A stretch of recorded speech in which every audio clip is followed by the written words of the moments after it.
Hello, everyone. I'm here at the SNB Esports Arena, where I'm going to be getting a little bit of a behind-the-scenes look at Crossfire, because a little birdie told me it's going to be really affecting the championship rankings. Hi, Wendy. Hi, Moxie. Glad to see you here. Yeah, it's so good to be able to catch up with you as we talk about Crossfire, because this is the game that's really going to impact the club championship rankings overall for EWC. Yes, of course, because we got 3 teams in the top 4, the Twisted Minds, the Team Liquid, and Team Falcons. And actually, Team Falcons is the #1 seed right now at the club championship ranking, but they only got 4,700, I guess, and Team Liquid got 4,200. So if Team Liquid got the champions of the Crossfire, they're gonna be the top 1. Of course, Twisted Minds, but they did their very first match at today, but they lost. I would say a little bit pity. But what about Liquid? Because you were saying, right, if Liquid managed to win this entire thing, their club championship rankings are going to be way through the roof. What's their chances of being able to walk away with the Crossfire win? Well, because Team Liquid got a very serious weapon called Goken. Goken come back to Brazil and he'll support Team Liquid to dominate the whole game. They dominate this game today, right now.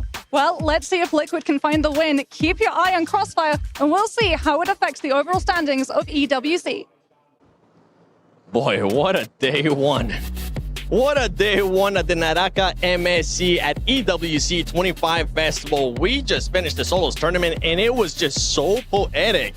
Not only was it Spider, it was also Mike there on the final play that we got a chance to see, but I decided to go and explore the festival, and I'm seeing Moxie. She's currently going to be playing. Let's see what she's up to, because we've been seeing penguins, we've been seeing other animals and stuff. Moxie, how are you enjoying the festival? I've been really enjoying the festival. I've been trying my hand at, some of the fun end games that we have here at the EWC Boulevard. Unfortunately for me, my hand-eye coordination means I've been trying to win the prize by knocking it over rather than the cubes you should probably be hitting. Well, let's see what you got. Come on.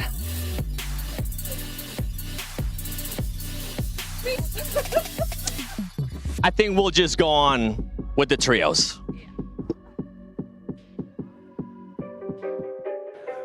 Yes, Naraka Bladepoint. Do not be deceived, for it is a gentleman's game of skill and strategy. The precision, the mobility, the strength. Violent? It's sportsmanship at its finest.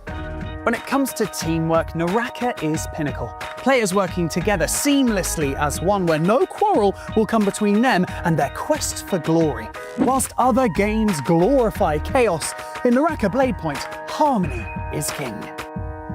Oh, sinners, let's go down, don't you wanna calm down? Now, professional Naraka Bladepoint players are professional in every sense of the word. Forged in battle, they realize that this is not just a game, this is a way of life. Hey, I'm trying to make content here.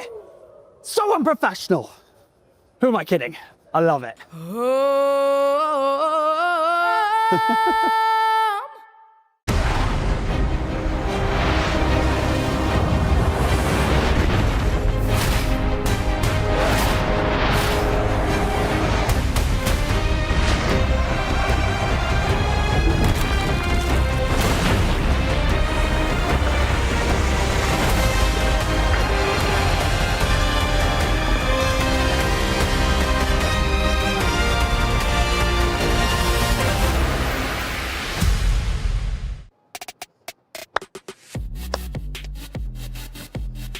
Ladies and gentlemen, welcome to our Trios tournament at the Naraka Bladepoint Mid Season Championships at the Esports World Cup Festival 2025. My name is Barney Banks, and I'm joined by the awesome Seven, who's going to break it all down for you.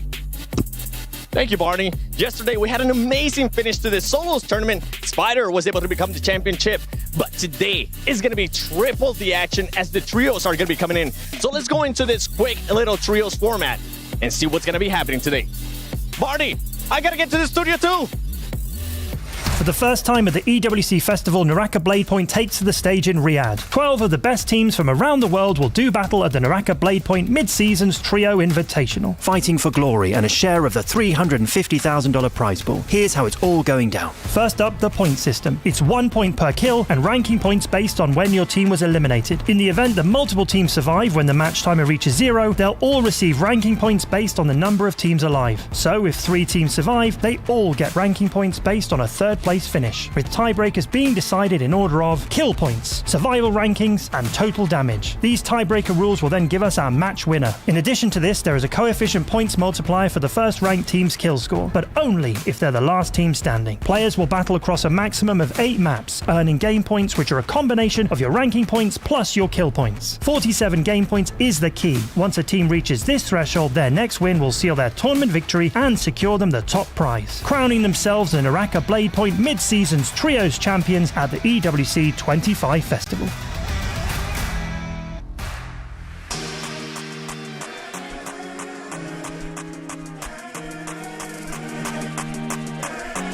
I see what you guys are trying to do. You're trying to replace me with Viper. Don't be doing that. I know Marty left me behind, but it's okay.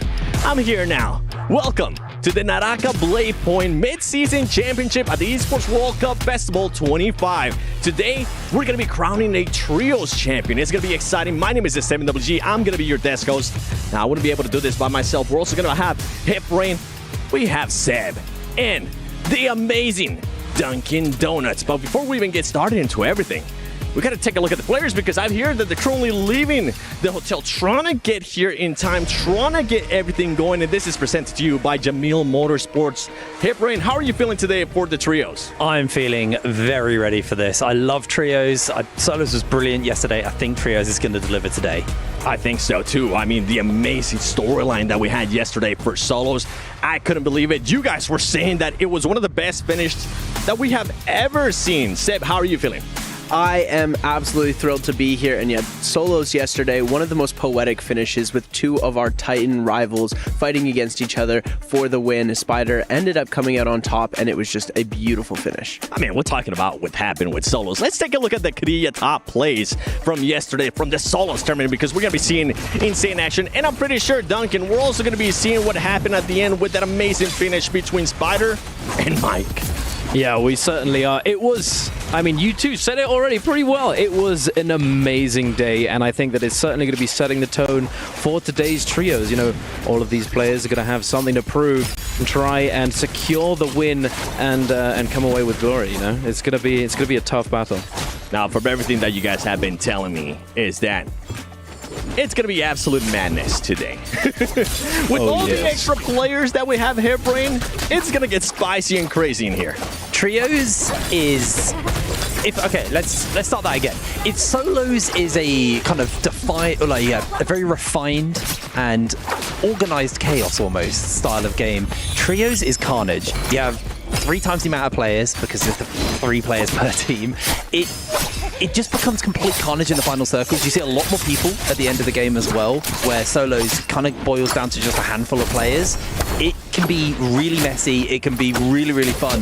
If yesterday was anything to go by, today is going to be just carnage. And look how close everything was, too. I mean, Spider ended up winning via match point 2, 32.8 points there first, but just everything was so close, and I expected that today that might be the case as well. Yeah, I'm definitely thinking that we are going to be seeing a pretty close finish when it comes to our Trios teams. There's a lot of really, really good contenders coming into this fight, and we're not going to be able to know who is going to start pulling ahead until some of our final games. Well, I mean, that was Solos. I think we talked about it plenty enough. I think we start setting the stage there for Trios, but before we move on to that, we do have the club championship going on here at the EWC, presented to you by STC. Team Falcons right now having a 500 point lead over Team Liquid, and it's looking like a tight race. Last week, especially the last 2 weeks of BR Twisted Minds have stepped it up in such a massive way, getting 2 championships. Could they possibly catch up? We'll have to wait and find out what's going to be happening with some of these teams because it's a tight race. It's definitely a tight race, and maybe, you know, we might end up seeing some teams and some orgs from Naraka Bladepoint in the future there at the EWC. But what I want to take a look at now is let's take a look at the prize pool, because that is what they're fighting for, not just the pride, the money as well.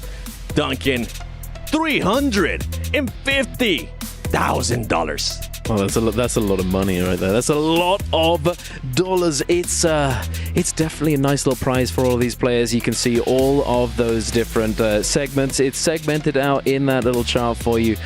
Very, very exciting. So they're not only fighting, I mean, you know, a lot of them are fighting for money, a lot of them are fighting for glory, because this is a big stage to be playing on.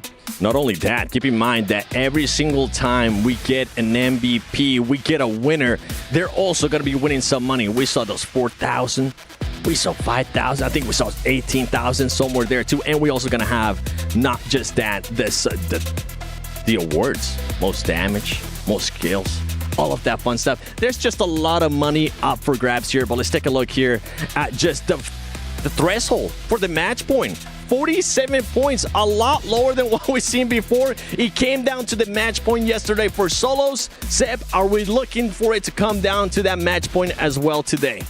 Typically, when we see match point getting brought out into these games, it is a bit higher, because these players are usually bringing in 12% of their points into the qualifying rounds. They're coming into the EWC with no pre-post points. Everyone's starting at the exact same levels. They've brought the match point threshold down a little bit, and I'm saying we're going to hit it around game 5. I think that's where we're going to start to see the first team starting to hit.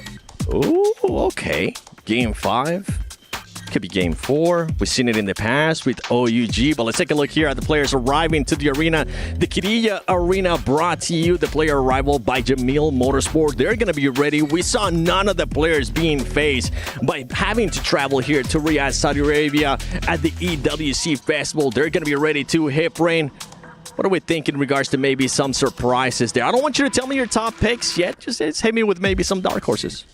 Dark horses is a hard one, actually, because I genuinely think we've got a very, very stacked lineup of players and teams playing in today. I also want to know, one of the players just had the backpack on the wrong way around. That's a bad sign, isn't it? They can't even remember how to put a backpack on. They've got to go play Naraka now. Quickly just going back a little bit to what Seb was talking about, I think we will see match point hit by game 4. I hope we go all the way today. I think yesterday was a complete bloodbath, but today, I genuinely think we'll see maybe one team at match 4 hit that match point, and then by match 5, I think we'll see a lot more teams following through. I mean, we'll get plenty of time to talk about our predictions throughout the day, but let's take a look at one of the favorite teams to maybe win it all, OUG.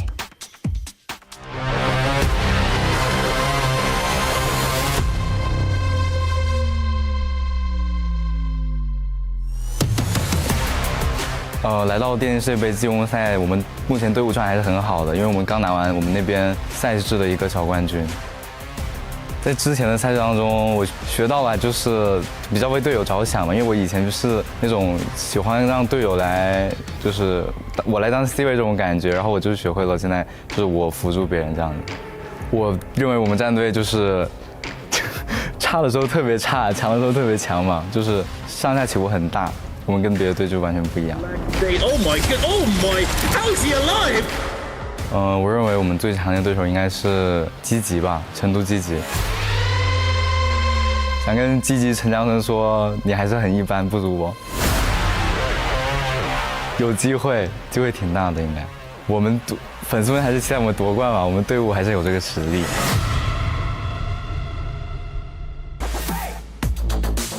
When you talk about teams that have been able to make an impact here at Naraka Bladepoint, this is definitely one of those teams. They ended up winning last week's Bike Weekly in just 4 matches.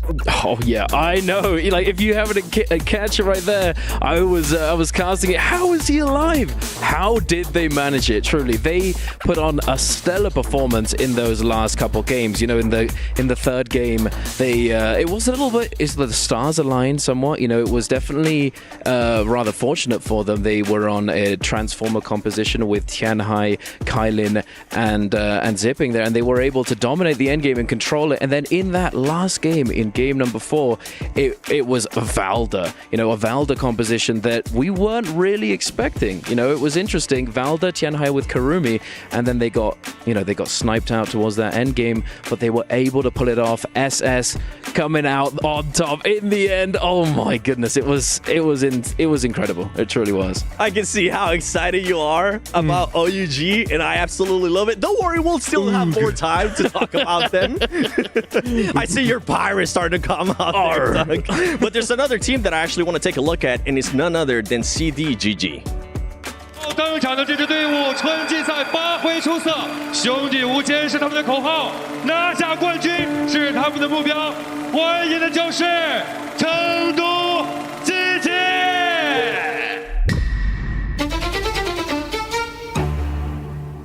我们战队第一次来到世界杯，氛围的话挺融洽的吧，因为对每一个人就新的一个赛事。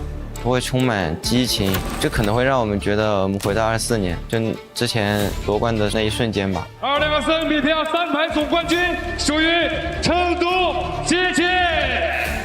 每个人都会有状态不好的时候，就是可能需要队伍里的某一个人，或者说一个人以上去带动队伍的氛围，去鼓励3个人一起去共同的去拿分，尽量的去冲击冠军。之后我们做了很多改变，就是尽量的话就是去多沟通，去弥补我们在场上一开始没手感的问题。我们这次来到利雅得，我觉得我们成功的关键是我们3个人打了这么久的默契和我们平常训练的一些小细节，足以让我们尽量的去拿到这次冠军。我想对粉丝说，就是相信积极，因为我们一定能找回24年的自己。And we're all going to be hoping that CDGG finds that form from 2024 again. And I'm going to be throwing to you, Hip Rain, because yesterday you were predicting a lot of matches. It was going to finish in 5, then you switch your pick to 6. If CDGG does it, what number we're thinking about? Right. What number are we thinking about for GG? We'll start that again. So GG are a team who actually typically ramp up towards the end of the day. So I expect a relatively slow start from them. This team were domestically for the longest time always the bridesmaid, never the bride. Top 3 team, never really able to push it beyond that. Last year they came alive. They won every domestic title. They went to J-Cup with the expectation as the favorites, as the team we all expected to win it, and they got beaten out by Wolves, the underdogs, and they've never really been able to reclaim that glory. They've struggled ever since then, and this, I think, is the opportunity for GG to prove to us why they kept this roster from last year and why they still are one of our favorite teams at the tournament. Well, luckily for GG, Wolves aren't going to be here. There is going to be one player from Wolves still, but it's going to be in a different team. Don't worry, we'll get a chance to talk about all of that later on. I want to take a look at an interview from Raven because he got a chance to talk to none other than BJDRG. Look what we have here, the Beijing Dragons. We got a couple questions for you guys today. Exciting time. How do you guys feel about Naraka being international for the first time? 就感觉很激动吧，很荣幸，然后第一次能出国参加这种大型赛事，就很激动。Well, I'm saying that I feel very, very excited. It's an absolutely amazing experience being able to play Naraka Bladepoint on an international stage and traveling overseas on such a massive platform, such a massive stage is definitely something that is wonderful. Second question, guys. Naraka is probably the hardest version we've seen this year. What do you think the key to your guys' victory is today? 就我们团队之间的默契，还有我们积累的经验。I'll say the key to getting the victory here would be our team chemistry and the experience that we have accumulated as a team. So this is something that we have that hopefully will give us the edge over our opponents. Excellent. The vibes are up then. Last question for your fans at home. You guys have come a long way. I know you guys really want it this year. Any shout outs to your friends and family at home? 就感谢俱乐部粉丝还有我们家人一路支持我们走到这里，然后希望今天我们拿个好成绩。Well, a big thank you to all the fans out there who have followed us all the way, as well as our family members who have been supporting us throughout this entire tournament. I hope that we can get a good placement here and not let you guys down. Wonderful, gentlemen. Good luck today. 好，祝你们好运。 Thank you, Raven, for that interview. I'm pretty sure BJ DRG is going to be looking to collect all those good vibes, collect all that spirit, and create it into a spirit bomb that is going to hopefully propel them to win the championship. And there's only one man I want to hear from when it comes to BJ DRG, and that is maybe one of the biggest fanboys out there for it, and it's none other than Seb. Seb, how are you feeling with BJ DRG? So looking at this team coming in, they are incredibly strong in the early game. Before you keep going, I got to do this. There you go. That now you can continue on with your point. All right, here we are. Beautiful plushie here from DRG. Little gift from the team manager that happened earlier. But DRG, they're an incredibly strong team early and mid game, but their end game starts to falter a little bit. If they have that momentum going into their end game, they are really strong, but they have to have picked up a lot of eliminations. Their scaling with their loot has to be in sort of a perfect order for them to be able to compete in that end game. Whereas sometimes we see off spawn, they end up dying really quickly. Their loot doesn't become as good, and then they end up dying middle to late game and getting completely eliminated with not as many kills. So if they stay consistent with their really good early game strategies, they will be able to come through and give a lot more coming up. So consistency is going to be the key for DRG. Hopefully we're going to be getting that consistency. One team that, talking about favorites, I feel like we got to talk about ASE.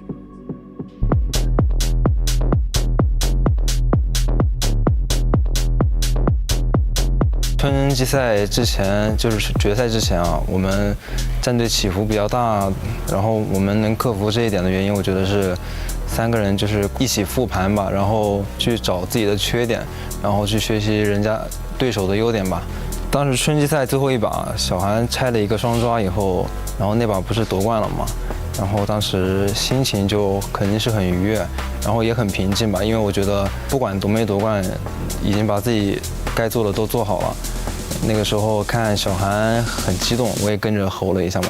The stage expires, Mist still grappling around, dashing around, trying to find something with the golden pulse. The focus line, there it is! Han taking down WX98, the focus release onto DRG. Kakashi goes down, and there it is, ladies and gentlemen, it's undeniable. 继锦鲤杯以后，3个人就是可能态度有点懈怠吧，但是我觉得不管打没打好，对我们也是一个全新的教训。我觉得这是想挑战我们的很多战队。然后我想说的一点就是，加油吧，尽量不留遗憾。Zero regrets is definitely what you don't want to have any regrets at the end of this tournament. Make sure you do anything possible to actually get that championship.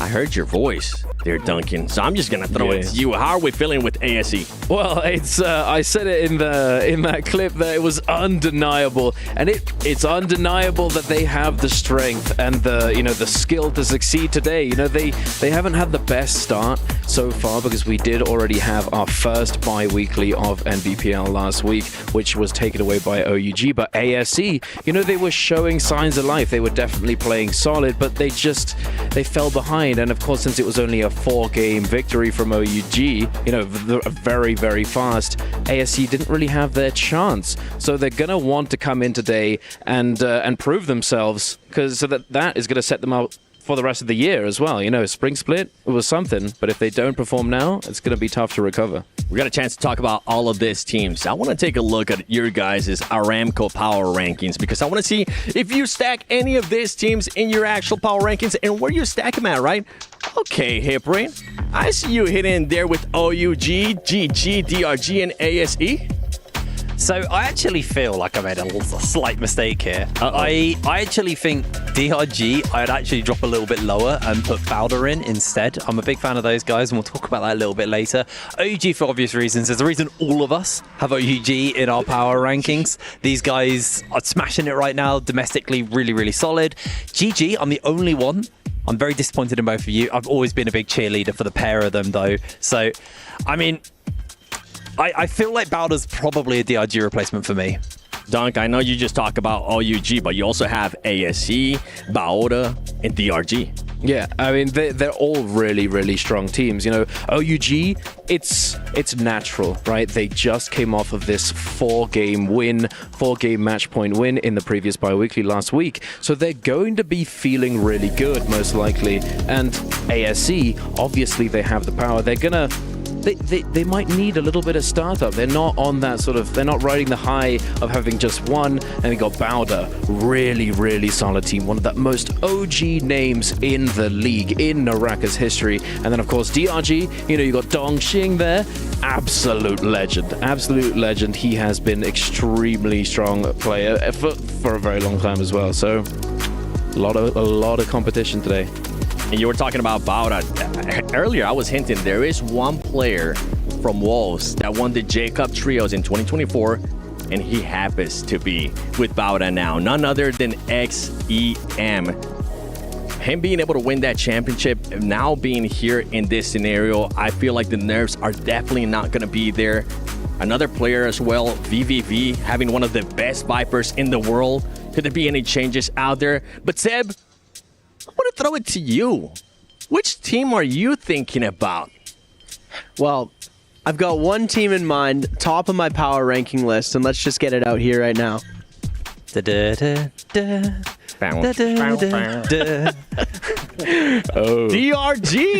Okay. All right.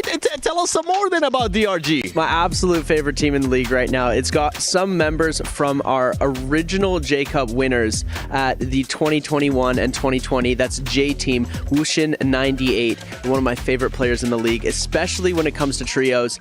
He is just absolutely so dominant in these gameplay styles. So I've also got a couple of others on the list that these boys have not added on. I've got Hypercube on there as my dark horse. They are one of our global teams, and I have a feeling that they're really going to dominate today. Oh, he just ended it there. I thought you were about to go in even more after that. I was expecting to go full on rant there on the global teams. All right, I respect it, but let's take a look at the schedule for today. We are going to be having a total of 8 games. Yesterday, we ended up getting up to 6. We've been talking about it multiple times. I feel like I got to be the broken record and I got to bring it up again. OUG has won in 4 games. Is that going to happen? Yes or no? Dunk, I'm going to go to you.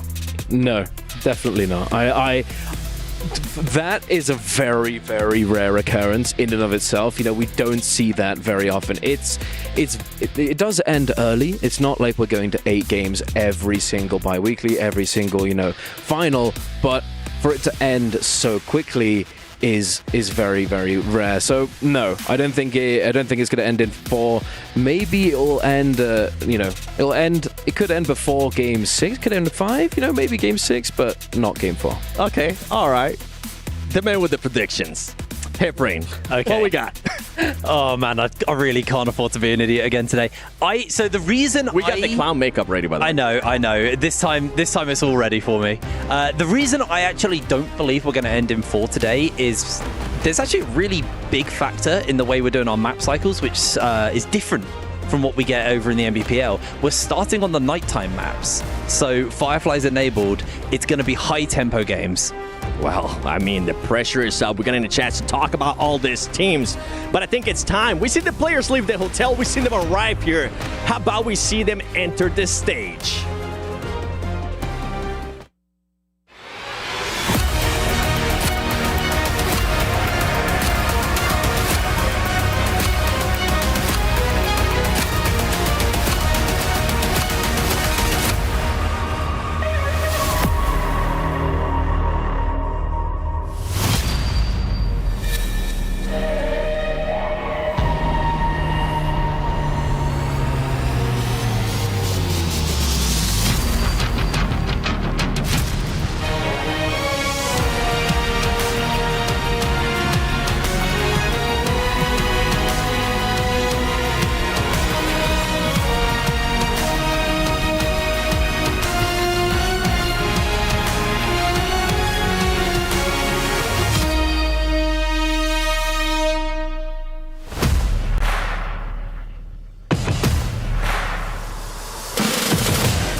Today, 12 teams embark on a journey, forged in fire and tested by every challenge thrown at them. Today, they all land on the same battlefield, each with the same goal: survive.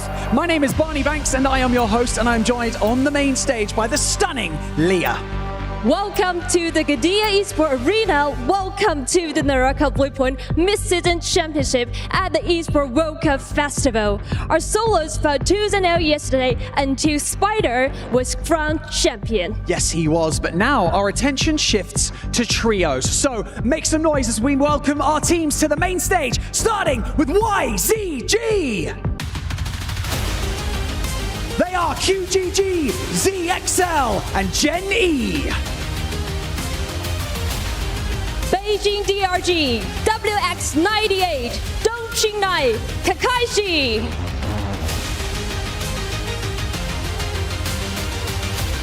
SR. They are 17S, Xiaohao, and Rico. TJG, Zhangjiang, FN, YZZ.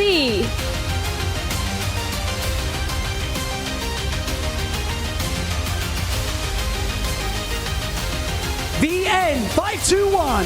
They are Pampy, Ivan, and Fat Milk. Hypercube, Windy, No Sense, Taliska.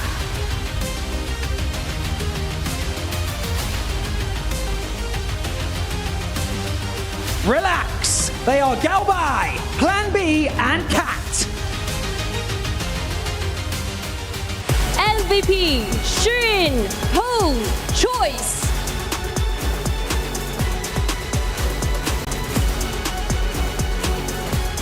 Chengdu GG. They are LXM, CJS, and 330. OUG, SS, Baby Yu, Xingyu.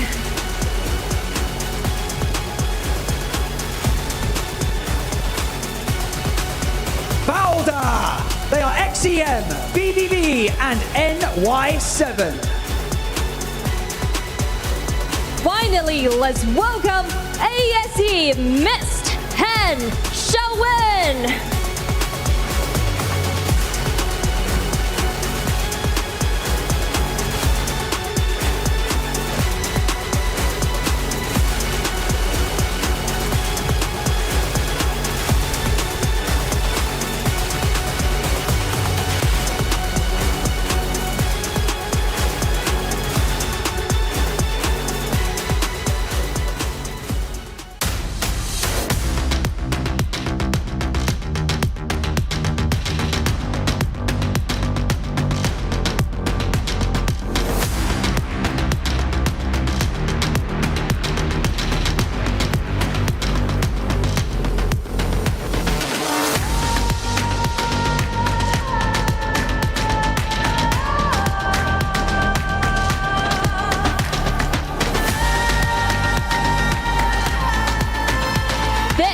More than just a trios tournament. This is a legacy in the making. We've got $350,000 on the line, a stunning trophy, and a team to crown as champions. So get ready, because history is about to be written.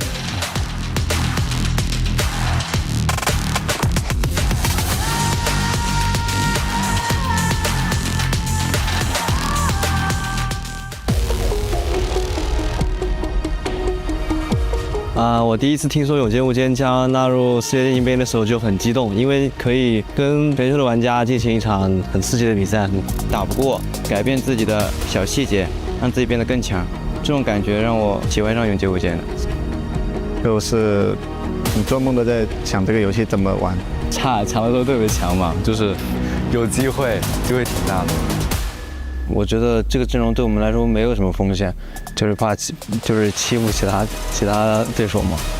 看到红兵你们要小心一点。遇到我们算你倒霉了。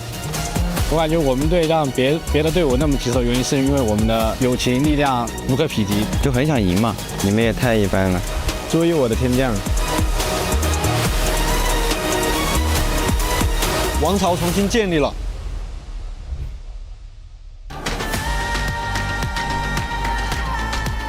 The stage is set.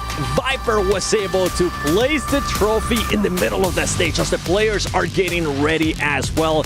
And I'm not gonna lie, based on what we saw yesterday from solos, I'm even more excited at what we're gonna be getting here today with trios, Hiprain.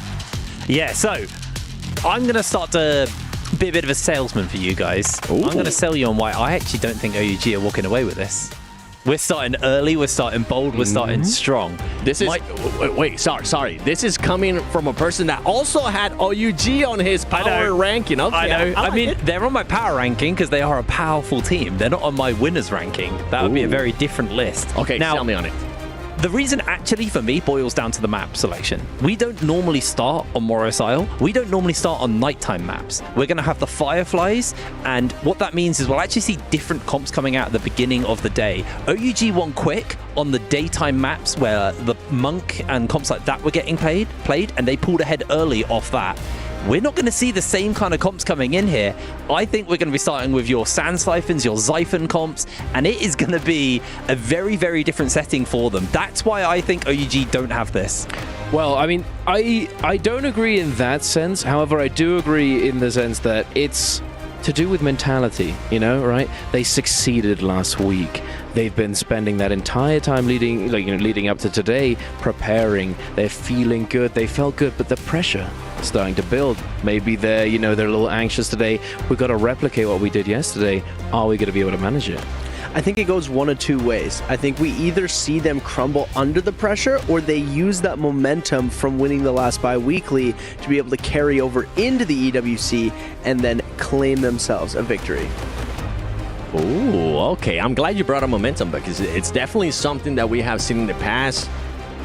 And I'm pretty sure it could be in effect here, but it was last week. You never know what's going to happen. This is also the first time that a lot of these players are traveling outside of the region and coming to Saudi Arabia, Riyadh, live from the EWC Festival 25 to participate in this tournament for trios. But we got a chance to talk about some of the other teams as well, right?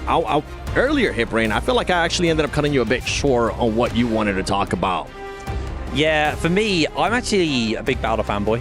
I feel a bit criminal for not putting them in my power rankings. You actually nailed it earlier. They've got Zem, formerly Wolves, current reigning world champion. You have VVV, a former world champion on this roster.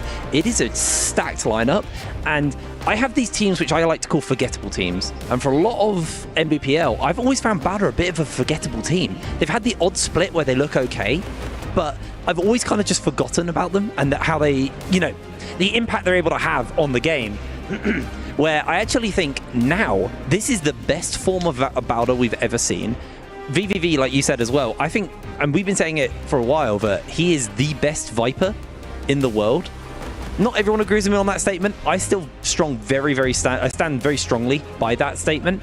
But he's not even playing Viper on this roster. Yep. We're actually using NY7 as the Viper starter for this comp. So it shows that they put a lot of faith in all of their players to rule this. I'm glad you brought that up. I'm glad about VVV now not being the Viper in his squad, right?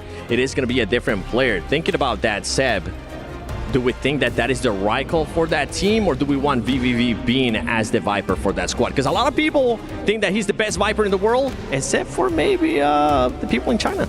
As an original J-Team fan, watching VVV with the first times we've got to see the drop-down Viper ultimate, he coined that strategy to be able to jump down from the trees using the Viper ultimate and timing it for as soon as he drops down, everybody is stunned. They were the first people to really start using Viper and in these comps when Monk was dominating the league. So I definitely think VVV is strong on the Monk, but the way that these guys are trying to make it with NY7, I think that it is a decent strategy for them to start building a different sort of team comp. And when you play something for so long, you're going to want to switch things up. So I think having VVV off is going to help them in the long run. Yeah, no, I completely agree with that, right? Because, for a long time, a lot of players on different teams, different orgs, they would play set roles within their team. It would be he's the position 1, he's position 2, he's more of the supporting role, he's more of the frontline kind of thing. But now for quite a while, we've seen a lot of players not only moving from org to org, but also moving between roles within their teams, making the sort of general knowledge and experience of the league much more in depth. They're able to understand it in a bigger capacity, and it's elevated the competition, throughout the entire league. And I think that's exactly what we all want, because it makes for a very exciting day. Speaking of very exciting day, today, I'm so hyped. I'm so hyped. It's going to be a banger. I'm buzzing for this. I love solos. I've been sold on solos after this last couple of weeks. Actually, the game is so much better. But I've always been a big trios fanboy, and the thing that I love about trios is the theory crafting, is the comp building. And one of the things that you both really rightly hit on is actually we're seeing more and more players flex around in the roles they play. It's not so strict, so you actually open up a lot more avenues to play comps differently or catch people off guard with how you play these comps out. We have quite a few comps that are in the meta right now, and it makes for a very, very diverse setting running into these trios, picks and bans. I'm so excited for it. I'm gonna be excited too, as we're getting ready here to do the draft before the first game. I'm excited to see what these teams are gonna be picking, and there you go. From everything that you guys are seeing, what stands out, Seb? So taking a look at our first picks, we're seeing SR, OUG, and TJG. They're all going to be running that Syra, Viper, Justina composition. This is something that we've started to see integrated into the league, using the lockdown from the Viper in a lot of a different fashion than we've seen it being used in a traditional sense. And that is what I wanted to touch on. Viper has completely changed the gameplay style. So VVV, now flexing over to different heroes, has left NY7 the opportunity to play the more aggressive Viper. And then with the Justina, you're allowed so much extra lockdown, as well as Hypercube, I just wanted to mention really quickly, running that Monk, Kylan, zipping composition, one of those staple comps that we always see in our games. You're absolutely right about that. And one thing I wanted to quickly add on to that is that because of the format in the first round selection, and because of all of this, they don't have hero points. None of the teams have hero points. So you can see 0, 0, 0, 0, and now Hypercube actually set themselves up in a really good way here, because them picking that and nobody else picking the traditional, this new Transformer comp allows the next set to pick it, so now they're in majority. That's why it's a nice little finesse to pay attention to. I think it's really well done actually in the draft. Yeah, so the way Hero Select is actually very different from we do in solos. It is based off, you have your hero points. Your first time you pick a hero, it's free to pick. Then after that, it increases in points. If other people pick heroes, if enough of them in the first round, so it's 4 people picking the same hero, 3, sorry, thank you. Sometimes I get it wrong. 3 people pick the same heroes, there's a hero point increase. So right now, because everyone's on 0 points, what it means is actually we see a world where people just have to pick whatever's up and available. They don't have any hero points to spend. Now, I'm happy to see, due to the fact that we have the Firefly maps, not too many of those Transformer comps. A couple kicking about, more than I was expecting, but we are seeing a variance in comps. A lot of the Sand Siphon, which typically shows up later in the day due to Fireflies being enabled, but because we've now got Fireflies on the map, we're going to see these ultra aggressive comps. It's going to be a bloodbath. I'm so excited to see how these comps work out, and with this new Yue Shen Matari comp kicking about as well. There's a lot of variance on the map today. There is, and that's what I'm excited for. That's what you guys are excited for, and everybody currently watching around the world is going to be excited for, because TXJ, one of the gods of Naraka Bladepoint, is not here. So who's going to be stepping up and setting up the meta at the Naraka Bladepoint Mid Season Championship at the Esports World Cup Festival 2025? Ladies and gentlemen, I'm ready. I'm sure you're ready. It's time to go to the first game with none other than God Moxie and Raven, please. Thank you so much, Seven. I'm Gut Moxie. I'm joined here by Raven PLZ, and we have the absolute pleasure of bringing you through games 1, 2, 3 of this wonderful day of trios. And something that we have to talk about immediately, Raven, is that ban draft, because we were talking about it. We were wondering, are we going to be seeing a majority of monks? Are we going to be seeing a majority of Viper compositions? And it seems like Hypercube read the room. They anticipated it would be a majority of Vipers and went for that gamble of a Transformer composition to blend in to the Transformers in Phase 2 and make it an equality for Transformers, for Vipers. Excellent point, Moxie. Shout out to Satiko from EU, coaching them to that play. That's one of the things that Moxie brought up to me, is OUG's secret tactic of winning before was picking the sneaky Viper.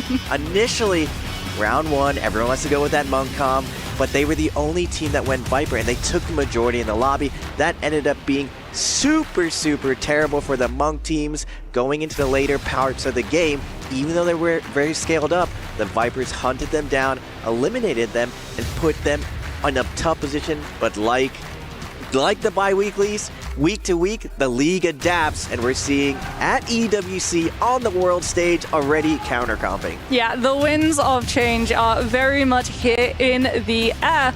Well, maybe not so much change though, as no surprises. GG are going to be dropping in their tried and true territory of Secret Tunnel. Secret Tunnel being one of the most sought after locations on Morris Isle, especially when we're on our nighttime maps, because not only does it have a whole lot of loot in a very enclosed space, it also has a whole lot of fireflies, which means that you get your ultimate online incredibly quickly. Kicking off the day, we got ASC off spawn. They're one of the favorites to be taking out the tournament. They are going to be going one of the global teams, MVP Hong. All the teams icing off the start. Hong already going to start engaging though. Going to get surrounded here. Popsy F1. Hong looking for a stagger onto the UA Sean, trying to lead the charge on to Hun.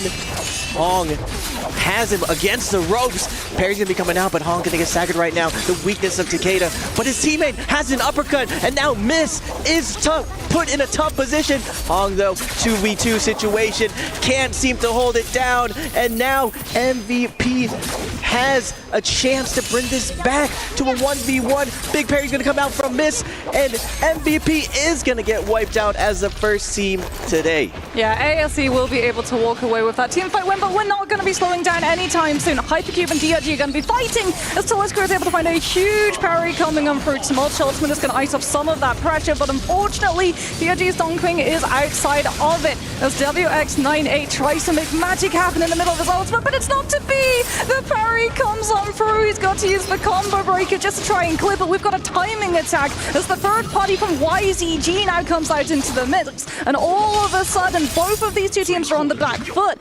WX98 is going to be able to play the backside of the fight, manages to find a huge parry, and just continues to be this oppressing presence in the back of the fight with that longsword sending, committing out the focus hits. But finally, YZG are going to be able to turn their focus and deal with the mosquito of that Smolch with the LMB coming on out from that dagger at the tail end as OUG now show up to the mix. And good thing for YZG, OUG don't know how many ultimates have been invested. Unfortunately for YZG, they start things out immediately with that Viper V1, and that stun is going to buy them an immediate pick onto QGG. Oh my god, the drop down, and now the aggression baby U leading the charge is just going to absolutely wipe them out, Moxie.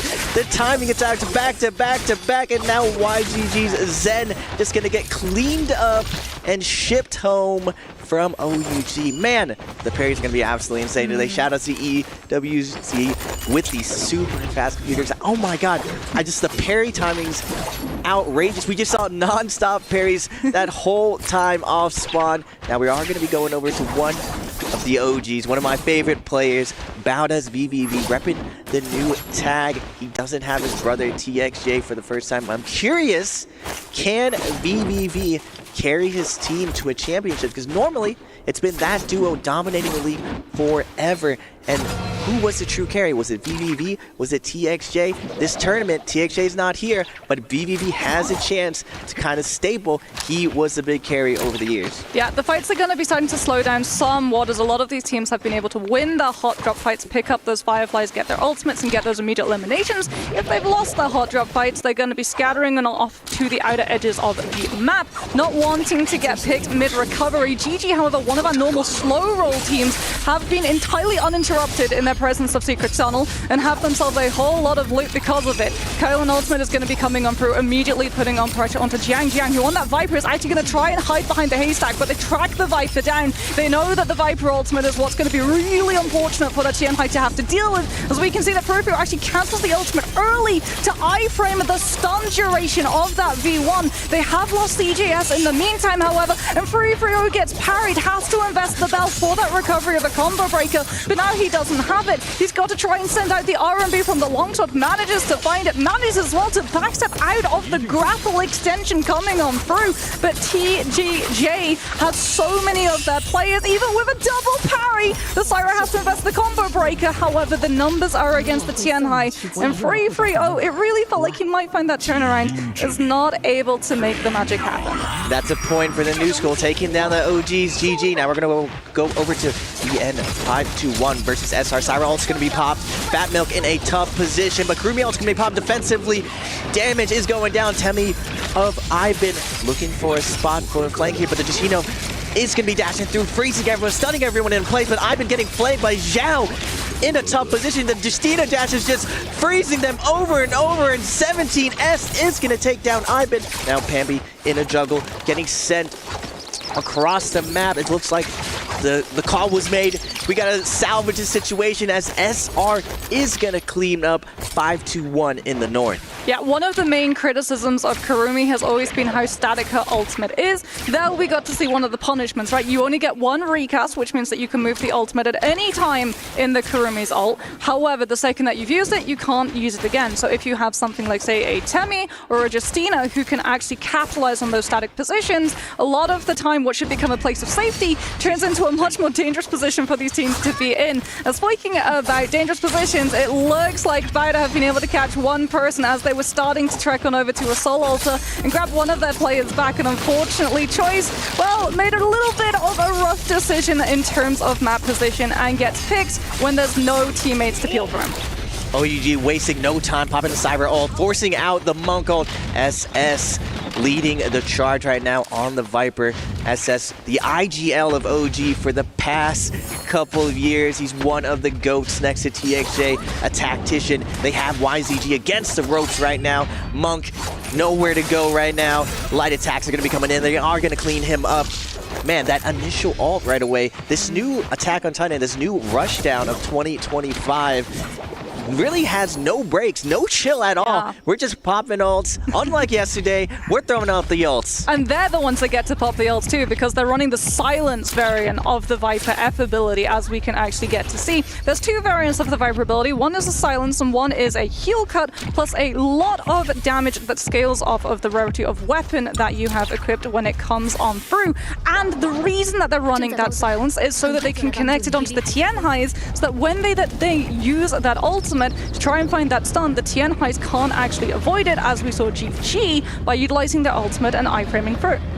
Yeah, every single year, for every big tournament, it always comes down to how people play around Viper. Throughout the year, we discover new compositions, how to play against Monk, how to play Takeda a little bit better, but when it comes to these big stages, kills really matter. We're seeing OUG at the top. The Vipers start to the day, 5 kills.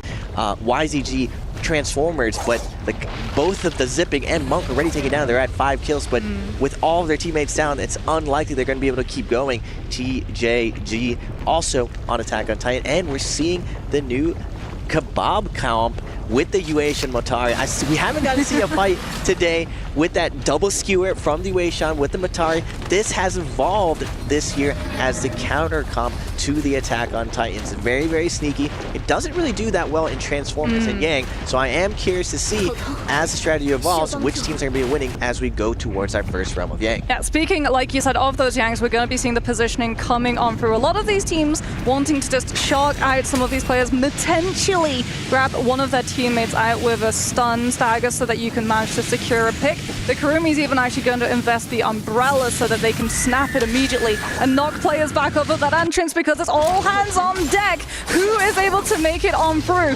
TJG haven't been able to, and it's going to be a Viper ultimate on the outside. That V1 coming immediately into the mix. However, the Syra on that sidelines is going to be able to pick up No Sense instantly. So we can see that GG's Pro is going to be going immediately for that transform state. Everyone on the side of OUG now going to be squirreling themselves behind those pillars to try and avoid the LOS of those grabs. As SS with that Viper now comes on through, the tether going 3 different ways, which secures onto all of these players, and they manage to find the stun. However, the zip heal is there in the form of the S1, and no one is currently down. It's up to the Siren now to come on through and mitigate the pressure of that Kylan ultimate, which is starting to displace these players from OUG. The two Titans leave OUG versus GG. I wanted to see this fight all day. SS leading the charge right now. They are in a dire position. All their cooldowns are blown. And now 330 is going to get a big parry onto SS. Close him out. Now in a 2v3 situation, it's up to you. We've seen him before in these clutch situations. Can he show us magic again today? The flying knife from max range and the flank. He is going to get juggled up. Not today, baby. You CJS is going to put him down. LXM being able to peel the duration of that Viper ultimate so that the Kylan is able to stay alive, keep up the pressure after Furufruo's ultimate has ended, but not ended is our second realm of Yang. Bauer are going to be able to secure a pick off of that scale rush into LMB coming on through from XCM on that longsword, and the Tumult Wisp is also going to be able to grab that player up who was trying to use pillar tech and potentially set themselves up for a pick to come on through. And this is really, really big for both of these teams because Bauer, while they're not running full traditional Transformers, they are running actually 2 traditional Transformer heroes, or rather, not traditional because Barrier is new Transformers gen,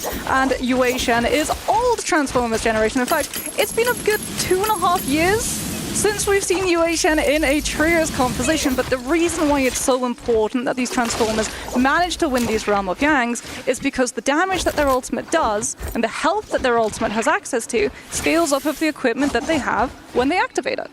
Yeah, Naraka Trios has really shown the importance of looting up over the years. It started out, you know, just monks everywhere at first, and then over the years, strategy evolved. And now we are going to go to the highlights of ASE versus SR. Missed. Bumping into that Justina F, and following in crispy parries again.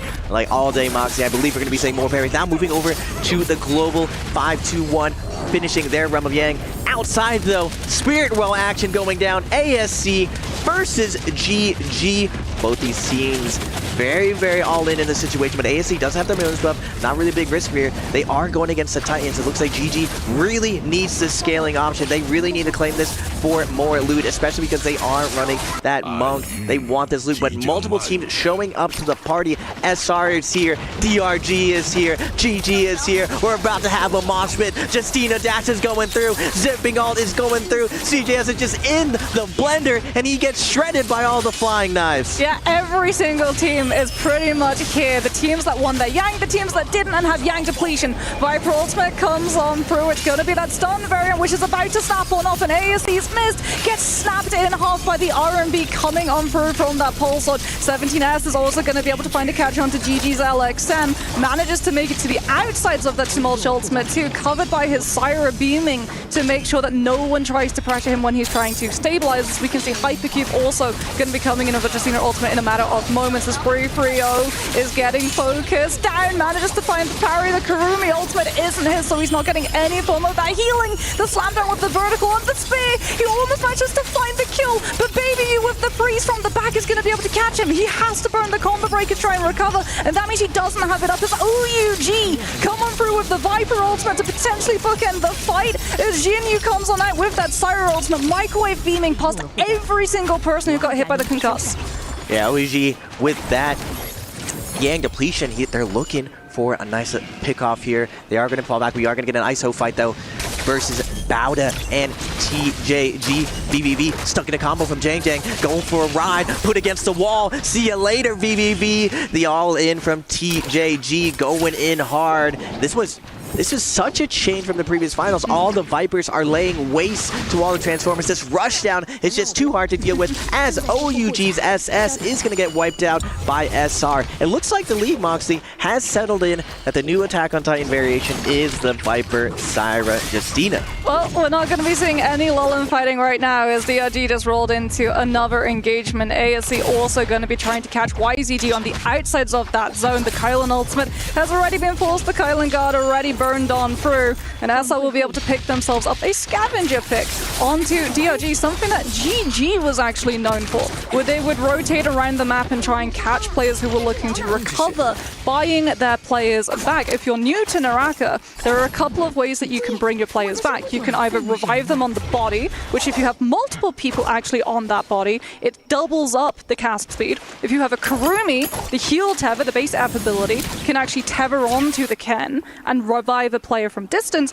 or you can buy them back with a rebirth charm. But to get access to those, well, it costs a lot of money, and you also don't want to really revive someone in a position where they're in the middle of a team fight instantaneously, because when you revive them, you do it without any real good loot. They lose everything that they had on that body unless they have Vermilion Bird's Might.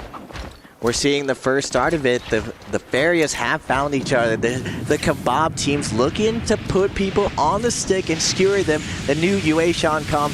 I'm not gonna lie, Mox, I'm super excited to see him. Yueshan finally back, and he's played a variation we've never seen before, his pure DPS variation, where you can combo and do a huge sweeping attack off of it, and you're gonna get 2 of them with the Batari ult refresh. Now we are gonna go to Rio Yang, TJG versus SR. We got a little bit of a hit of the tuna right before. 17S will be following him. He's looking for a pillar flank. Not gonna be able to get it. He is gonna pop a heal, waiting for this Viper ult to come through. Justina Dash is gonna be coming in, and his teammate is able to find the stun onto Afan, and now Justina in a tough position right now. Freeze is gonna come in, and they do get the execution. The rush down ends up going perfectly. Now they all blew their cooldowns in a 2v3 situation. There is a chance for the enemy team to bring this back. It's up to 17S to secure the follow-up. The V1 finally pops out from Justina from Viper, but will this stun land? He is down to 1 HP, but 17S is going to take him down with the scale rush,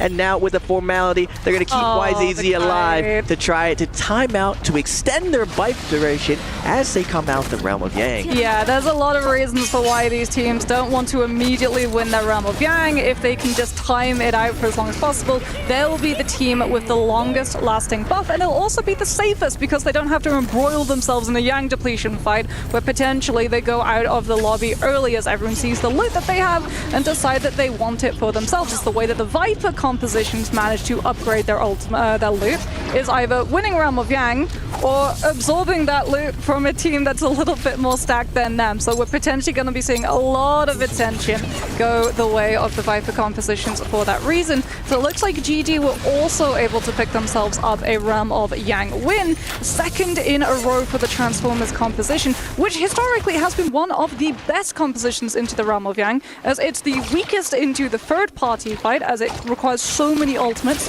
to get dumped into one go, and it really means that if you get third-partied by a team coming through later, you don't have anything left in the tank to be able to survive. But Realm of Yang fight, it's just a fair free versus free. Speaking about fair free versus free, it looks like 2 of our teams have decided to make the optimal game choice and not fight each other to reveal their presence and give a potential team with Yang depletion an opportunity of getting a couple of kills. We are getting a replay of GG versus ASC. Looks like GG already has them against a Rose, but Han bringing it back with a big Dragon Slayer. His teammate from Max Range trying to help him with a couple bow shots. Max Range Army's gonna come out. He does get the uppercut. Oh, if he just had a little bit more health, he possibly could have clutched it. But now moving in to transitioning to this end game, we are seeing GG and NA's RL roaming around. The monks have found each other, holding hands. We are going to get OUG's SS roaming around with that Mystic Mike, giving them that vision around the map. Their goal, when you get that blue buff, is to find any solos and duos who might be trying to rat their way to an endgame. Just because the placement points do matter, but I'm not going to lie, Moxie, in the modern Naraka, it used to be very, very common being able to make it to these endgames, but unless you really got your sneaky shoes on, it's really hard to get there. But we did see OUG clutch it up, do it recently, so Is that still possible? OUG is going to find TJG on their hunt. Yeah, TJG are going to be found just on the outskirts of Shipwreck Cove over towards Gorge. However, both of these teams not really going to be taking the fight at the moment, as they don't want to reveal. For TJG, they've got Yang Depletion. They don't want to show that outwards aggression because it's immediately going to reveal that they're the Viper composition who are under that debuff and that they're going to have to get more aggressive, because what you can actually do as a finesse is figure out the time when that Yang Depletion is going to expire and go for a last hit betrayal. As we can actually see the Viper ultimate came on through. One came on through first, however, and Jiang is able to cancel out the other Viper V1, which means all of a sudden, OUG, they thought that TJG weren't going to fight them. The knife in the back, the Viper V1 unexpectedly, and OUG get absolutely burned. When friends become foes. That was so sneaky. They literally showed the vibes like, yeah, everything's chill. Let me just, the Viper just sneaks up right behind OUG and ult in the center team. We are going to get a follow-up. Justina ult's going to be coming out. Jang now getting harassed by an enemy. Justina, he flies to the sky, grappling away, but SR, hot on CL17S, knows that this team just popped their ultimates, knows that they just betrayed. This is not the Viper team you want to be next to. That betrayal, that karma coming back to bite them in the butt. TJG's Jang is going to be taken down by Zhao, and now Rico moving away. YZZ putting on his sneaky shoes, hiding in the corner. He is going to be able to get away now that Mystic Might has faded out. Yeah, and his player still hasn't bled out too, so he might be able to backtrack over to the body, and all of the attention that's going on down between this fight of SR and ASE. Viper ultimate is going to come on for Zhao and trying to manage to find that last little bit of opening to take down Zhao, but the suppressing fire from the Ferrier mech is going to be potentially the thing that finally takes this Viper out. He's trying to run into Waterfall Cave so that he managed to have a little bit of terrain to hide himself, and another one of his teammates who's a little bit fuller in health has actually been able to step up to that forward position and absorb the pressure and let him get away and stabilize. Mist comes on through with the RMBs on those throwing knives, trying to find the opening. However, we can see that YZG's XZL has timed out, unfortunately, to that Yang Depletion, as Rico now has to burn the combo breaker, trying to take the fight against Xiaowen, but it's not a fair 1 versus 1. The reinforcements are here, and now it's a matter of 2 versus 2. Who's going to be able to keep up the pressure?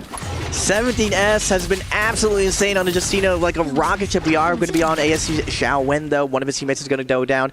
It's made. The call is made. He's looking to damage control and disengage here as we look at the overall map. The congestion of this zone rotation. 5-2-1's coming in with the third party in timing. Bauda is showing up to the party now. DRG is going to be cleaning up this fight as Kakashi gets that last kill. We are seeing the Kurumi variation of Sand Siphon coming back after a little bit of a hiatus. Now that Syra is so important on the Rushdown composition, we've kind of seen her everywhere. She was on Transformers, she was on Siphon, and now she is on Attack on Titan. She's part of the Rushdown composition, replacing Wu Chen.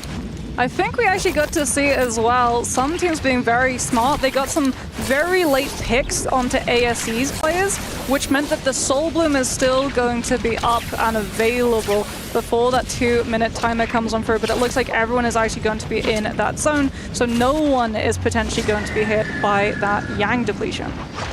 To be tough, I saw RL in the background. They're looking like blueberries on the Transformers. They do have Yang Depletion.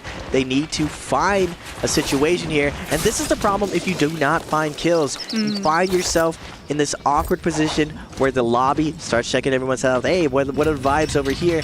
You don't want to be the weakest link. We do get a Ballista shot coming out from Rico. Just tickling GG on their rotation. Now, Bauda does have the White Tiger buff. Looking around, checking the vibes with everyone. No one really wants to commit here until a team reveals who has the Vermilions or who has Yang Depletion. Every team is kind of hawking, waiting to see that little bit of weakness before a bloodbath is about to happen. Well, we might be seeing that now as DRG are potentially going to get caught on the wrong sides of this rotation. They're also all blueberries, terminology that we use because they're very easy to pick if they've only got blue armor in comparison to what everybody else is rocking. At this point in the game, your scaling needs to be incredibly high up there, otherwise you are just a very easy vulnerable target. With Wuchen not being in the mix, that potential to block a lot of ranged incoming damage has been severely limited. So if we see something like a Temi-Wisp go their way, it could be curtains for them in a matter of moments. It looks, however, like you said, no one really wants to make that first move because they know if one fight kicks off, if everyone goes and takes a fight against DRG, that powder keg that is waiting to explode, it's instantly going to burn into motion. And a lot of these teams don't want to have their hands forced in regards to ultimates because they might ult to win a fight at that point, but then without that ultimate, they'll lose the war at a later one. Yeah, we did see some cheeky plays with the Viper sneaking up and getting that stun. That's the problem. Even though you're standing next to each other, it doesn't mean that you're actually friends. At any point, if things get swirly, a ballistic shot comes down, big damage goes onto one team, anyone can betray in this spot. We are going to be moving into the 80% Moonbane part of the game.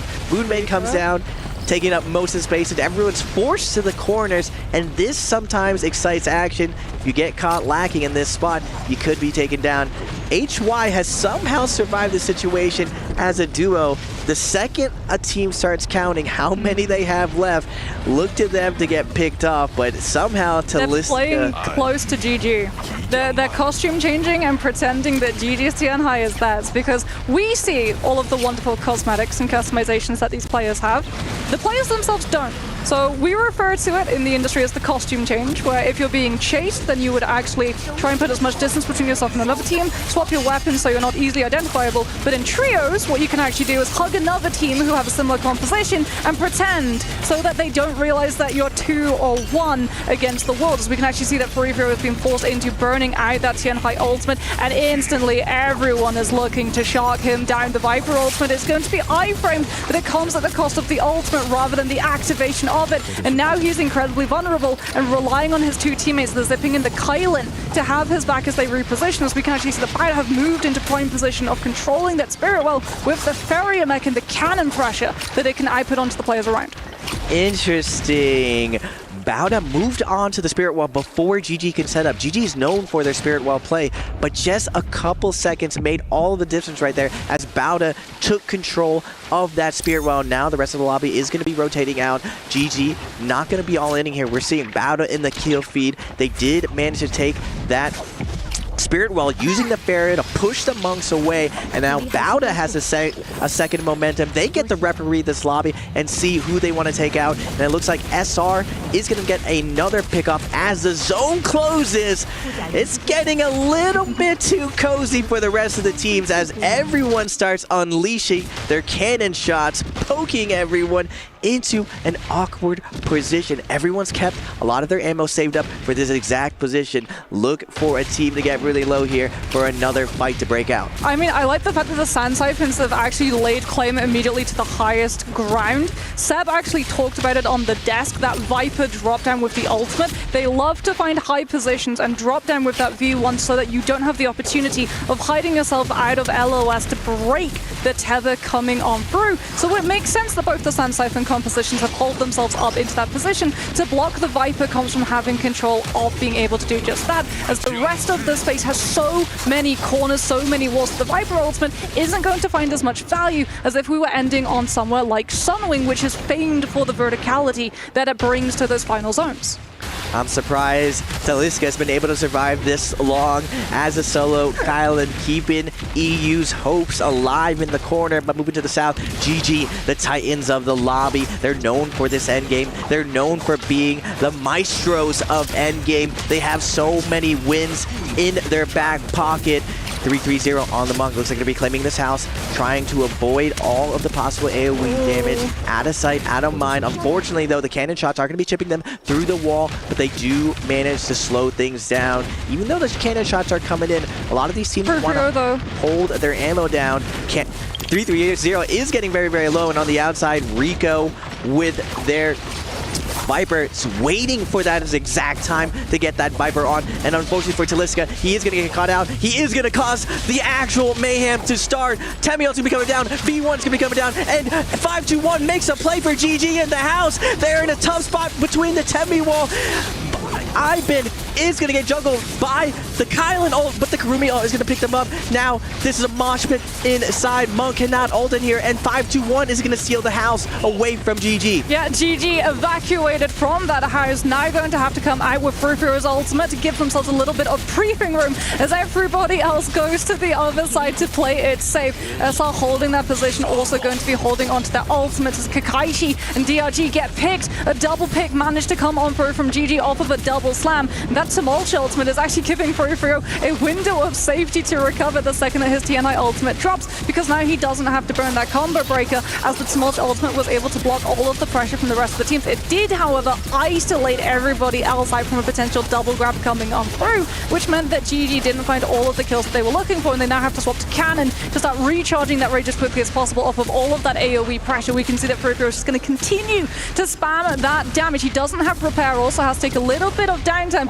as we can actually see that we've got Twin Shot Bounce Shell coming on through for Frufuro so he can get double the connections, double the rage generation. Has to be careful that he doesn't get silenced though and can't utilize that ultimate, as GG are going to be relying as that zone closes and all of these players are pushed from the safety of that house directly into GG's literal waiting arms, as Frufuro is going to look for that ultimate and try and scoop up as many as he possibly can, and Bowder decide that they're going to make the first move before GG can get into position. VVV is already on the mech. He can potentially knock back the Tianhai if a player gets grabbed, and he's going to look to do just that, as we can see Rico from the top ropes playing above it all in the hopes of holding onto the Syra ultimate for that last possible moment.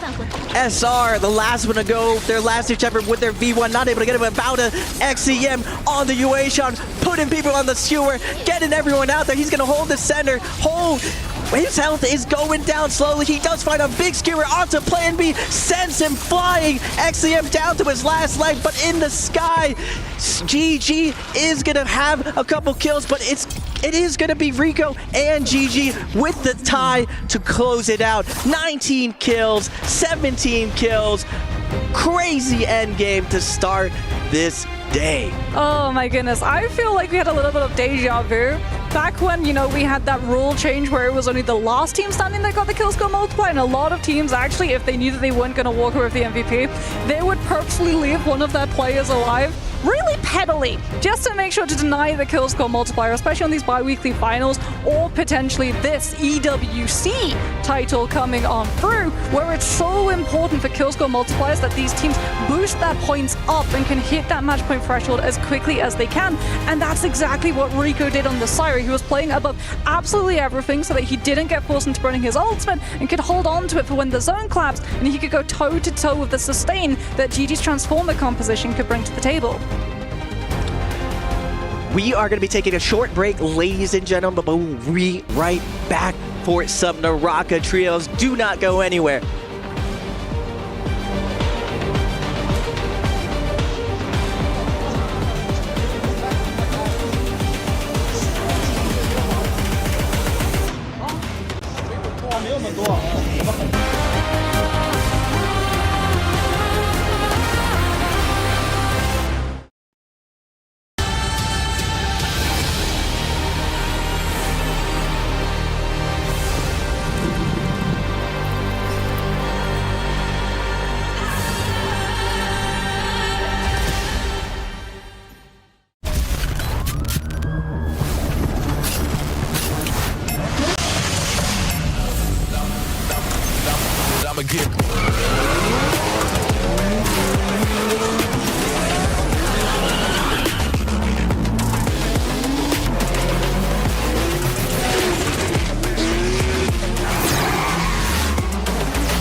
Ladies and gentlemen, welcome to your Club Championship update. My name is Barney and I'm here to bring you all of the gossip because we're going to kick things off with Crossfire. It's day 2 and our only team out of the teams that are in contention for the Club Championship title that are in the upper bracket is Team Liquid. We also have Twisted Minds, Team Falcons and Virtus Pro in the lower bracket, so they're facing elimination today. So that's going to get a bit dicey. If Twisted Minds do lose today, that means they're out of contention for the Club Championship title. Let's move on to Counter-Strike 2. That kicks off today, and our main headline match is of course going to be between Team Vitality and Team Liquid. It's going to be a spicy one. If Team Vitality loses, they will be out of contention for the Club Championship title. Right, let's move on. We've also got Team Falcons and Virtus Pro. They will be playing in tomorrow's matches, so stay tuned for that.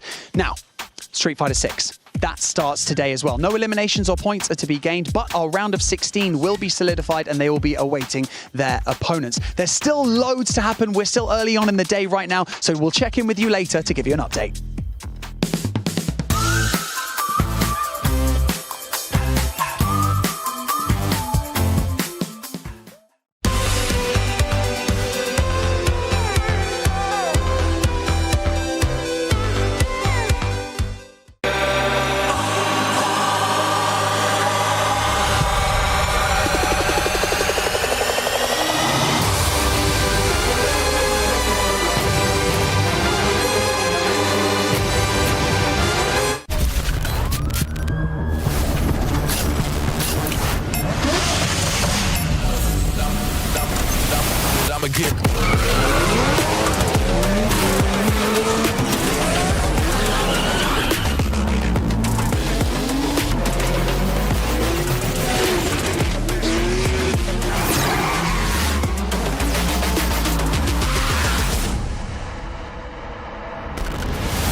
我要去打药，你们打。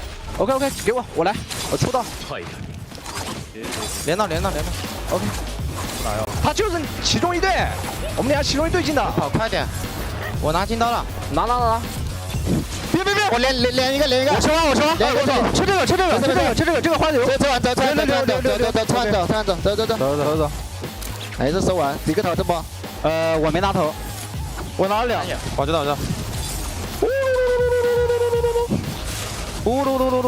全是我的，全是我的，都吃一下，全是我的。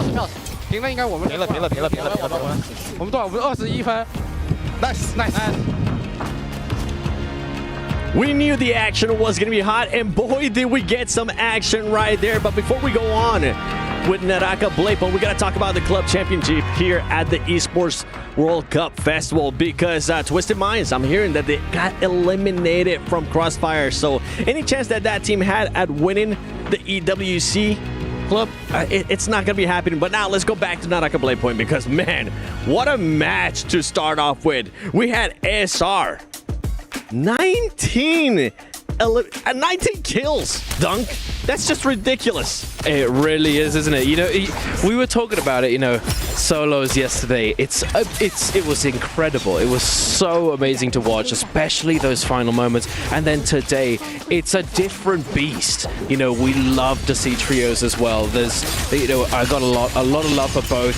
But SR coming in at the very end, able to make it to the very last moments. For those of you who don't know, when the storm counts down, when the timer in the top counts down to 0, multiple people, if they're alive, they draw. No kill multiplier, and it makes a huge difference. Oh, hey, Brain, I see you shaking your head there. Anything you want to say about that draw at the end? I mean, that draw was crazy. I'm sure both GG and SR are sad that they didn't get that kill multiplier off that because they both had a really, really big round of points. It was 19 for SR and I believe it was 16 for GG. I'm happy to be proven wrong because I put GG on my power rankings. I said earlier that they're a team who normally scale into the end of the game, end of the day. They kind of pop off in the later half of the day. But this is a solid start for a team who are normally slow to warm up. And they're a team who have always been incredible in final circles. That has been their major strength. They get to those final circles and they know how to pilot it. They have 3-3-0 on Monk, one of the best Monks there's ever been, alongside like the likes of Eagle. But he got his Monk, he popped off on it. I'm a Tianhai hater, but I have to admit, he looked real good. Let's not get into hating yet, all right? Looking at the match ranking here, Seb, anything that currently stands out. And don't worry, we'll get a chance to talk of some of the other stuff you definitely want to talk about DRG. Taking a look at the scoreboard, we're going to be seeing SR coming away with a 21.5 game score, putting them in that first place position. Chengdu's GG Esports Club are going to be hitting that 19.5 in second place, with Bauda bringing up that third place podium position at 13.5. Taking a look at ASE, they've got 10.5, and Tianjin Gaming going to be bringing that up in fifth place with 9.5. Something that I wanted to note here, we all had OUG playing very, very highly, and they are only in sixth place. Oh, 20 match MVP right here, 27,000 damage, 8 kills. I'm looking at this stats, Hiprin, and I mean, talk about wanting to start off your day hot. That is pretty solid damage, actually. I'm going to be honest, I was like, we've seen higher. We have, but that is a really, really solid start to the day. A lot of damage coming out of them, a lot of kills as well. 8 kills getting picked up. I can't remember what they were playing, actually, what character they're playing in that comp, but regardless, very, very solid start there for SR. 21 points. Remember, match point threshold is 47, so they're closing in on halfway there already. It is early. And I feel like we're not going to see them put back-to-back victories together. It's very rare in trios to actually see that happen. Yeah. I think we're going to see multiple people getting into very high points, and by game 4, it's going to be tight. Yeah, especially with the madness that we saw out of there. It'll be crazy if they do end up getting that match MVP, but something that we definitely got to talk about is about CDGG, because this team, usually they're known for just doing bad if they lose their drop, but they won this Yang, and it was pivotal. Oh, absolutely. They're coming in here. We see the Monk jumping off the pillar, able to create that line of sight opportunity and try and find those crowds, but unfortunately not able to do all that much until the very last second. But that was because of that Justina freeze coming through, denying it. But then again, you're forcing them to commit that to the Monk to prevent him from creating opportunities. And this was a big one, because obviously the attention going into today was on OUG, right? Like, these guys won last week at the MPPL in 4 games. Having these two titans go toe-to-toe inside this first realm of Yang put OUG on the back foot, really. Put them at a big deficit. You can see the overall head-to-head between the pair of them.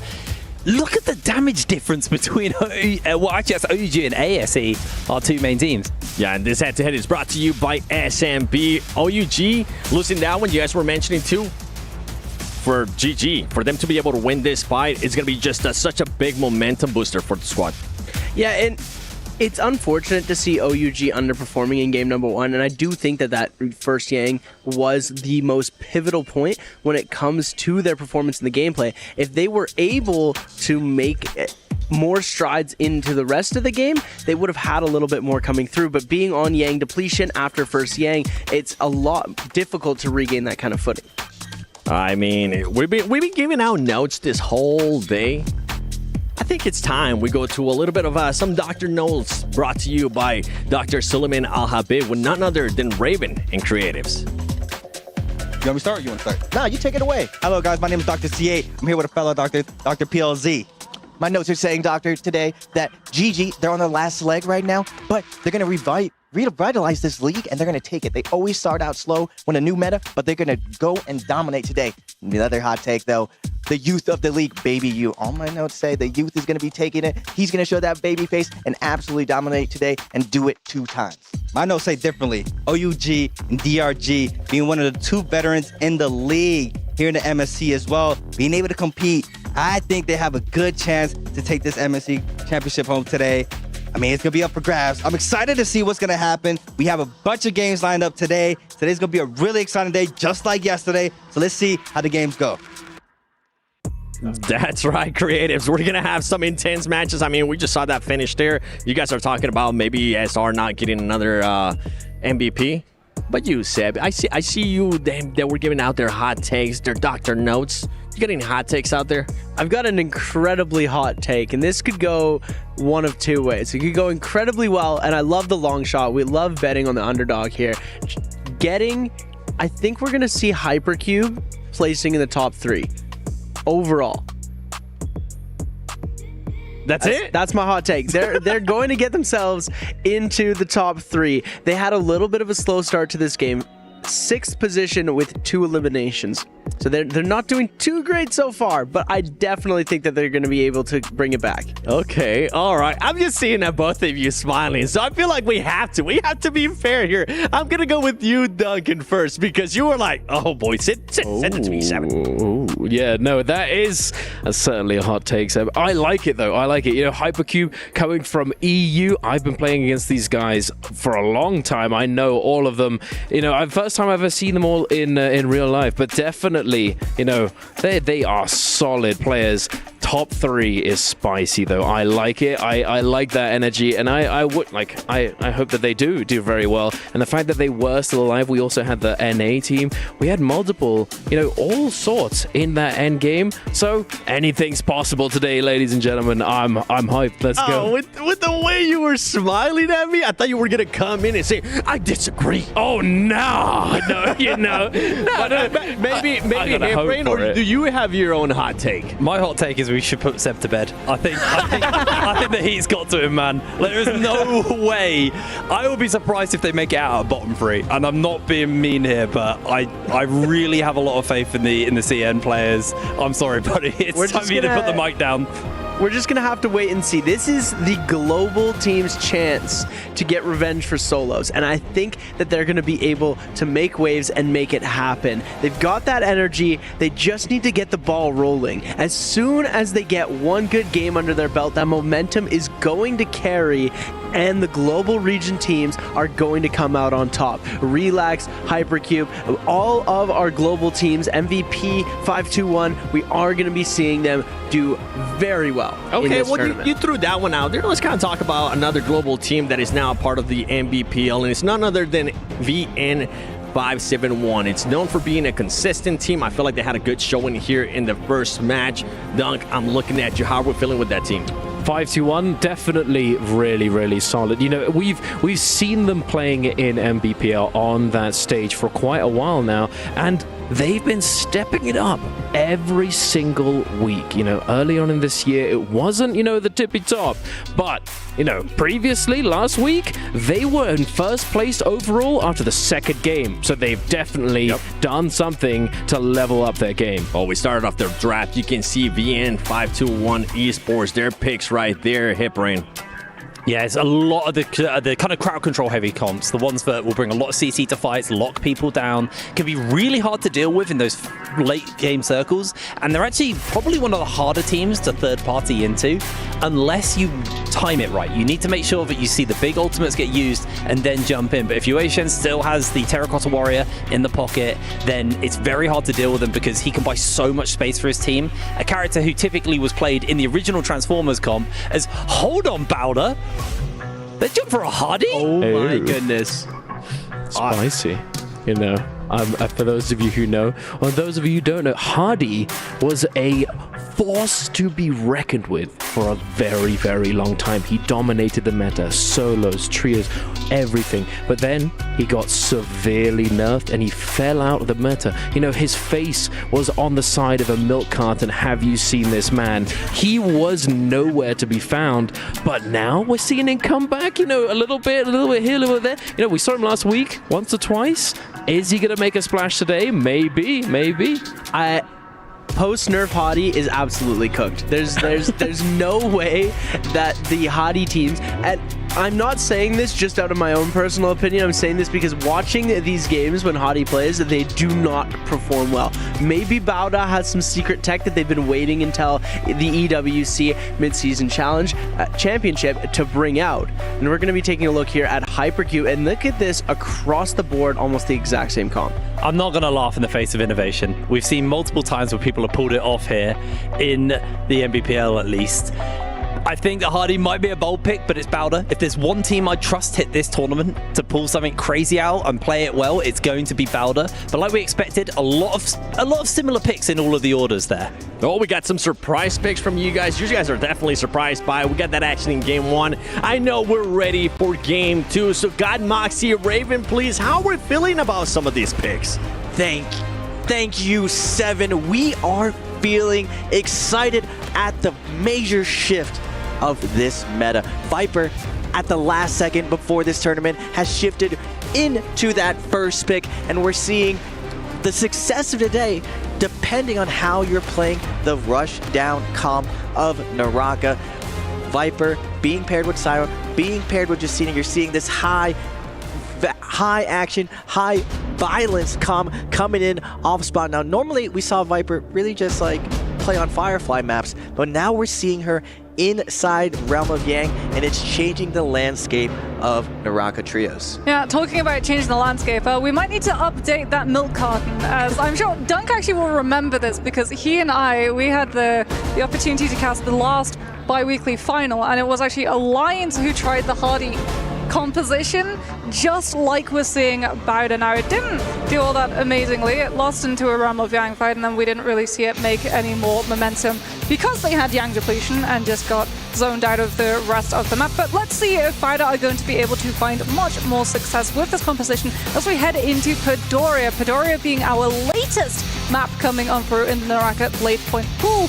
And Padoria has some unique mechanics to it, shall we say, as we're going to be seeing Hypercube. They're going to be unchallenged, which is very untraditional when we get to have a look at Padoria for Arcadia, as Arcadia is the home of the Thunder Coins, which when you collect 7 of them and you bring it to the center of that map location, you're actually able to interact and get yourself your hands on the Vulpine Essence, which is essentially a boosted up Mortal Defiance, and we got to see how important Mortal Defiance was yesterday in our solo showdown between Spider and Mike.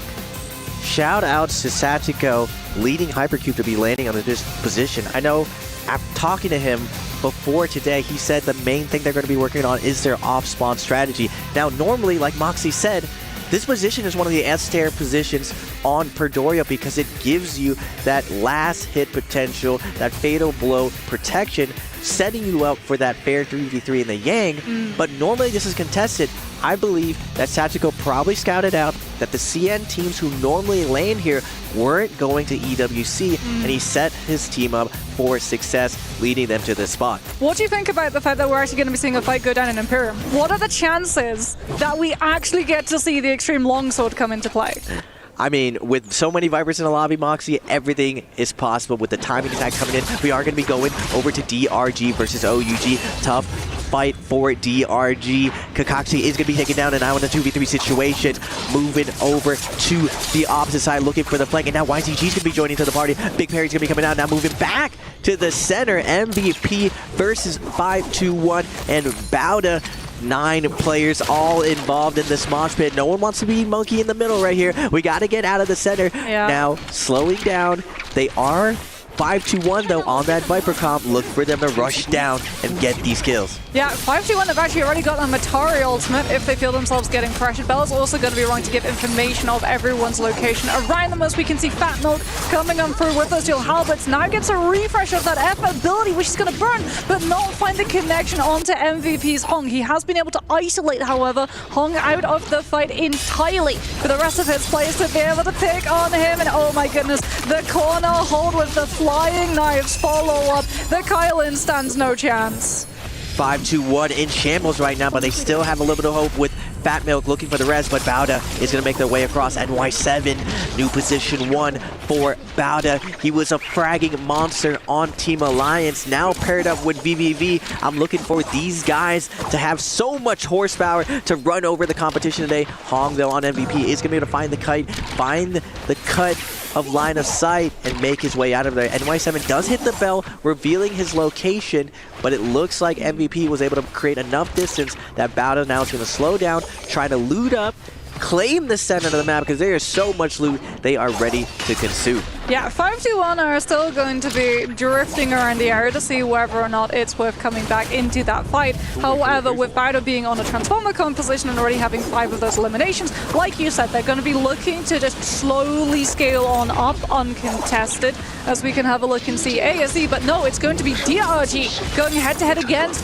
OUG. That Temi ultimate locking everybody in position for the Kylan to just batter them all about the shop, as Baby is going to be popping that Skater ultimate It's not fully scaled enough to legendary level 3 state, however, so it's not going to be doing all of that much distance nor stun, as we can actually see the reason for why these teams are contesting the space. The floating piles have spawned enough, which means the Fireflies have also respawned onto the map. Ballista comes into play too. Baby U having to burn all of the Fury Shells to keep the players of DRG away from him, as well as throw out the focus hits of the nunchuck so that he can have a little bit of pipe runner through the range shots. We can see the Forbidden Seal has been popped, which means that the Takeda ultimate ends early, and Kakashi with the meter dump comes through on the nunchucks, and this is just going back and forth. DRG's players are so incredibly low, but so too is OUG's Shinyu. Kakashi is trying to find the chase, but he's being kept in place by OUG's 2 other teammates who are doing such a good job of peeling for their teammate.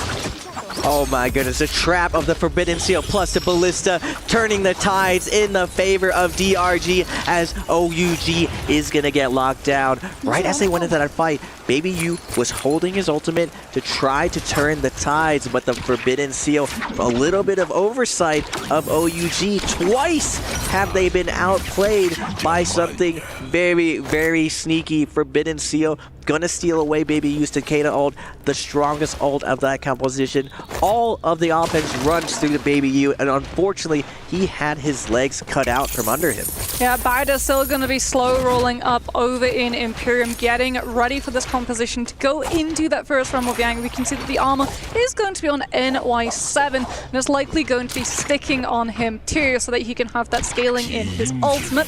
There's SR blue armors for a lot of them, but all of their ultimates are going to be potentially looking on setting on up 17S's Takeda ultimate. The way that the Takeda V3 works is it doesn't just scale individually off of the Takeda, it scales off of the entire team. So it's paramount that every single one of the players, both the Temi and the Syra, starts looting on up to upskill that Takeda's ultimate. Now, it looks like GG did lose 3-3-0 off spot. They're going to be making their way to the north. GG, one of the best teams when it comes to recovery, finding that reloot up, navigating through everyone's spawning locations, but it's going to be very tough considering it's just a Viper and Matari. Now, they do have the ability with that V1 stun to possibly snipe everyone else. ASC in the same situation, complete shambles. Both of these teams on the edges of the map, just trying to loot up, find some footing in.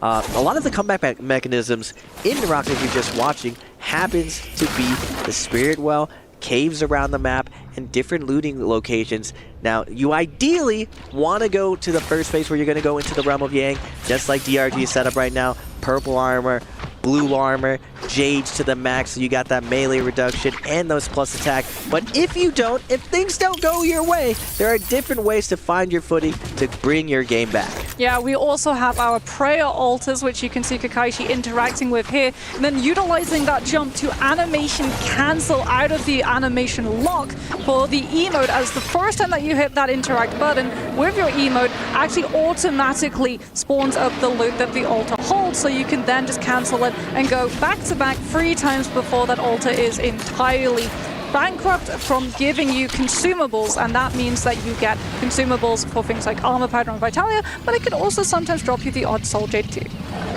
Now, looking at the overall leaderboards, Bauda already at 6 kills, and surprisingly on a Transformer composition with the unorthodox Hadi and Syra. So maybe it's an ace card that they save to keep up their sleeves, but definitely working very, very well on the back of VVV and NY7 piloting that composition. We are going to find the Moonbane, TJG versus YZG. Temi ult's going to be coming out. Yushan ult going to be able to cut through that Temi wall, not getting slowed down, but it looks like their crewmate was assassinated within that initial Bane.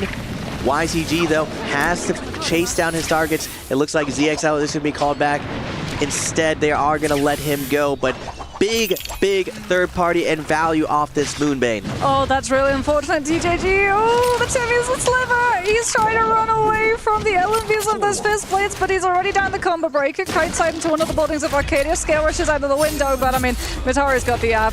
And we just dash interrupt, catch the disengage. Something that was very unusual there for YZG was the fact that they invested the Moonbane onto a team directly rather than one of the entrances to those Realm of Yangs. However, we normally refer to that Moonbane as the dinner bell, because everybody on the map can actually see the location of it. They know that there's a fight going on, and they would then start drifting into that position to look for a third party when all of those teams are down their abilities and down their ultimates. But now, because the attention is actually split between control and position for Spiritwell and control and position for Realm of Yang, no team has actually really started to contest YZG and punishing them for taking that fight earlier against TJG. Now, we are seeing SR and Bowder setting up for the Realm of Yang. Very, very cordial. A nice single file to go in. No shenanigans. We are going to get to see the first Sand Siphon versus Transformers. I always say every meta has a Viper, has a Temi, has a Monk. I'm excited to see where we've taken Transformers versus Siphon. NY7's going to lead to charge with an ult in the middle. SR, though, going to use the pillars to line of sight, getting away from any of these dodges. His teammates need to create some space for him. Syra ult's going to get picked in response to defend his teammates. SR17S gonna be cooking the legs of NY7. Get off my legs. We're gonna be hopping out of here as SR is doing a really good job of denying this Monk's value. Rico in the midair saying, you can't grab me, but 17S is gonna go for a ride, and now it's SR's turn to go on the offensive. Yeah, trying to find that 2 versus 1 isolation fight, but the Decatur ultimate is doing a very good job appealing for that Syra. Unfortunately, that stun does manage to come on through from the other side, catching out both Rico and 17S, as we can see the later Syra ultimate coming on through from their opponent. Temi ultimate is now burned from Jai, trying to give SR a window of opportunity, but that Syra still gets to go through the windows. However, the shield has now been broken. Bowder out of that Syra ultimate, and we go back-to-back combo breakers, but the aerial dash keeps the Syra up in the air long enough for the follow-up to come on through, and this is just a matter of crossing the T's and dotting the I's, as Bowder are just going to be playing with their food. Yeah, Bowder sliding uppercut on the pole sword. Victory lap for them. VVV leading the charge for this team. Bowder is looking unstoppable with just the amount of DPS they're able to put out, the amount of just insane carries on this team. XCM also a carry coming from Wolves. Oh my goodness, this team is super stacked. I'm wondering really how they're going to play these end games, because TXJ was definitely the general to VVB for these end games, but they have won so many end games, only second to GG. So going into the later part of this game, I'm looking to see what Bowder has cooking for us for the rest of the day. I tell you, when we did the talent show earlier as a cold open, some of the players were really bad at the keepy uppies, but in the game, the keepy uppie potential is incredible, especially with the aerial dash extensions. As we're going to have, well, a little bit of downtime, as all of our teams with Yang Depletion are going to be splitting on off, not immediately going for the revive. We can actually see the top left corner of the screen, 21 players alive, 12 players currently in soul form. You don't immediately want to revive, as you can utilize your soul form, still see players and get a better lay of the land for where a potential better composition to fight into will be. So we can have a look and see, ooh, ASC getting the win against DRG with that jump LMB coming on through to finish off that last straggler, as now we get the Yang Depletion fights. That Vermilion Birds Might is going to give ASC all of the confidence to invest their ultimates. Han, unfortunately, has been zoned out almost immediately by the Smolch ultimate, which is going to be able to block the grab potential coming on through from this Tianhai, and his ultimate is about to be over. Kylan ult comes on through from ASC's miss. Han was almost able to find a grab, doesn't manage to find the time for it, and now has to go in and play off of that disruption sent in by his Kylan. Jabbing is revealed on the staff, no animation, you just have to 50-50 gamble parry time it, and ASC's hand is going to be an absolute menace in the back with all of those hits coming on through before Hypercube are ready to take them. Hypercube holding their ult for as long as possible. Kato ult's gonna be popping through, but Han is doing such a good job with this jabbing on the staff, doing so much damage, back-to-back parries, and now the ultimate is not gonna matter for Hypercube. Taliska's gonna try to fade out, trying to find a focus tag. He does get a parry, a moment of hope for Hypercube. Mortal Defiance is going to be popping out. That Red Jade going to give him a bit of health, but it's not going to matter. AST is too safe with it. covering the parry chances. They are going to take him down. Valiant effort by Hypercube. We're going to be seeing a zoning Viper ultimate coming on through. VVV actually going to be able to dodge it by hiding inside the invisible bush. The purple bush does cut LOS, so you don't have to worry about that Viper Tower. What YZG has to worry about is the uppercut extension off of those fist blades. VVV, however, is overextended now, and he goes a little bit too far away from his team. Vermilion Bird's Might was there, and it does feel like Bowder actually took this fight aggressively so that they could guarantee a reset before that buff ran out, and they didn't actually lose a player after it had been burned through. Unfortunately for YZG, Bowder did burn all their ultimates. Now just GG know that YZG is naked. No ultimates to their name, but it looks like YZG is going to be peeling off as second Yank is going to be coming up. Now, looking at DRG coming in to 5-2-1. They're coming in very, very aggressively, but 5-2-1 just like, we don't mind. We got our homies here, OUG as well. You better back up, but GG's going to be coming up with a flank. Got to be careful. So many Vipers here. Fat Milk gets wiped off the map in a second. Oh my goodness. He just got completely deep fried out of here. Yeah, I think we need some new wallpaper in Arcadia, as this one's probably going to need some nice vinegar to get those bloodstains off, as that was Fan LMB into just follow-up R&B from this halberd, and like you said, absolutely evaporated. Gone that one moment, gone the next, as we can have a look at Bowder, who are going to be pulling off a magic trick themselves and hoping that they can make their opponent disappear with the Syra ultimate. That stun dazzle is going to be able to find the stun connection into the triple charge beam, and this is just going to be Bowder dealing one by one with the individual threats that are posed by RL. Oh no, we're watching RL just get cannibalized right now. But we are going to go back to YZG and GG doing the happy hop skip around each other as the second Yang is going to be coming in. Look at the overall leaderboards. Bowder is leading with 13 kills. This is their pop-off game right now. Can anyone slow them down? ASC, one of the favorites in this tournament as well. Gonna be trying to be the bump in the road, but NY7 posting up, looking to old Han matching right here. Boxing matches before these two Titans, both of them going for a grabber now, looking for the hip jump, not gonna get it. Stomp is gonna get it denied by the punch. Han gonna eat some hands from NY7. Get off me. ASC's miss, looking for the scare watch, trying to find some openings to get a grab for his teammate NY7. Nice eye from NY7. Gonna dodge a jump from Han. He does get one grab up. Big heel's gonna be coming through, but ult is gonna be running out soon.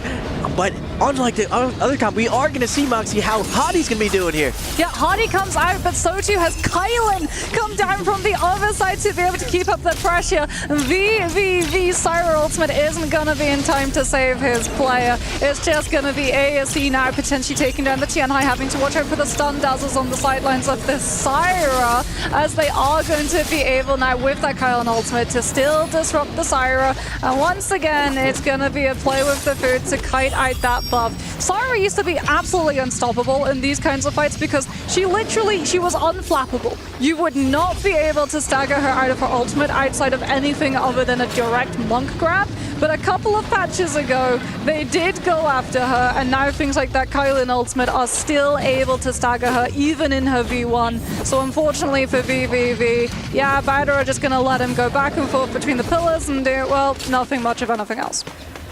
VVV not even going to heal up, try to do a cheeky timeout right here. If you do tie in the Rebel Yang, he could possibly put them in a terrible position. If anyone can do it, it's VVV. No, VVV's like, nah, we're not going to go for the BM.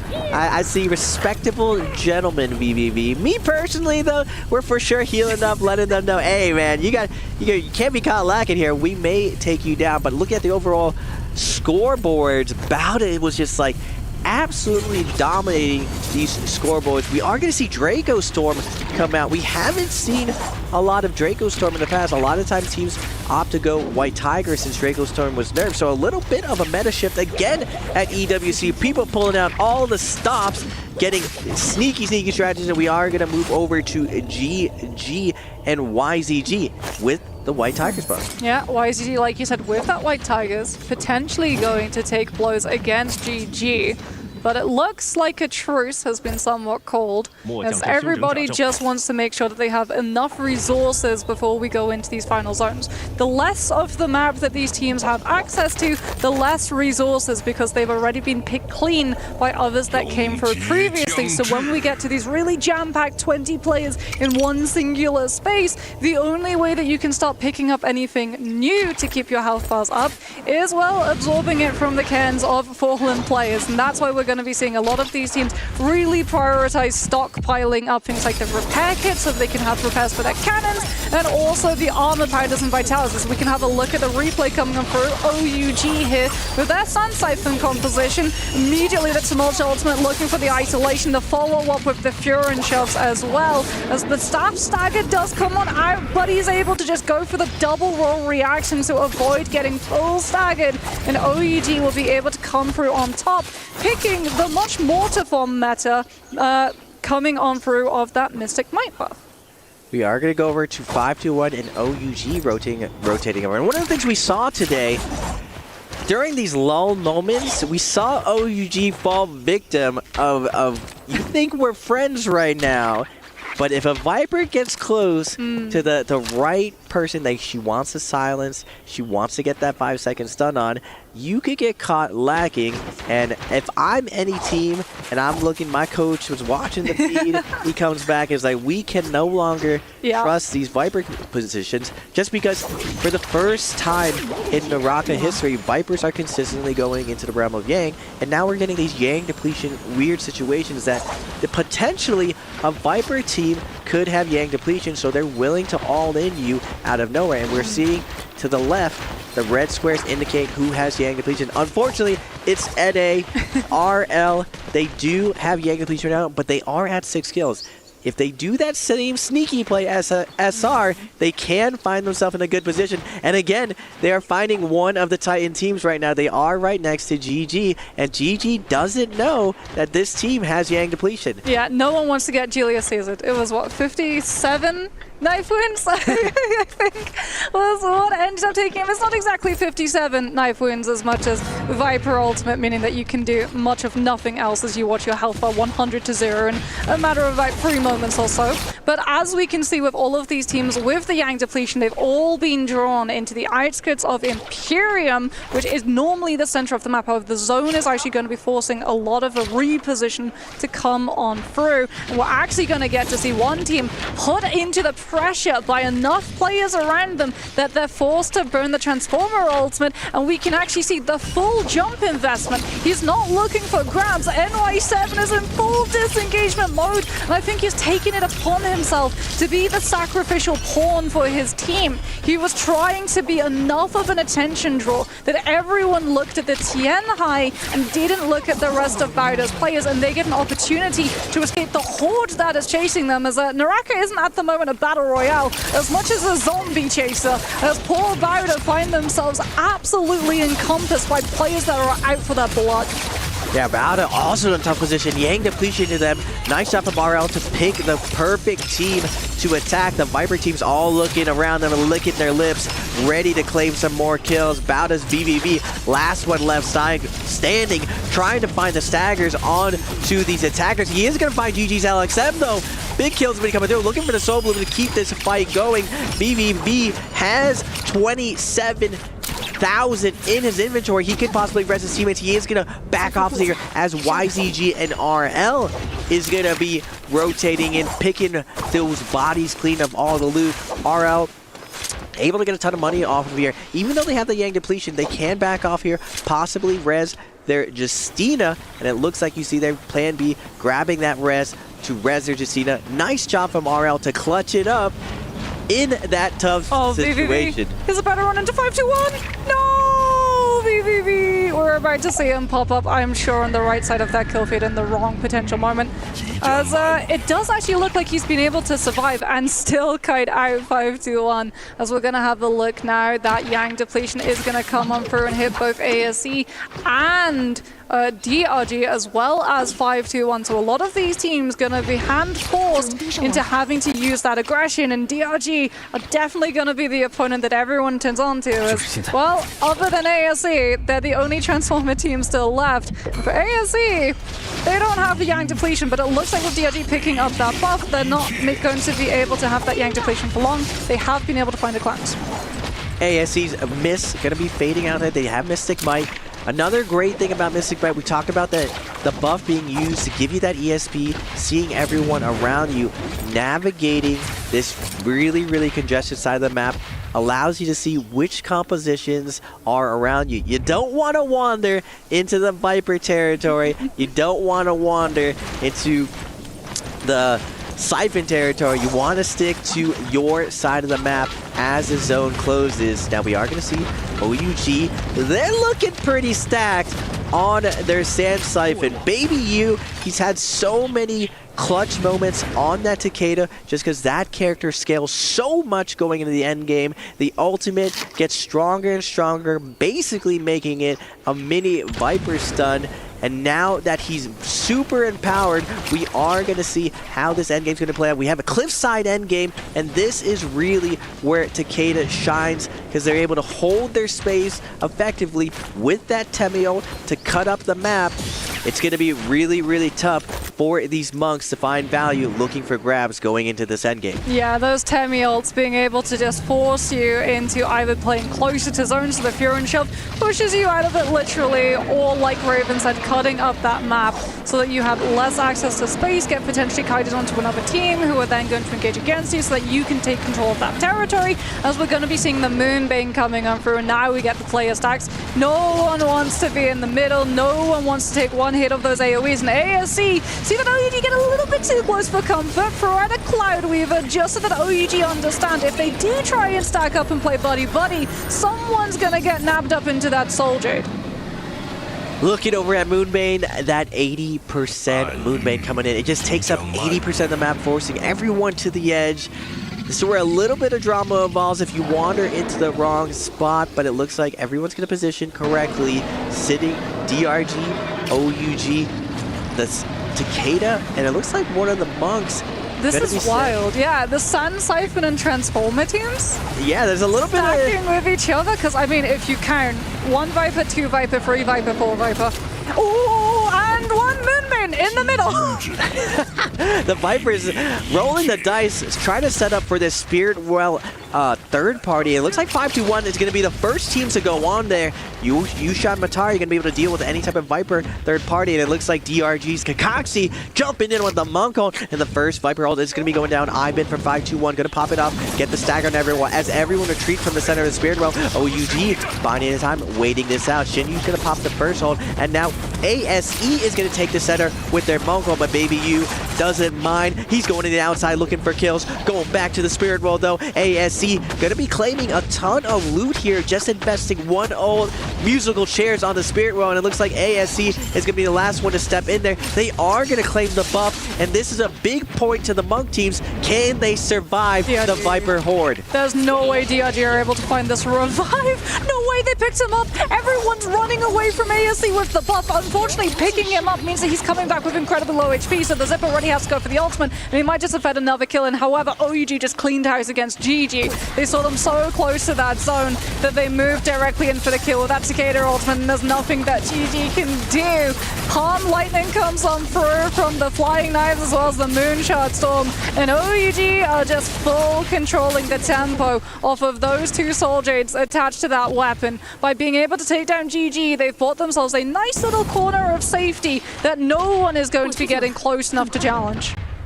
Baby U on the Takeda definitely deserves the look. YZG's QGG also very, very stacked, but Baby U is starting to activate right now, picking off all the duos and solos left. He's going to pick a kill up onto YZG. On the north, though, high ground's being controlled by ASC. Ultimate low being controlled by OUG. We got the NA boys to the left. Shout out to Go By on the cliffside, trying to bob and weave against these super stacked teams. Now 521's Fat Milk, his team kind of in shambles right now. Baby U smelling blood in the water, gonna make his way in with his gold fist, looking to pick up more kills. Cloudweaver's gonna be going down, shoving Shinyu, but Shinyu looking for the flank right now, but Fat Milk is doing a good job of staying alive, scale rushing up and down. Baby U, though, is gonna get doped on by RL. Tamiel's gonna come in to try to split up this damage, but the Tome is gonna come down. Greatsword Juggle's going in. Oh my god, RL's going for a ride while Shinyu finds the kill as the cat, and then Plan B is gonna get taken down by Baby U, but ASC is gonna be activated on the high ground as 5-2-1. Fat Milk tries to get away. OUG is gonna hold on to this ulti low. It looks like it's gonna be coming down to the two juggernauts, OUG and ASC, as this end game closes. OUG, however, down all of their ultimates except the Takeda, as Baby was able to pick up the blooms and get that back. Manages to dodge out of the Cloudweaver as well as the Dragon's Roll meter dump, threatening his position, forcing him into that invisible bush so that he doesn't get spotted. As we can actually see that Shinyu manages to find the meter dump onto DRG's WX98. However, the Transformer with the TN high jumps into the position that OUG hold, and once again they're ousted from their spot. Baby is literally just using the focus movement of the fist blades to keep himself as mobile as he possibly can, as the other two players from OUG have been able to camouflage themselves into the bush and start rebuilding those ultimates in just natural charge. ASE's hand is the one that everyone is currently looking at, but he hasn't been able to find a single grab until just now. OUG get pushed out of that position. Han's already down to 50% HP. The Kylan ultimate is trying to cover him from ASE's miss, but Han's just not able to find the grabs. ASC getting picked up from the zipping heal. He does get one grab. Big heal going to come out from that punch. Kakaxi is going to get taken down, but Baby U, oh my goodness, ASC took their hand on the ball. They're going to find the res onto Shinyu. Baby U's going to pop that Takeda and try to shove him away. They're not going to pick him up. They do see him. Baby U does get knocked down. SS is going to pop the Temio. Big parry going to come from Baby U, creating some space. He has two more shoves in his bank, but ASC sees the thread, trying to come up there. Miss looking to get onto Baby U, trying to deny this res. Shinyu's down to his last leg, 1 HP left.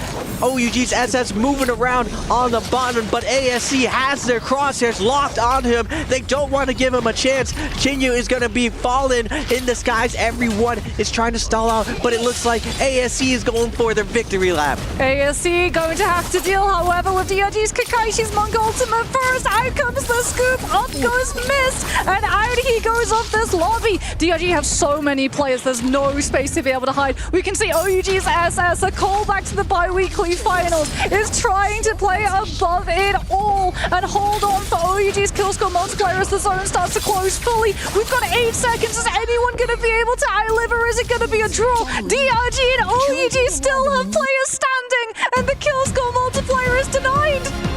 31.5. We saw a flash of it. It looks like that was stolen away at the last second. We're going to have to wait to see what the scores look like. But OUG, just like Moxie said, the clutch up, the air stall, the mayhem on the bottom. SS, the IGL of OG, able to carry his team across the finish line. The captain keeping the ship afloat. What a crazy endgame. I expected with all the Vipers in the lobby, normally what we see is the lobby just gets annihilated off spawn. We don't see these stacked endgames, but because of the betrayals, because everyone kept all these sneaky plays for this tournament, the action is just non-stop. The end games are just so stacked. Oh my goodness, what an end game. OUG stealing away the MVP. I know that's definitely going to be upsetting some of those expectations on the desk, because we might need to grab a spoon for Jake to start eating his words, as OUG looking just as strong as they were on that bi-weekly final.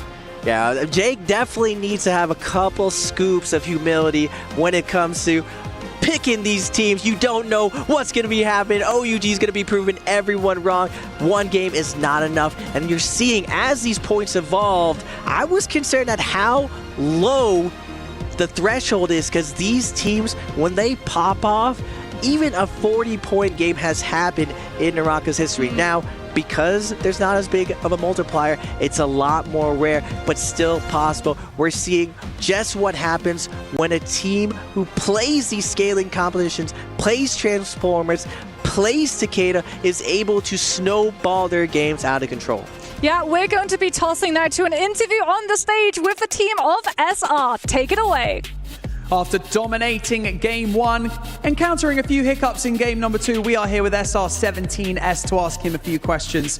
17S, a good start to the competition so far. I want to talk to you about your team chemistry because you are the latest addition to this roster specifically. Do you feel like your chemistry as a team is improving each and every time you compete on the main stage? 那其实今天的比赛 SR 是有一个非常好的开始。那其实对于现在来说 ，SR 这个组合也是比较新的。那随着你们一起战斗的时间越来越长，觉得你们队伍的默契合作方面提升的怎么样呢？默契的话，就是我们平时就是玩，然后睡觉，还有出行，还有娱乐，反正各种，比如吃饭，我们都是在一起的，所以默契的方面就是挺高的。Okay, so we always together in daily life, like we sleeping, eating, and playing games. So we always be together. So I think our chemistry is really high now.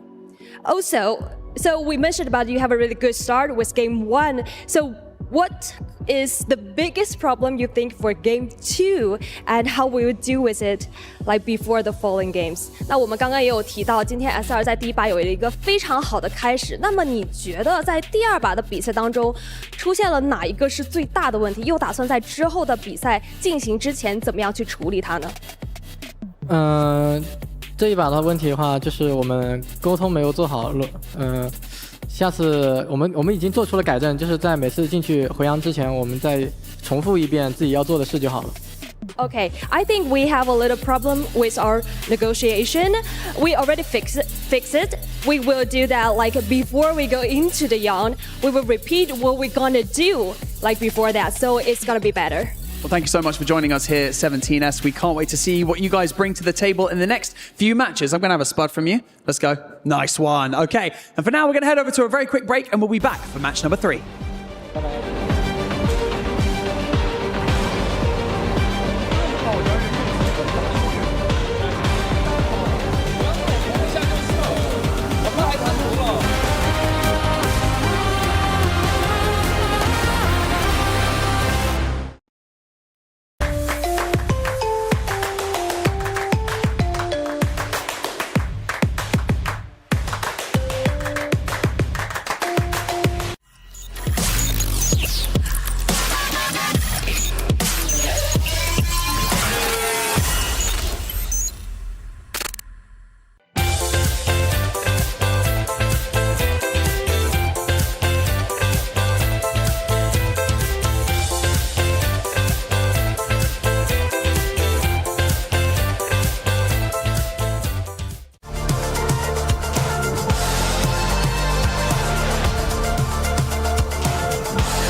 This land is calling.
Level up your gaming experience with over 8 billion playlists, only on Spotify, the official audio streaming partner for the 2025 Esports World Cup.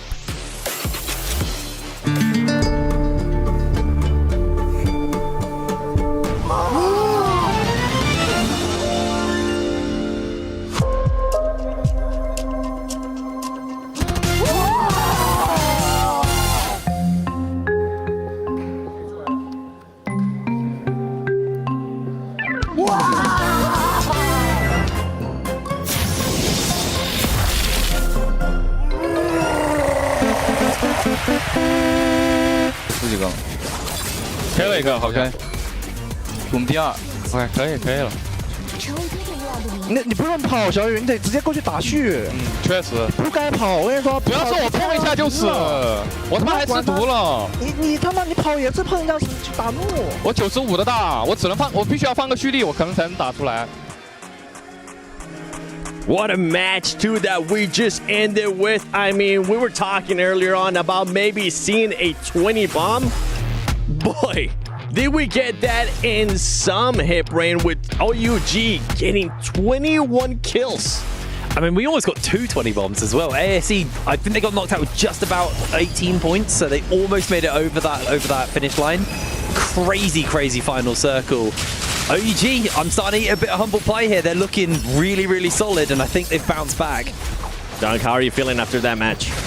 I mean, it was an incredible showing here. We saw ASE, you know, like coming online just towards the end, you know, around 1 minute 40-ish. We see them right here up on the screen. They monk up, they use the Chanhai ultimate, and they try and take advantage of the situation right here. We see them pulling that trigger, jumping up there, trying to find the opener and shut down OUG, but it goes wrong for them. Something goes awry, and they're not able to secure those those final placements and stay alive until the very end, unfortunately. I think OUG's Takeda, definitely one of those key hero picks that we saw coming out there. Being able to defend for such a long time, then we do see DRG coming in and wiping them off the board for a second, and then ASE does end up getting eliminated pretty quickly into that fight afterwards, as we can see here, but I do think that Takeda was the pivotal point for OUG being able to defend against that initial push.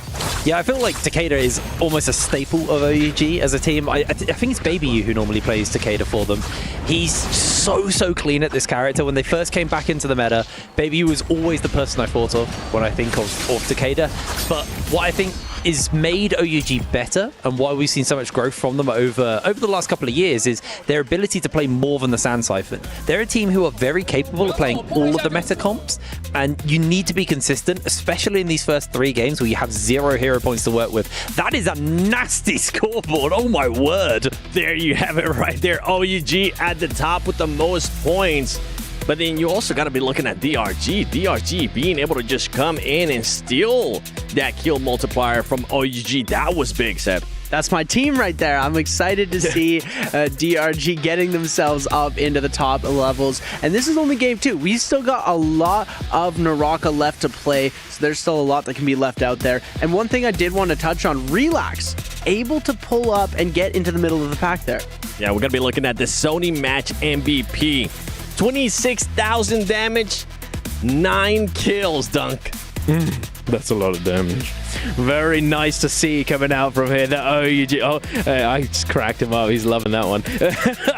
Yeah, the Tamolk as well being the match MVP, the Sony match MVP. We love to see it, Tamolk. He doesn't always get the spotlight, but he's often that character that facilitates so much, creates so many different opportunities. You know, the pocket sand, you know, it's just out there. It does a lot. You know, you get hit by that, chained into more of them, you're in for a bad time. Sand in your shoes. It's not comfy. I'm loving all the sound effects that you're bringing in today. Keep it going, baby. One team that started off hot today, especially this last match, was Bauda. They were able to third party early on, and then hip rain when we went into this Yang. Oh boy.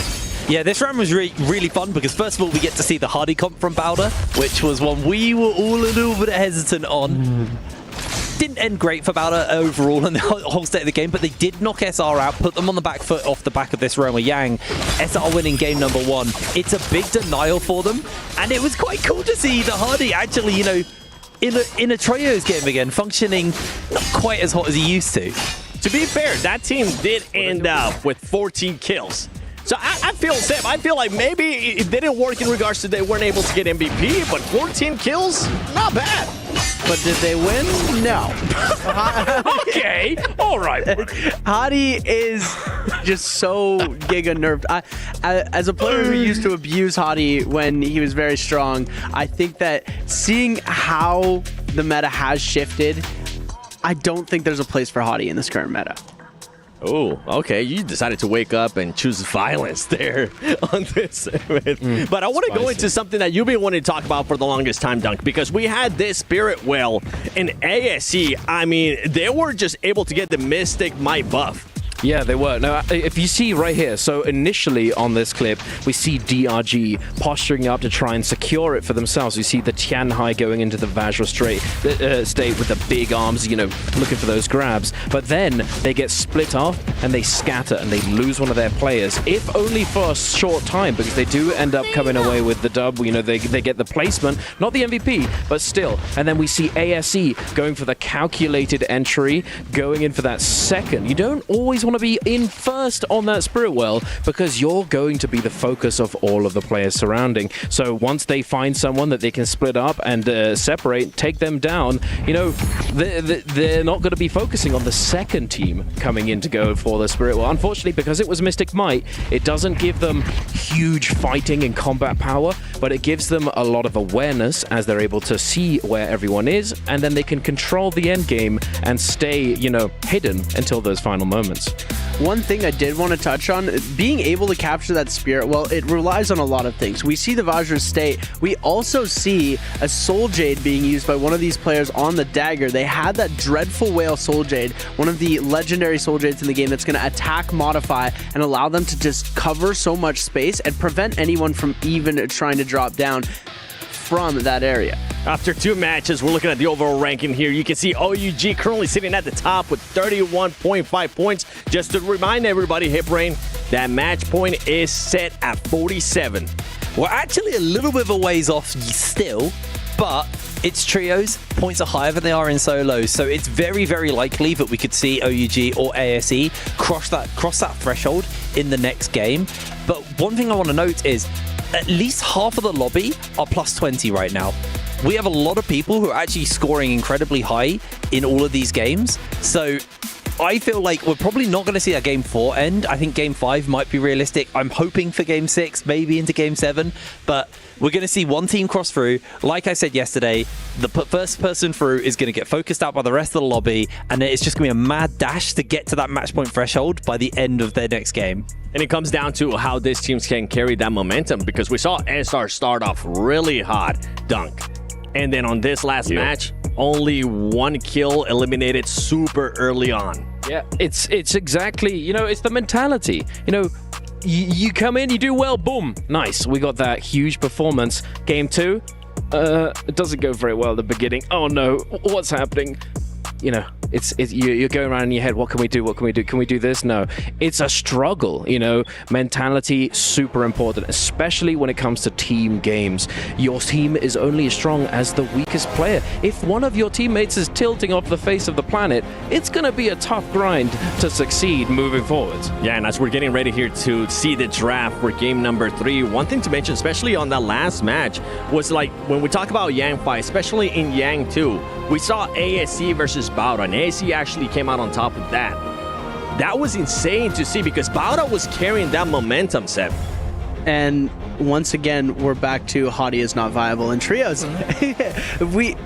ASE is able to win that purely because, I mean, there's a lot of misplays that did happen in that fight, but we do see them on a disadvantaged comp. Bauda had more control in the early seconds of the fight, but ASE was able to bring it back just due to the fact that they got so much more value out of their abilities and ultimates than Bauda did. I mean, we'll see what they're going to be doing here. Maybe they're going to be choosing the same one, HitBrain.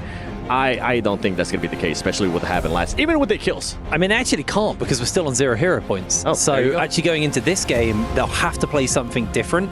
This is the last game where hero points are 0. We go to 12 for game 4, and then we start playing almost the normal way we play Naraka on a regular like bi-weekly placement match, where you have 12 points. Every time you pick a hero, it goes to 1, and then after that, it increases depending on however many people in the pick order are picking up characters. The big thing about that though is, I think it's after game 4, correct me if I'm wrong, or if it's game 5, we move to a point where we actually go into order of the score. So if you're at the top of the table for points, you're actually at the end of hero select, and that's the whole day. Your placement dictates where you are in hero select. Yeah, it depends on who's getting to that match point threshold first, and those teams within that threshold are then put down to that last round selection. Now, of course, we're going to talk a little bit about these selection phases. It can be a double-edged sword to be in that last round, because one, you can, benefits. You can tell what's been picked by the rest of the lobby. You know what characters have had their cost increase, so you can potentially look to go for a counter composition opportunity. You can look to pick something that is going to counter what has already been picked by the other players. But then, it's also a bad thing, because then you can't potentially play your strongest comp, since it's already had its points increased, and you can't afford to pick it up in that game.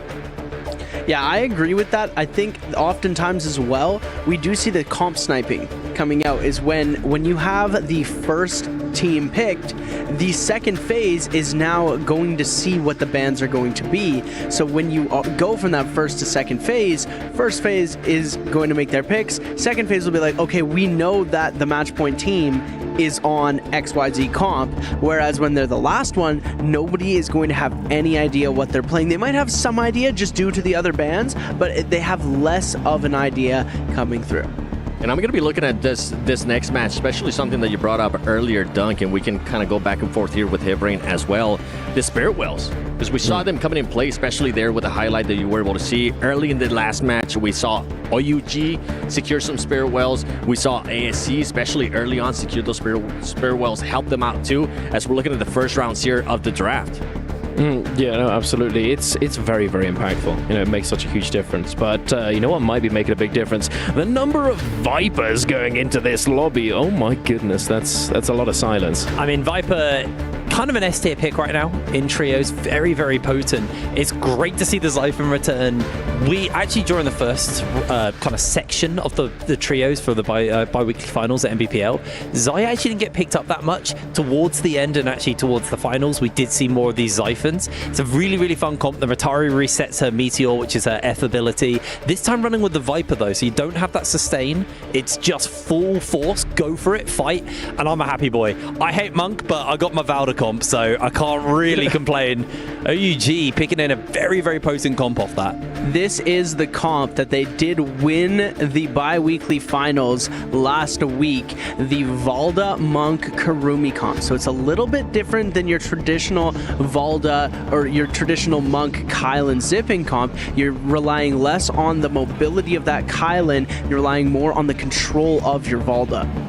Yeah, no, you're absolutely right. It was so clutch back then. Oh my goodness. SS managing just barely to survive. It was a 0.5 difference that put them over the top and gave them the MVP in that game, securing them the win. Absolutely incredible play. But right here, now we're in that third and last round selection, ladies and gentlemen. We've got GG, we've got Relax going for, yeah, I mean, we're all going for that Sand Siphon with the Syra Takeda Tamog, and then YZG, Young Zone Gaming, is going to go for something a little different. They're going to go for the ice cream comp, as the Chinese like to call it. It's literally been a Bing Chilling comp.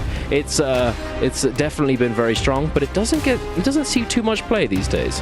The picks have been made here for game number 3. We've gotten some action to SR coming in hot in game 1, not being able to back it up here in game number 2. Now you have OUG with those 21 kills in game 2. Can they back it up here going over to game 3? Got Moxie and Raven, please take it away. Thank you so much, Seven. Yes, we get to see so many favorable team compositions coming on through. As Desk mentioned, OUG on that winning composition with the Volta. However, there is a slight wrinkle in the story this time, and that's that DRG aren't also on the Volta. So this time they can't costume change and make people think that they got knocked out of the lobby already. But something else that we have to talk about, Raven, is GG are on Sand Siphon. You talked about that last match, how GG are the kings of the end game. Well, they're also the kings of Holoroth when they're on a Sand Siphon composition, right? Yes, they are absolutely feared on this map. Now, not gonna lie, over the years, OUG has stepped up as well, and they are one of the Titans. For years, these two teams have dominated when they pick Sand Siphon, that Takeda composition, just because Holoroth, just like Predoria, used to be the newest map. It's very, very wide open, so this allows teams to stay alive and really scale up. GG are the masters of macroing on this map. They know exactly where to go, where to loot up, and they always set themselves up for success. And one of the things to look out for is a lot of the times they get to these end games with not a lot of kills.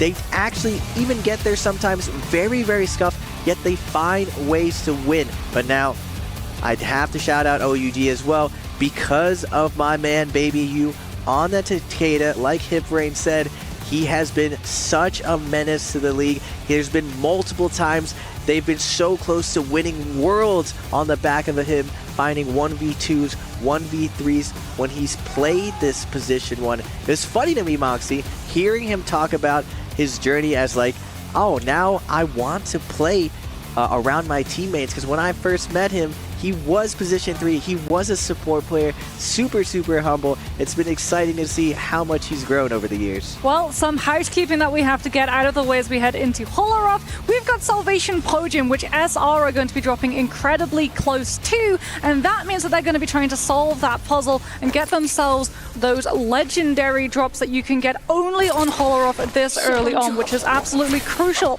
for Transformer teams. However, we also see that 2 teams drop up north of Plumed, which means that they're likely going to go for a timing attack if SR aren't careful. GG also not really going for what we traditionally see, as they're normally up further north, much further north than they actually decided to drop. As Relax, it looked like, actually tried to contest them.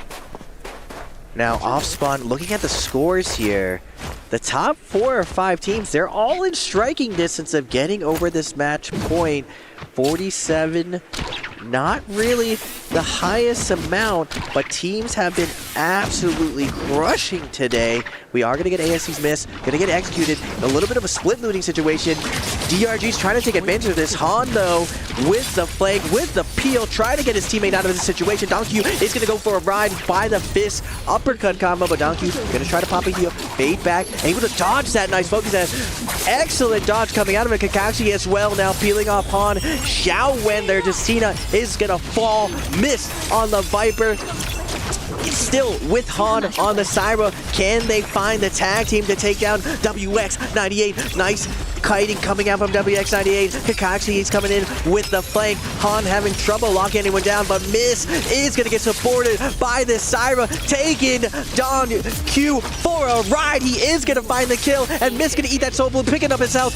V2 is going to be coming in. Silence going to come down, but a parry, a mistake from Han, putting his team in a tough position. Now Miss in getting the combo going down. Kakashi did come back with this flank, getting stuck in the corner. Miss finding the follow-up, has him against the rope, but Miss looking for these wild uppercuts. Kakashi is going to find a parry. Han trying to close this out. Kakashi against the world is finally going to get taken down from Miss. Oh, is that the first salty run back of the day that we got to see coming up through from ASC, as they literally just send Jiawen back to the Soul Altar and immediately cycle him right back into that fight. As we can see, Bowder and OUG going head-to-head. Bowder with that Matari ultimate are going to be running out. Jinyu as Incredible tries to grapple, but it was a fake. The grapple comes on through into the the stagger follow-up on that spear. XEM, though, is still going to be able to hold the fort down long enough for his reinforcements, his two teammates, to be able to come through and make it an unfair 1 versus 3. As we head to a slightly chillier climate and get to see Hypercube going head-to-head with this Transformer composition. It's going to be Talisker and that Kylan getting full focus down right now, but a big parry is going to be able to put the pressure onto Nosense, who has to burn the combo breaker, wants to hold on to this ultimate for as long as they possibly can, tries to disengage but gets stuck by the grapple coming on through from MVP, and with no choice, his health bar was so low, he has to go for the ultimate and look for grabs on the disengaging players, as they've actually done a very good job of keeping up the pressure onto MVP's players to make sure that Nosense is still going to be within grab distance of some of them. MVP still has a little bit of life in them. They are going to pop that Uation on, but Choice going to get surrounded right here. We are going to move over to GG in the north. Kings in the north. They're going to find the NA team RL. Syra ult is going to be popped from 330. The pain being laid down on plan B. Now going back to the EU's hope. Hypercube finding MVP off spawn. Uation down to his last leg. Shout out to Satsuko. This off spawn strategy has been very, very good. They are able to snipe out one of the global teams and scale up on Monk. It's absolutely critical that you win your off spawn as Monk, because it really sets you up for that first Rumble Yang that you want to get into, so you can get better armor, get better weapons, and really scale up to snowball your game. Speaking about scaling up, ESA have been able to solve Salvation Podium. It looked like it was a Bane's Breath coming through from Bowder, and ESA have actually kited over to the Forbidden Seal because they have used their ultimates already, and now we don't get the two deficits in ultimate abilities. The RMB comes on through from the Full Sword, and that's going to be so much damage instantly. Zhao's been able to build up that Kylan ultimate too, and the after effect dashes are going to be able to keep disrupting Bowder. He gets VVV, he gets NY7, and SR will be able to come out on top of that fight, retaining the possession of that legendary pulse, the only legendary weapon currently on the map, which gives them such a leg up in that first realm of Yang. Going back to the north, RL NA, so with GG and YZG, it looks like CJS. We're seeing another variation of GG. Normally they like to take their off spawn very, very safe, but with so many opportunities to fight right here, they are going to be trying to pick up some kills off spawn before this realm of Yang. RLs go by, trying to kite. GG chasing him down. Nice F. Able to swerve out of there like quick. Baxter on go by. He originally was a solo player for most of his career. He finally switched over to trios, and with that switch over, dominating NA and showing his talents now on the world stage. It's his first stop here at the world stage, and he broke some ankles. Solo players with those kiting skills making a difference. Oh, the bow shot from CJS. He pulls it back. He doesn't manage to find the connection. What Gobai might actually be able to do, though, is bring GG into YZG. This is the strategy. Like Raven said, break the ankles, kite the team that are chasing you into another full team so that their attention is taken by taking that fight, and you yourself are able to get away in that meantime, as we can actually see that GG have full committed into the rift. They go up into Yushan Ruins, still trying to figure out where exactly this player has gone, as on the outsides of City of Tang we can see ASC just trying to chase down some of those straggle picks against their opponents, as SR have another Kylan ultimate and have another kill onto Bowder, as this is actually a replay moment coming on from that Kylan V2 that we got to see do such devastating damage with the dashes.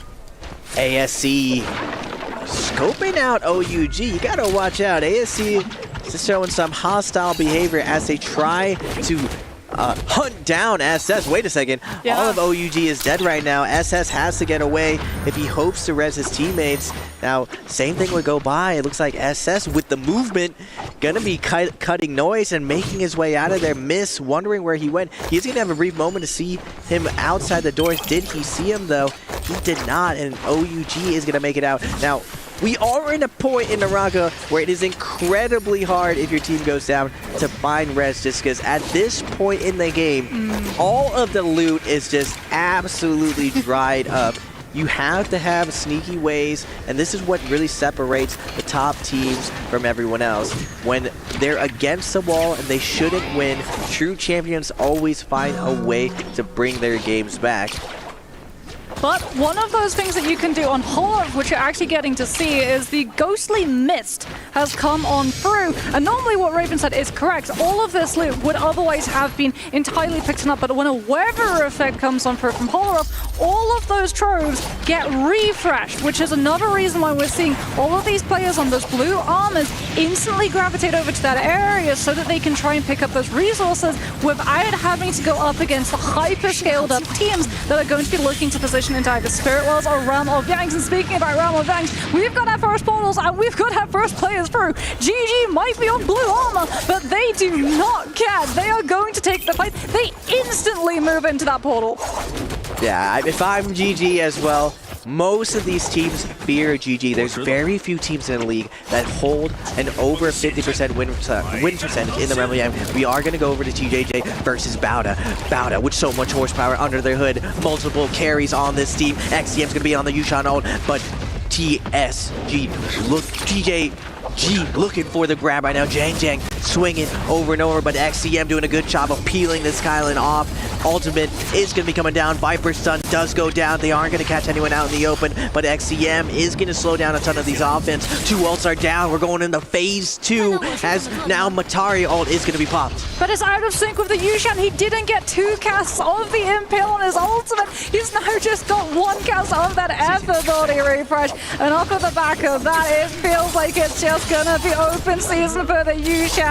He's down, and now it's a numbers advantage for TJG, who haven't even had to burn the Zip ultimate. It comes through now, and they're still finding the isolations. YZZ is starting to take a little bit too much damage, goes over to the pillar, looks for the skill rush to set up the slam down of the vertical spear to catch onto an unsuspecting player, and that is going to be a clean sweep for TJG. Nice flank coming from TJG. Now, in early Naraka, it used to be about just parries and trios, but now we see a lot more role-playing when it comes to these fights. You see those light attacks, other players setting each up for those slam dunks. You saw YZZ coming in with those big flanks with that spear. Big damage coming down, but he could not get those hits unless his teammate was spamming light attacks to guarantee he wouldn't get parried. There's no way they fight GG, right? He comes down. Teams. It doesn't matter. We want the kills, Moxie. Everyone's so close at match point. Might as well take this fight right now. GG's LXM is gonna delete their support player of TJG. Afran is going to go down, but Jang has some hope here. Gets 1 grab down. Unfortunately for YZZ, he is going to be taken down very, very low, and Kylan ult is going to be burned. Yeah, it's still going to be TJG, like you said, without that Kylan ultimate. Now going to be relying potentially on a Monk grab, but no, he's out of his ultimate without TJG getting an opportunity to turn that fight, as 5-2-1 are going to be able to win that Realm of Yang fight. We cut back to have a look at this poor Kylan, who's still having to play like a squirrel monkey. Up the trees he goes, dagger in the pocket so he can charge up those skill rushes as quickly as he possibly can and stay ahead of his pursuers as he tried to kite over to Ballista, but what an interruption coming on through. The Justina dash from YCG freezes him in his midst, and he manages to get caught out before he can put himself on the hot seat. Oh my goodness. This is like another version of GG. This aggression, absolutely insane. Immediately, Moxie pointed out they just fought for the buff, not worrying about the outcome. And 3-3-0 doesn't mind right here in this position. Does still have the million, but he is going to get a double parry though, knocking Zen away. Get off me. 3-3-0 is going to go down, but it doesn't matter in a second. Res, Ballista, raining down fire, and CJS, wait a second. Does CJS still have his buff? Or did he res right here? It looks like he did have his buff. Looking to die right here. And now from behind, Jang is going to come in with the flank. YZG sees another red buff, and it looks like YCG, with this perfect timing, is going to capture the remnants of this fight, picking up a ton of kills off these super scale teams. Work smarter, not harder. Yeah. They pick up a ton of kills off the shambles of a big fight. That's actually really smart. Like you said, they were sticking around in the area. They knew that the teams like Wen Yang would be coming back through the portals that they entered into it, potentially looking to take the fight and knock the stronger team's momentum out. As we can see, this is the way that the Kebab composition plays. Matari ultimate to refresh, a recast of that Impale coming on through from this Yushan. XTM hasn't been able to find a target to skewer this time though, and now they don't have the Matari ultimate. The punishment of the investment for the refresh means that they have to just break LOS from the Viper ultimate the traditional way, but it's been able to find the isolation. XTM trying to find the 1 versus 1 against Dongqing right now, keeping up the pressure with the grapples and horizontal movement continued from the LMB of the nunchucks, but the Viper's been able to kite back to the fight. The app ability comes on through, stopping them from getting peel, and that's going to be a 1v1, turning now into a 1 versus 2, as Bauda just have to make sure that they don't commit a faux pas in terms of light attacks, focus attacks, and looking for a parry. But oh no, the parry comes on through. They've got enough numbers to be able to survive that mistake, but that was almost a play from Bauda traded. Going back to the south, 521 and SR locking horns right now. 17S's ult is going to go down. No ult to his name. And now 521's going to activate Pampy with the Takeda ult, looking for the shove, looking for 17S against the corner. Nice presence of mind from 17S, looking, finding the parry from the flank. Fat Milk, Pampy trying to surround this monk, but SR's 17S is a parry machine. 2 parries to his name. Fat Milk, 521 on their back heels, and another parry coming out from SR. Nothing 521 can do. All these unsafe focus attacks just get it absolutely punished, and SR puts all of them in the dirt. Oh my goodness, the parry potential is crazy right now in Riyadh, as not only do we have such a fast latency, we also have to remember that parries got changed a while back. It used to be that you could only parry forward facing. There was a cone in front of you. Now it's a whole circular AoE. Your entire person, 360 vision, is going to be able to parry you, so you can actually go for 180 parries without having to turn and face that position. And that's the reason why we see, back when Riven was talking about the flanks into the realm of Yang, why it's so important that you actually stagger lock the opponent. Because even if someone comes in from absolutely out of nowhere, if a parry animation is going when they go for a drop-down focus attack, they're still going to lose the weapon, and that opportunity gets turned against you, as not only do they get the parry off, they get the follow-up riposte damage too. Yeah, 521 should definitely know better. They are parry champions themselves. Now going over to the realm of Yang though, we got GG versus SR. GG Juggernauts. But looking at SR's loot, this team has so much loot on them, and they're on Transformer. They are going to open up with the first grab. Temmie already has his armor stripped away. GG forced on the defensive 3-0 on the Cyber, trying to peel for his teammates, trying to get him out of there. CGS doing a good job using the wind wall to dodge all these grabs, getting in some flank in the middle of the monk legs. My man does not care. We're getting that damage in. Rico now in a tough position, trying to slow down the roll of CGS. Big Parry's gonna come down, gonna leave him on the ground. Slow your roll. Zhao, though, on the Kylan, laying down the law, slashing through. His ult is going to be running out, and now with LXM down to 1 HP, he's looking for the last hit, but LXM with the overhold is going to get that big damage in. Rico's going to come up and follow up to close him out, and SR is going to take down the Titans. GG. I mean, SR's synergy right now is absolutely stellar. The openings that they're creating, the fact that they knew that their Kylan could go for a really risky gambit because he had his combo breaker available, and then he could call Rico in for backup, and the Zip provides that healing opportunity. They are looking so incredibly dominant as we have a look at the eliminations that they've been able to tally on up, because they're already past the double digits. They're on 17. We normally talk about a 20 bomb coming on through. We might actually see a rivalry for the record of upwards of 30.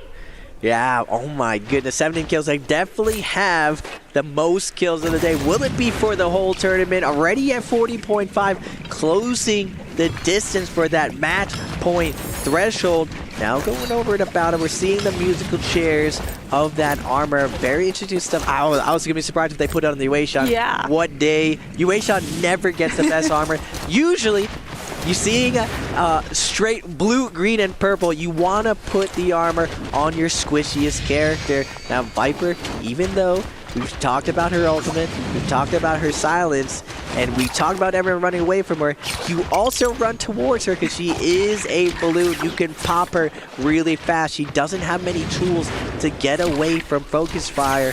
Yuation, on the other hand, the reason why we call things transformers, you do transform, you get a full heal in that transformation, making you a lot more durable than other compositions. And we are seeing this modern Attack on Titan with Yuation, Matari, Viper, just really, really insane. And I thought for the longest time, people laughed at this idea that it would be overkill to pair Yuation and Matari, but no one ever thought that they should kebab with Yuation with the damage that he puts out. And so many teams are just caught off guard from it, and there's just so much value that teams are getting off this Yuation with the double skewer. Well, talking about overkill, let's for a moment talk about underkills. OUG have actually been able to recover their players, but not get any eliminations. We just saw a little silhouette of them hanging around the outskirts of the city of Tang when we were looking at that kebab composition, and they're still on great armor. So unfortunately, they're not in the greatest of positions, but hey, survival points are survival points, and unfortunately it is going to be looking pretty rough for them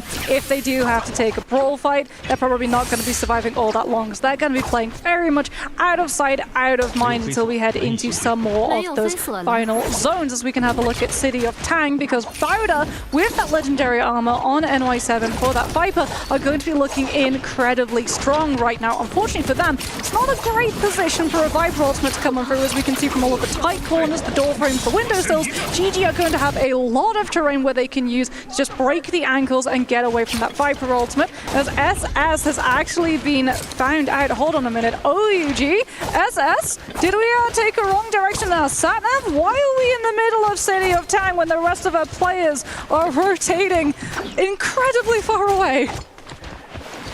Multiple teams all coming to this city area. It's so hard to lock people down with the movement of these players. GG, though, in a tough position themselves. They normally win the Realm of Yang, but when you lose your Realm of Yang, you need to find these solos, and unfortunately for them, they are going to be chasing NA's RL, kiting through the city. On the other side, EU's Hope looking very good right now. HyperQ up to 3 kills on their Transformer game on the southern side.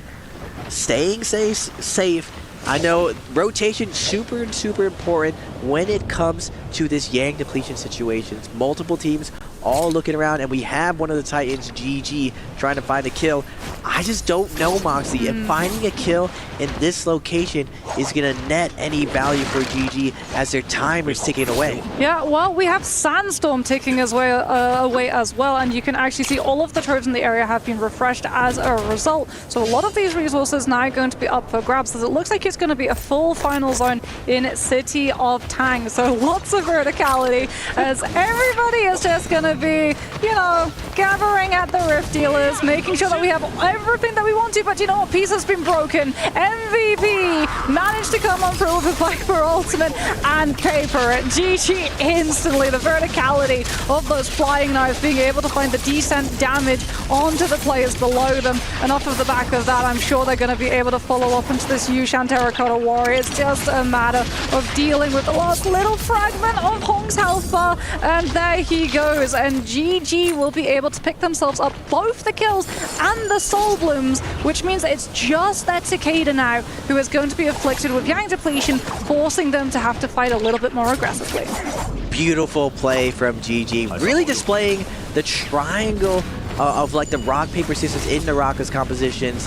Viper, Attack on Titan, beats Monk, but Monk can beat Sand Siphon, but Sand Siphon does beat Viper. That Tamiel perfectly countering the stun, and the all-in potential of Sand Siphon is absolutely devastating. You want to triple ult us? We'll triple ult you back. GG lays down the law, burning all of their cooldowns, and just because of that scaling ability of Takeda, they were able to find that win even against a new Kebab comp. Well, SR is going to be looking like an absolute powerhouse in a minute, because they are uncontested in being able to pick up those buffs.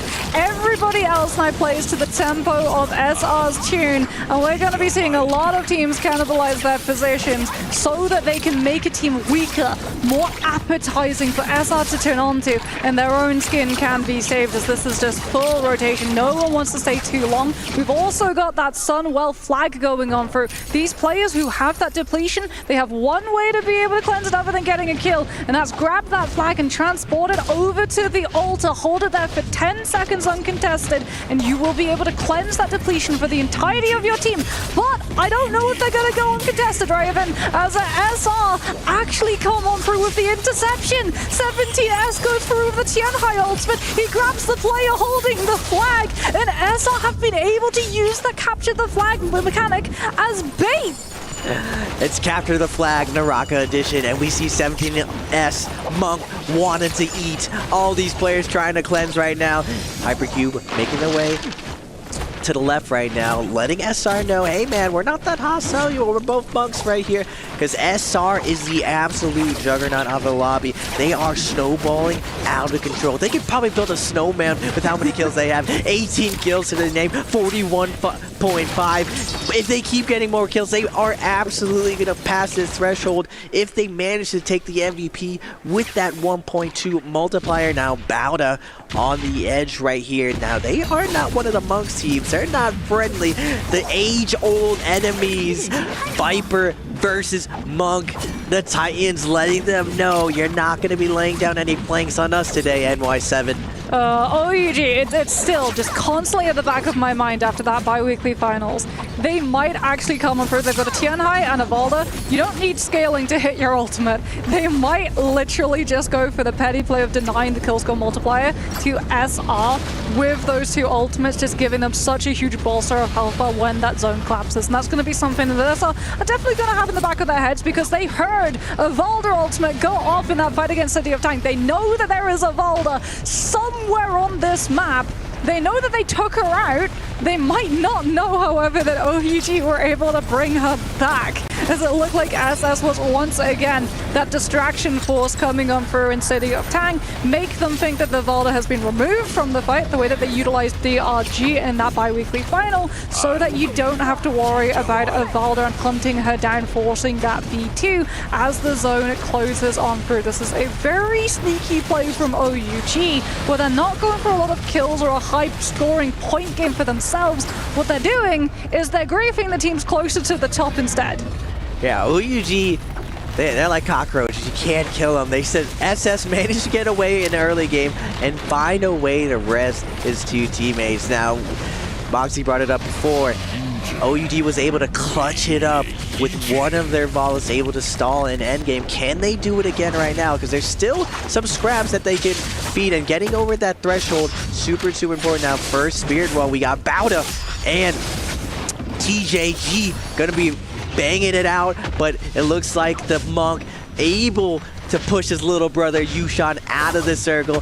No way you can really contest this powerhouse right now, and they are going to get the Draco Storm and start laying down law. Oh, YZG get caught in the crossfire too. So too do SR. 17S gets full stun dazzled by his Syra. Doesn't have his ultimate, but does have the backing of his team, so that he gets that stabilization. They're also able to turn the attention onto GG. LXM goes down. 17S will be able to build enough rage off of just the cannon pressure as well as the Soul Bloom to have that ultimate back up if they get pressured, as we know that there are multiple Tianhai teams in this lobby. It's actually Bauda on the Viper comp, who for the first time are going to be outnumbered. The Viper teams are not going to want to reveal themselves, nor are they going to want to use their ultimate if another Tianhai has transformed, because they can still get grab cancelled out of it by another Monk. It's a very rough position for Bauda to have to find themselves into, as they went with the Kebab composition, which should have all bases covered. You've got the Matari, so you don't have to worry about the Viper ultimate. You've got the Viper, so you can fit in with the upper Viper compositions and you don't get targeted out by them, so you can survive till the end game. But unfortunately for Bauda, the cards have fallen in the favor of the Transformers. Speaking of, SR put themselves to double digits. 20 coming on through for them. 44.5 points. If they get any more eliminations, they might not even need the kill score multiplier to be on match point threshold. Another one, Moxie. They just keep finding more and more kills. The snowballing is out of control right now. The rest of the team's just trying to hide away from this dominant SR teams. They're controlling so much space on the map. Everyone's like, no, you get near them. No, you get near them. I don't want to get anywhere near this team, SR. Even the Draco Spirit team is just like, I don't know, man. We look alike. We are another monk team, but SR is just too powerful. Even with that Draco Storm buff, there is Bauda still lurking on the side, on the Kebab, on the Viper team. You see them on the top of your screen in the trees. They're trying to like stay out of sight, out of mind. XCM continuously scale rushing in the sky to try to stall out, but the Monk teams know that Attack on Titan team has to go next right now. NY7 letting them know he has a surprise for them. He's not going to go down without a fight. The Monk ults are going to be coming down to iframe that initial stun. Nice staggers out, coming up for the Kylan, trying to set up NY7 for a grab, but NY7 bobbing, weaving. We're getting out of there. He is going to get scooped up. The crossbow's coming in. He's getting lasered down, and NY7's Bauda is going to get cooked. Oh, that's so unfortunate. He scale rushed to be on the top of the Monk's forehead, which meant that he was out of grab range. Unfortunately, it meant that he was fully in range of the follow-up from the Monk's team, as all-out war has exploded right now. 12 players alive. SR having a full team. And in a matter of moments, they might not be the only ones with that, as XEM now comes on through to the forefront with that Yushan. We're going to see 17S go for his transform state alongside all of the other Tianhais in the area, and now it becomes an absolute smorgasbord. If one Tianhai finds a grab, the other Tianhai is going to be able to find the reverb after that throws come on through. Everyone is going to be looking for that one opening to be able to secure themselves one of these naps so they can get that sustain off of the V2. XEM out of his ultimate is going to go down. Bauda are bleeding so many of their players, but SR are crucially denied so many of these eliminations. However, the ranking points surviving these other teams are pushing them closer and closer and closer, and they're on 47. Match point threshold has been secured, and SR are going to potentially be the only team. Maybe if OUG starts walking away with some of these picks in the kill score multiplier, they can try and equalize that spacing. But remember, OUG are in such a rough position scaling-wise. It's going to be a matter of griefing the finish rather than finding the picks. OUG just won't go out without a fight. They started this endgame in blue armor. Now we're living rich. We got the gold armor. Perry's gonna come out from SS. He's staying in the fight though. Zhao looking for the flank. Gold pole sword in hand. Goes with the jumping LMB, trying to chop his way through, but the high ground is held by OUG. SS with the spears is gonna crowd control everyone. SS trying to hold the middle ground, trying to monk hold, but he's off angled. He's gonna take a ton of shadow damage as the zone comes in. Oh my god, half of his health is going out. The Kylan doing so much damage. Shinyu is able to hold his own full health to his name, and somehow OUG turns this around. Rico doing his best with the zipping, trying to survive, going for a ride, and they are gonna go with a two-way tie. Oh my goodness, OUG. They came into that final zone. Every single one of them was on like great armor, but here's the thing. Everybody else, every other team around them was either on legendary or purple. So when those players started dropping, no one actually wanted to go to a body and pick up an upgrade because it wasn't an upgrade. The only team that had upgrades from those fallen bodies was OUG. So we cut away from them all in grey. The pauper, they're out on the street, they're asking for some money so they can buy some food. And then we come back and they're literally absolutely stacked, more fortified than Fort Knox.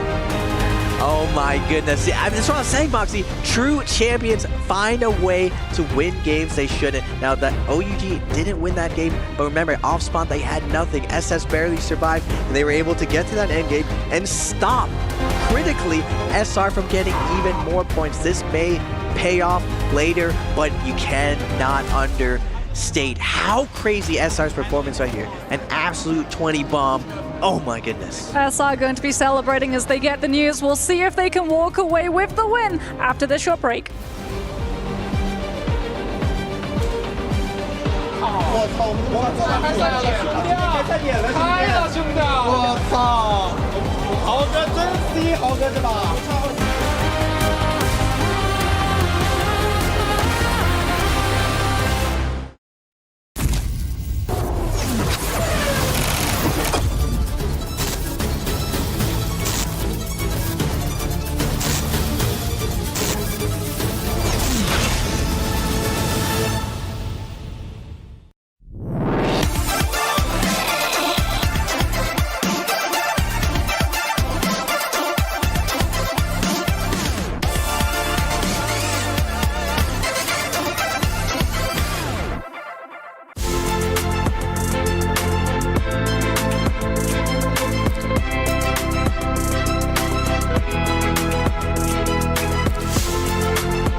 Hi guys, my name is Creators. I'm here with Wendy, and right here we have a quick update at the SNB Esports Arena with Crossfire, with what's been happening here in this tournament. Currently here, we have Team Falcons with 4,700 points, also Team Liquid with 4,200, and also Twisted Minds and Vitus Pro tied up at 3,200. Wendy, can you tell us more about that?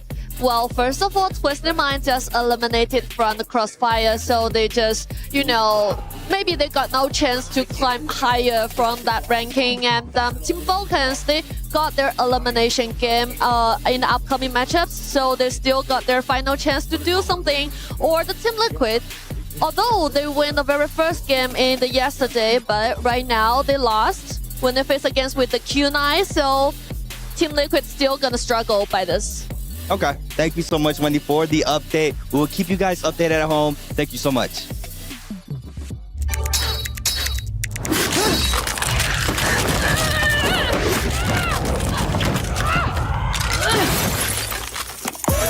Reach your impossible.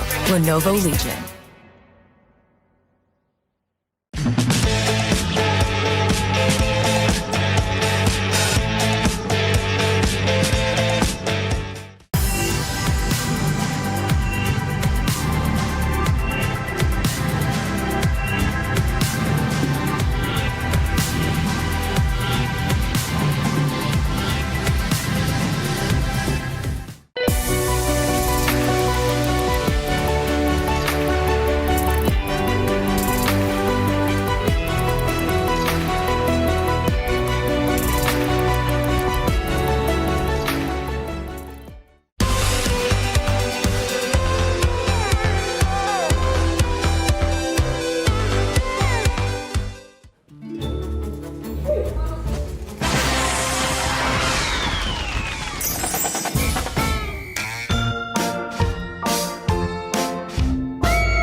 拿两个头，拿两个头。我要拿走，我要拿走，我要拿走。勾锁佛，勾锁佛。没事没事没事没事没事，他把你抓了。哎，你这一下来头可能是你的。这都是我的，好像。够了，没事没事，够了够了。多少个头？我靠！我操！我们这还开赛点了，兄弟！开赛点了，开了，兄弟！真假的？开了吗？我们是23分，第一豪哥这把，我们差24分，我们差24分开赛点。We weren't just happy with 120 bomb in the previous match, we had to get another one and some, as SR decides to wake up after that lackluster performance there in that second match, putting up 27 kills. By the way, we're joined by Raven, Please Scott, Moxie, and none other than Seb. Great cast, by the way. You guys had to run here, but we got to talk about it, Raven. 20 plus once again, and it's none other than SR. It's absolutely insane, especially on this stage, 7. This is not very common for teams to drop 20 bombs with the changes in the rules. The fact that SR was able to snowball a game and capitalize, it's very rare that you find these positions where you have so much loot and you're able to dominate these endgames, but they referee the endgame perfectly, positioning-wise, and they're able to dominate and capitalize, doing the most kills, they're probably going to win the most kills awards by the end of this day. Yeah, you know, we ran here, but SR are running towards that trophy right about now because they're one of the only, in fact, they are the only team on that match point threshold, right? It's going to be insanely targeted towards them when it comes to the next match. Yeah, I think that the SR grief is about to start. It's gonna come rolling in. These players are gonna start trying to snipe out the picks in the hero selection phase in our draft. We're also going to be seeing a lot of targeting. If they know what comp is gonna be played by SR, we're gonna see a lot more of aggressiveness to even other teams that are playing similar comps. That's the crazy part too, right? SR, with that amazing performance, with the amazing performance that they had early in game 1, they do end up hitting that match point. And as you mentioned, yesterday in solos, as soon as, I believe, if I'm not mistaken, it was Edward that ended up hitting that match point. He was getting hunted. Anybody that looked like Edward was getting hunted at one point too. So more than likely, we're going to be getting that once again here. There's still going to be a lot of teams close by in regards to match point going into the next match. But let's just recap a little bit more of what happened in the last one. You can see, you know what? I want to talk about OUG because they started off very slow, Moxie, but they brought it back. You know what? They made the magic happen twice. I cannot believe it. They ran the Valda composition with the Tianhai. They didn't even have DRG this time around to hide it and disguise the fact that there was still a Valda amongst it. They sold the Valda SS to the Wolves in that fight in City of Tang. We can see the minimap, by the way, and it was literally, they were halfway across the map, the rest of OUG's players. They purposefully let SS go down so that people thought that the Valda was out. Then they played the long con coming on through, slow burned their way back up into the loot, hit final zone, managed to scavenge off every single one of those bodies, and the next time we see them, they've got legendary armor scaling. And we're looking at the Sony match MVP here. No surprise that it's going to be SR Chow putting up those 14 kills, over 40,000 damage, Seb. Now, we've seen a lot of damage in these past MVPs, but 40,000 in a single game done by a single player with 14 eliminations, that is something that we very rarely get to see, and it is done on none other than the Kylan hero. Kylan in Transformers, replacing Yushan. We see Yushan back, but Kylan with Monk, he's able to create so much space. Now, with Cyro coming into the meta and with Viper running around, Kylan isn't as strong as he used to be. So the fact that he's able to do 40k damage and carry his team through that endgame, that's really the result of why this team was able to get 27 kills. I mean, we've been able to see some top teams being able to get those high eliminations. We also at one point saw 5-1 starting to get into a fight, especially in Yang. I want to take a look at that fight because it was none other than 5-1 in ASC, and it wasn't ASC that came out on top, Seb. So yeah, ASC does end up losing this initial Realm of Yang to 5-2-1, and one point that I wanted to touch on is it still can be anyone's game. Even with SR on match point going into game number 4, even with the scores that we have right now, any team, even a team in the bottom ladder, is able to come up and represent and beat some of these top ladder teams, and this is a really, really good showing for our global teams. 5-2-1 being a team from the Southeast Asia region, showing that they compete with the best of the best. Yeah, it's going to be very hard to be able to do that, though, because as we head into game number 4, well, we on this couch, we all know what that means, but let's educate everybody at home. Hero points have now been refreshed. We'll touch base on the hero points. We got to touch base on this overall ranking because we talked about it. SR already passed that threshold for a match point. But look at all the other teams that are currently sitting at 30+ points. I'm looking at the top 6. We could have multiple teams, Moxie, going into this next match or after this next match on that match point. Yeah, and that's the crucial thing, right? There's only one team that's going to be available when it comes to that match point threshold. Even if these other teams who were close managed to get the MVP, they still don't get the win because they didn't get it before they were eligible. Yesterday, I was saying, Naraka, normally it's a marathon, it's not a sprint, but today in trios, I'm not gonna lie, it's a sprint, it's a scramble. So many teams are getting close to that match point threshold. They're absolutely killing it out there, and they're not slowing down. Normally we see GG, they're a methodical team, they play for the end games, but now they're going at it. Everyone's playing aggressive. I expect a lot more exciting games as we move forward. With that being said, Raven, some of the teams that kind of started off slow right now that we're going from not that marathon and an actual sprint, I'm looking at some of the other global teams because the global teams, before that match ended, some of them were there towards the bottom, but there was one team that ended up waking up a bit. Yeah, I mean, HY being led by Satsuko and No Sense, those guys have been to every single Worlds. They have been the heart and soul of EU's representation over there. And just like Seb said, 5-2-1, the Vietnamese teams, they've been representing the global stage in NBPL, and they're doing super well. They almost clutched up Jacob. This might be a sign for them to have some life. There's still a lot of Naraka to be played, so anything can happen moving forward. Now, Seb, talking about those teams, Hypercube. That was your dark horse. How are we feeling so far after 3 matches with them? Well, I know I had one of the hottest takes at this event so far, with Hypercube being able to put up the points that I was expecting them to. They had a really decent game. They were able to survive until that late game scenario, but just the sheer amount of points that we're seeing some of these teams put up, it is creating a huge gap in the leaderboard. We're seeing teams like Hypercube, they're trying their best to put up that amount of points, but it's becoming more and more difficult for them to keep up and keep in the running just because of the sheer amount of kills that SR was able to get that these other teams are able to put up. That's right, and now going here onto this 4th match, Moxie, I'm going to be going over to you. We know what more than likely is going to happen with SR, but what's something that we also need to keep an eye out on? Well, the fact that hero points have refreshed means that potentially we get to see either every single team try and lock a Viper composition, or now we finally get to see the Tien Heights come through in phase number 1, as they were so worried that they would be overwhelmed by those Viper compositions and outnumbered. We saw in that final zone, it was DRG. Remember, they unfortunately pulled the short straw. They were the only Viper composition in a sea of Transformers, and those Transformers wanted them gone.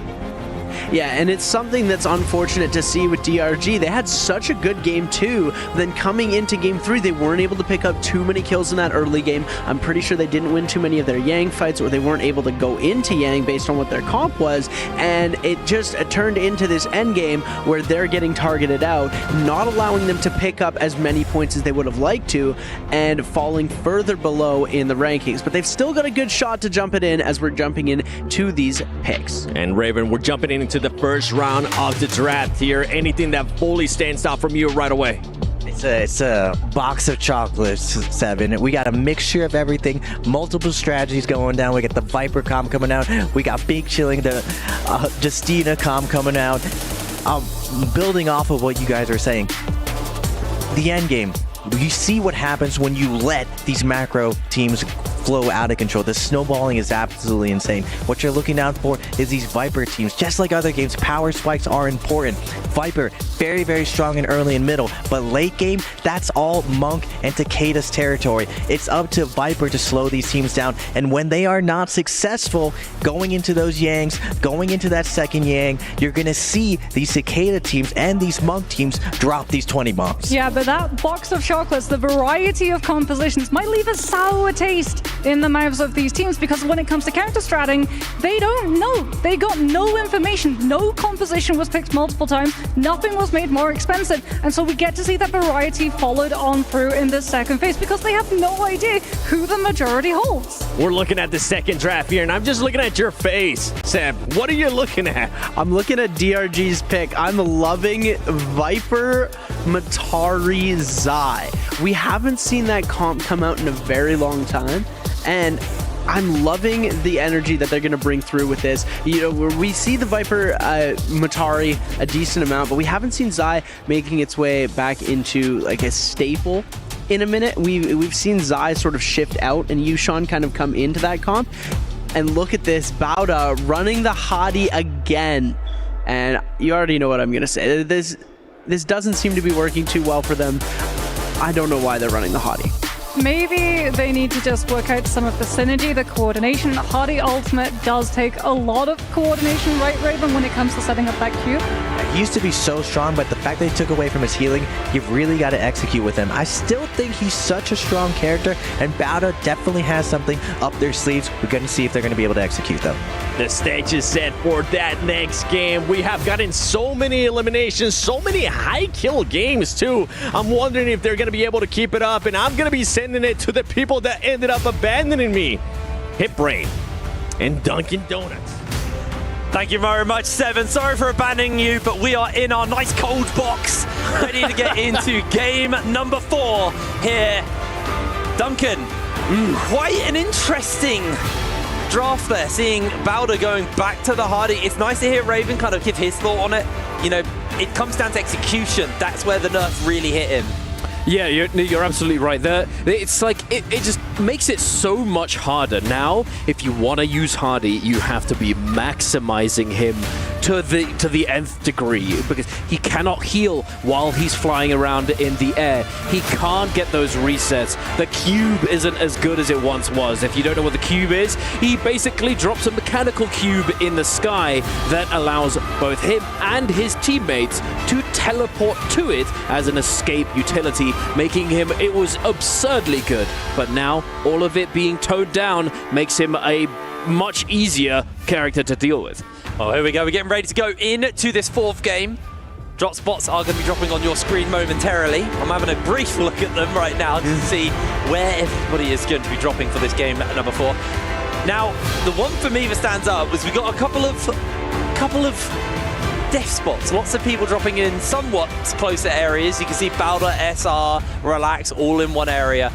GG, the most predictable team, probably in Naraka, hands down. They have 3 drop spots for all 3. Well, 1 drop spot per map, so 3 total drop spots. Every game they drop here. The big thing is they're behind right now, but if SR is forced out of this game early, they're in a pretty hot drop area, and someone like GG is able to catch up, it's actually easy to focus GG out. In fact, DRG, one of their main strengths a couple years ago was they used to drop on J-Team, because J-Team always dropped on Someone's Rest in Morris Isle. Yeah. They'd always drop on them and just grief them out of the game. DRG are actually such good griefers. That's what I know them for the best. S-tier griefing, ladies and gentlemen. We love to see it. But so one interesting thing that might happen here, right? We see GG in the south down in the bottom left, and then SR above with Bowder, Hypercube, Relax. If SR somehow goes down, and then their recovery strategy could very easily be to go south, and GG could catch them off guard with a timing attack. But we're diving right into the action for our 4th game of the day, ladies and gentlemen. Here we are with SR and Hypercube scrapping it out right off the rip. So much damage coming on through, not much health to play with. No Sense goes down. Rico jumping in, losing all of his armor, but they're still fighting it out. 17S with that jumping horizontal, trying to find it. Windy is going to find the armor swap, but will he be able to survive this one? The parry's coming on through. SR picking up a couple kills. The Soul Bloom keeps him alive, but RL, Relax are coming into the fray. Nice third party here from RL. 17S gets caught in the knockup, but that is a really brutal one for him.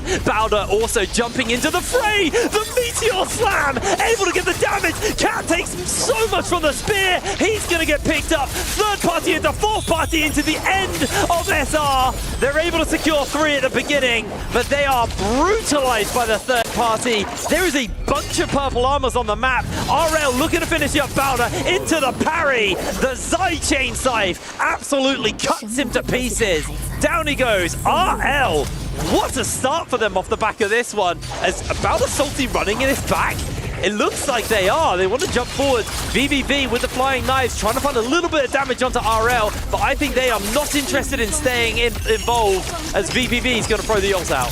Yeah, it's going to be a scrap-off right here. I believe that Bowder is going to be coming back simply because they have that ultimate available on the Cyrus. We see it being popped right here. Plan B did use that Zai ultimate before, but managed to get some Soul Blooms, but unfortunately, it is not going to be enough time. Or is it? The parry coming on through. Not going to be going for the follow-up. Might be able to disengage. VVV stumbling, not being able to keep up the pace to chase down Plan B. Plan B does use that Meteor once again to try and disengage. He does manage to break away for the moment. Galbai now becoming the next target. Although I don't think he's going to be making it out just like his teammate did. Unfortunately, Bowder coming back in, getting themselves a couple kills, but we have to give props to RL there, picking up 3 eliminations. Beautifully done, able to play the fight very well and shut down those teams. And there's double purple armors now for Bowder off the back of that. That's a great scaling towards that first Roma Yang. A lot of extra sustainability to hold in as GG find themselves here in a fight versus SE, completely outnumbered and out-parried as they're going to get the damage off. We're going to see 330 go for the Monk transform, but he is 1 versus 3. Grab one comes out. I don't think he's going to be given the opportunity for the second grab. He looks for it, he drops, and that is 330 going to be going down off the back of this one. That Monk is too damn slow. ASE secure themselves the kill, and now cross that threshold into the match point threshold. Oh no, they're not there yet. It's 47, almost 37. Almost. Closing in on that point. I actually want to talk about that a little bit though. True, I agree. It's very low compared to the usual thing. We have it at 64, right? So for that, it makes sense because we have pre-post points. 12.5% of your points for the qualifying rounds to get to those bi-weekly finals in our usual NBPL splits gets carried forwards. So it makes sense that this does get reduced, but going down from 64 to 47 is a big jump.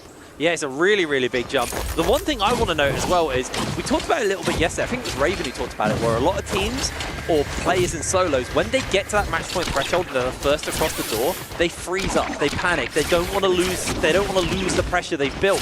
SR, they went, screw it. Sure, they went down and lost their revives, but this open with 3 kills is not a bad start for them. I'm happy to see that SR are able to kind of press that advantage and they don't want to let up off the gas, knowing that this is their one chance where they can afford to lose this game because no one else is on match point threshold yet. But they can also just pressure and try and see if they can put it out. As RL, once again, looking for a fight here versus SR. We're going to see the transform come out from 17S. Galbai forced to use that Syra ultimate and put some distance between SR. SR probably just have to cancel this Monk transform and then chase on foot.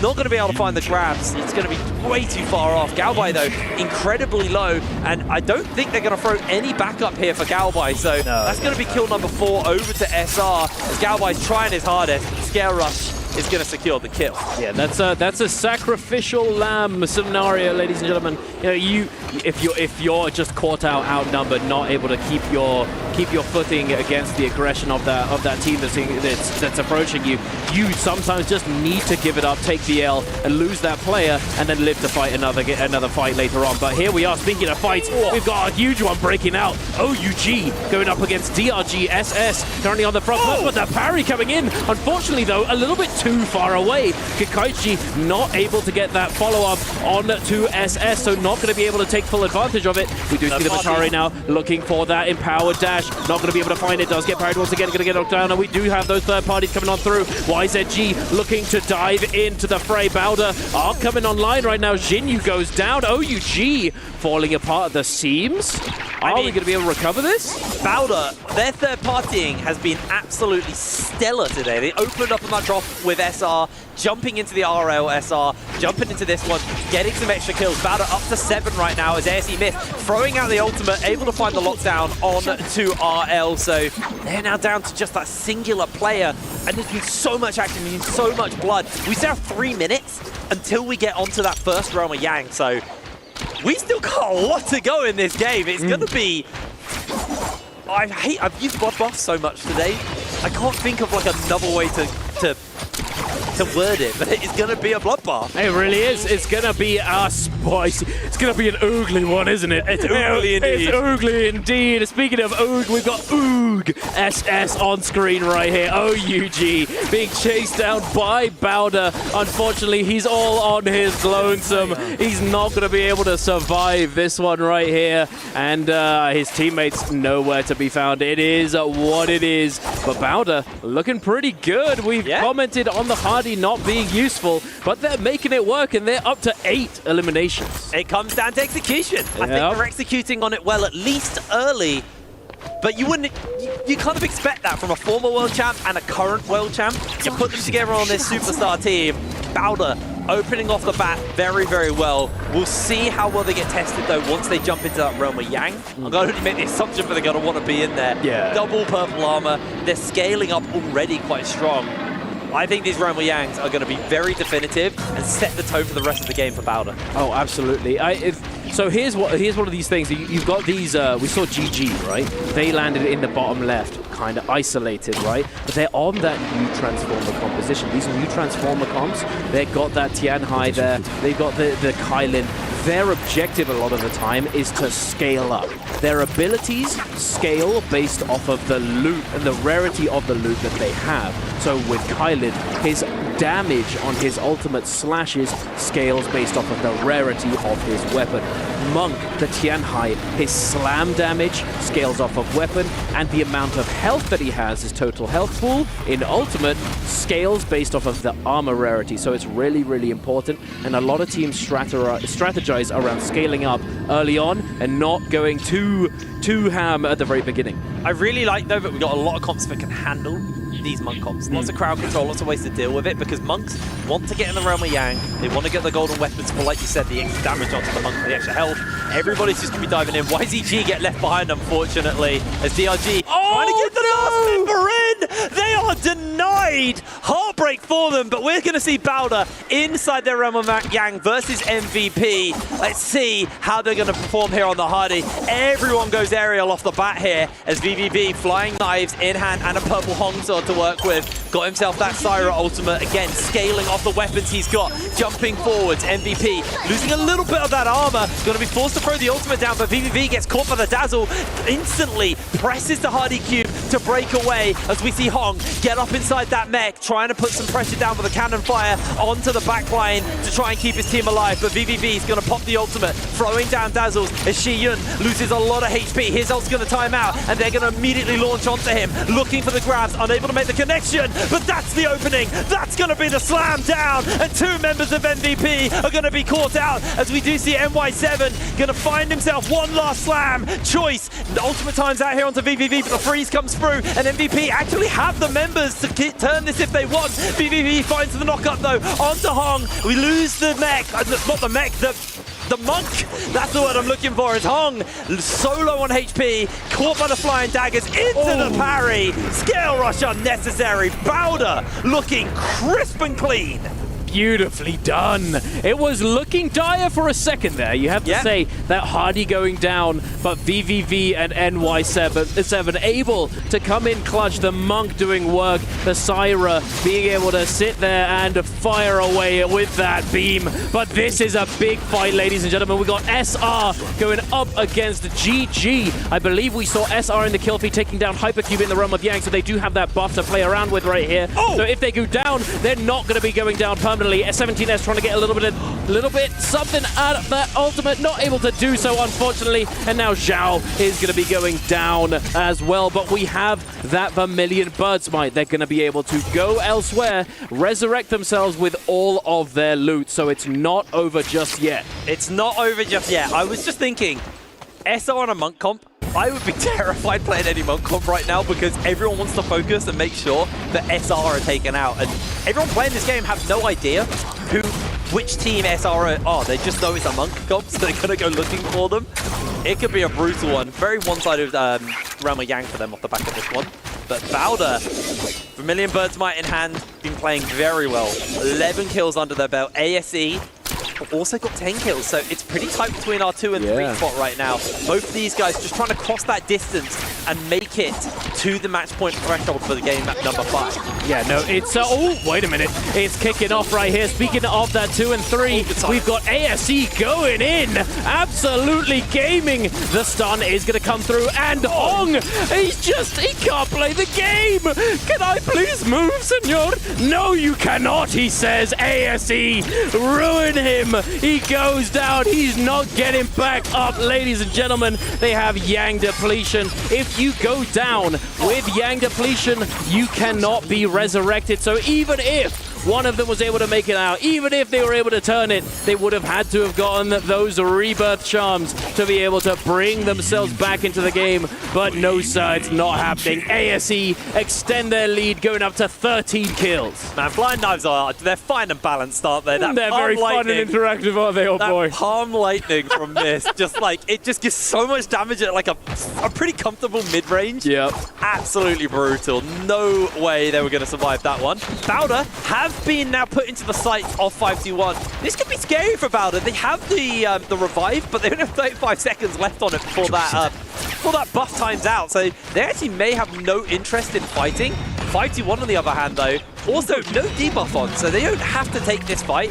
They are seeing if NY7 might be looking a little bit juicy. He's just going to pop the bell, looking for the lockdown onto them. We're going to see the ultimates getting thrown down here, but NY7 being juggled around. Hardy Cube to break away, does have the ultimate. We see OUG killed off screen as NY7's going to look for the pop, but I've been keeping the pressure up. I think NY7's going to have to throw down the transform here, but he doesn't want to do it. Bowder are just going to play escape. 521, keeping that pressure up, but they are going to call it off. They know that the Hardy ultimate's being used, so they do feel like they have a slight advantage here. very interesting play from 521, I have to say. We see them approaching this team all friendly, like, you know, oh, hey, buddy, how's it going? Yeah, it's going all right, mate. Let's do some shopping. And then slowly but surely, they're like, oh, get off the shop, get out of here. And then they're probably what was actually happening is that they timed the Vermilion Bird's Might, knew when it was going to be expiring, and actually tried to engage, giving themselves those kills, giving themselves the opportunity to potentially knock out this team, and or get themselves some kills, because if they were engaged upon, it's possible that it would have let themselves die as opposed to fighting it out and risking it once the buff had timed out, since there wasn't very much time left on it at all. But thankfully for them, they are able to make it out alive. Now taking a look at SR, they're encroaching onto YZG. Will they potentially go for this fight, or will they be, you know, just doing his little love taps? We do see right here, Yang Depletion is going to claim a few players, unfortunately. 5 players? That is quite a lot. Yang Depletion is a nasty thing to be afflicted by. Well, it looks like SR right now are actually pinched between ASE, Bowder, and YZG. So this could be pretty dicey here for SR, as everyone, like I said, wants to take out these Monk comps. They know that SR are one of them, and the game plan is deny them the ability to win this game. But SR playing a good disengage, and actually it looks like YZG have been able to been peeled onto. So the attention's been shifted away. The real attention, though, is the big circle that's spawning up right now. We're about to see the Realm of Yang. Only 4 spots available, and there's a whole bunch of teams wanting to get inside this Realm of Yang. In they jump. ASE are going up versus OUG inside their first Realm of Yang. We'll have a look at who's in this second one. It's SR versus 521. 521 could potentially save the day for everyone in this one. They certainly could. Oh, we're going for the aggressive one right now. The Monks versus Mug leaping in. Does he have the hop? He got the hop!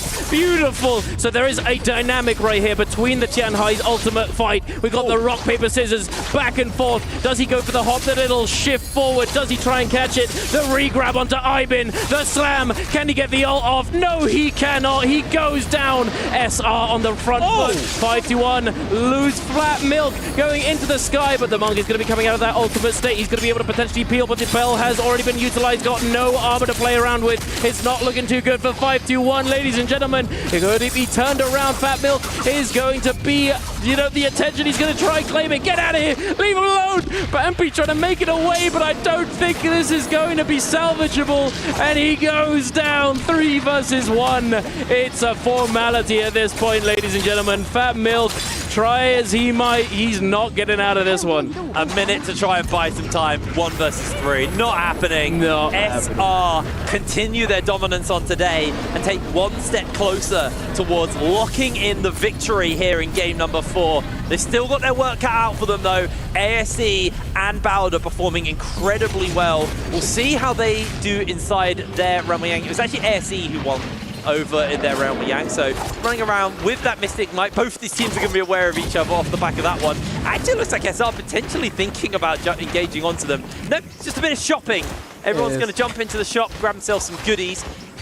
And the zone's actually moved fairly far north, so everyone's going to have to make a bit of a jog to get over there to jump in. We've got 16 players left in the game. Now, we do have a few people on revive, so that number will jump up, but this has been one of our faster tempo games today. Yeah, it certainly has. There's a certain dynamic that comes into play, whether it's Firefly or non-Firefly. That meaning that if it's nighttime or dusk, you have Fireflies which give you ult charge when you pick them up. But here we are taking a quick look at a replay from the other Realm of Yang that took place while we were watching that fight with SR. As we can see, ASE able to take down GG in the Realm of Yang. Very nicely done, going up to 17 eliminations. Oh my goodness.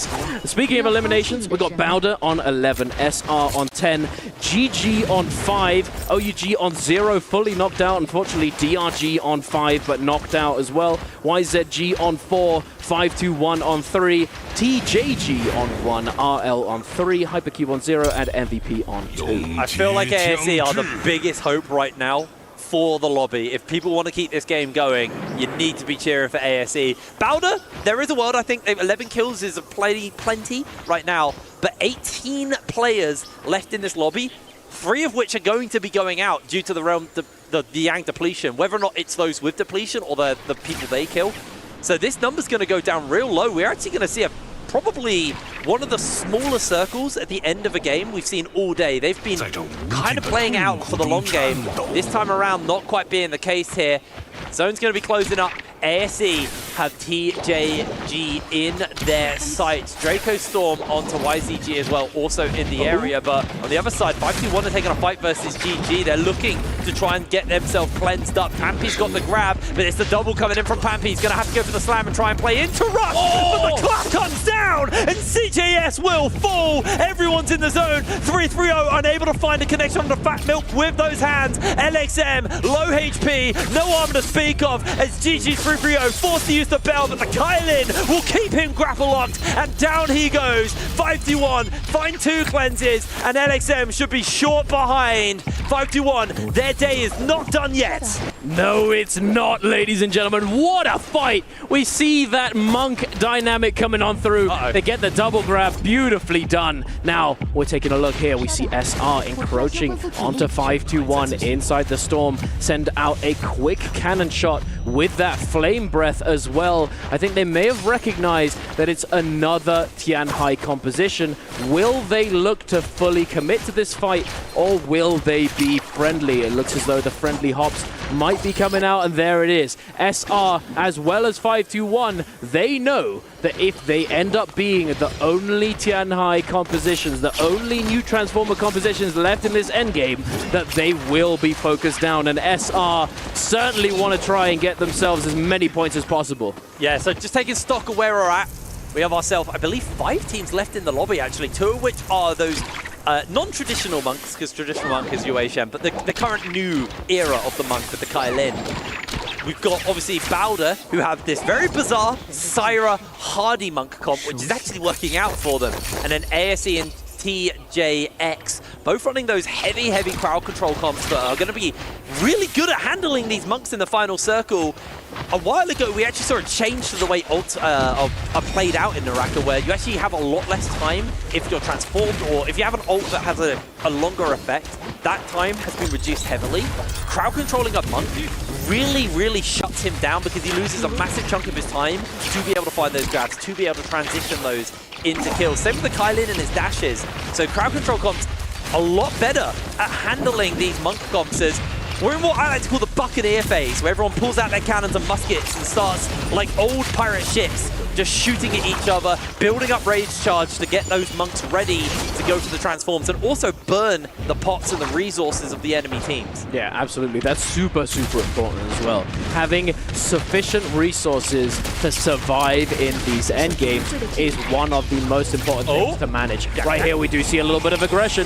TJG looking to aggress, but they step back. They see the response coming out from SR. They're not wasting any time. They're going to commit that Tianhai ultimate, the Vajra state. But here we go, ladies and gentlemen. The AC is jumping in. That Viper ultimate. Are we seeing the stun? We are indeed. 17S could potentially go down here, but Zhao did break away, break line of sight, and get out of there. Avoiding the stun, popping that ultimate, and coming back in to save his teammate. 17S coming out of that ultimate. We see the freeze come on through. Can he survive this one? They have got quite a lot of progression on that Spirit Well. They might be able to stay up here, but Zhao Wen's going to be the one to get grabbed by Bowder. Bowder jumping in with her own Monk ultimate. This could get very ugly very quickly. Massive shutdown on SR capping there, though, denying the people who want it the most to make sure that they can't find that win. ASE, they actually jumped off the Spirit Well they were on to grief the Monk comp to make sure, in case it's SR, to play Denial, but the Moonshot coming in from off screen here.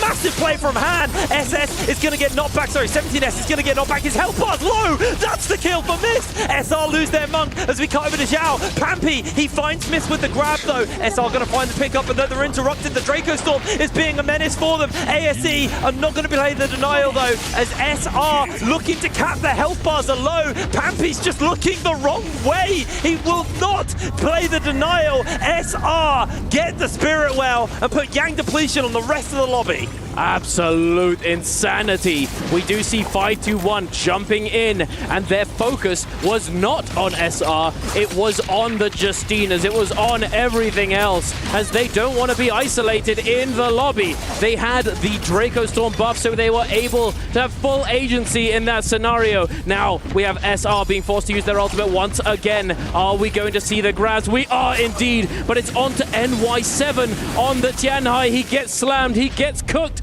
by the Flamebringer, the flamethrower of the game, and now picking up a Soul Bloom, going to be getting a little bit more of that ult charge. They're going to be able to move forwards, go to the safe zone, and secure themselves a little spot to call home for the upcoming carnage that will ensue. The lobby just griefed themselves. I actually think SR could close this here.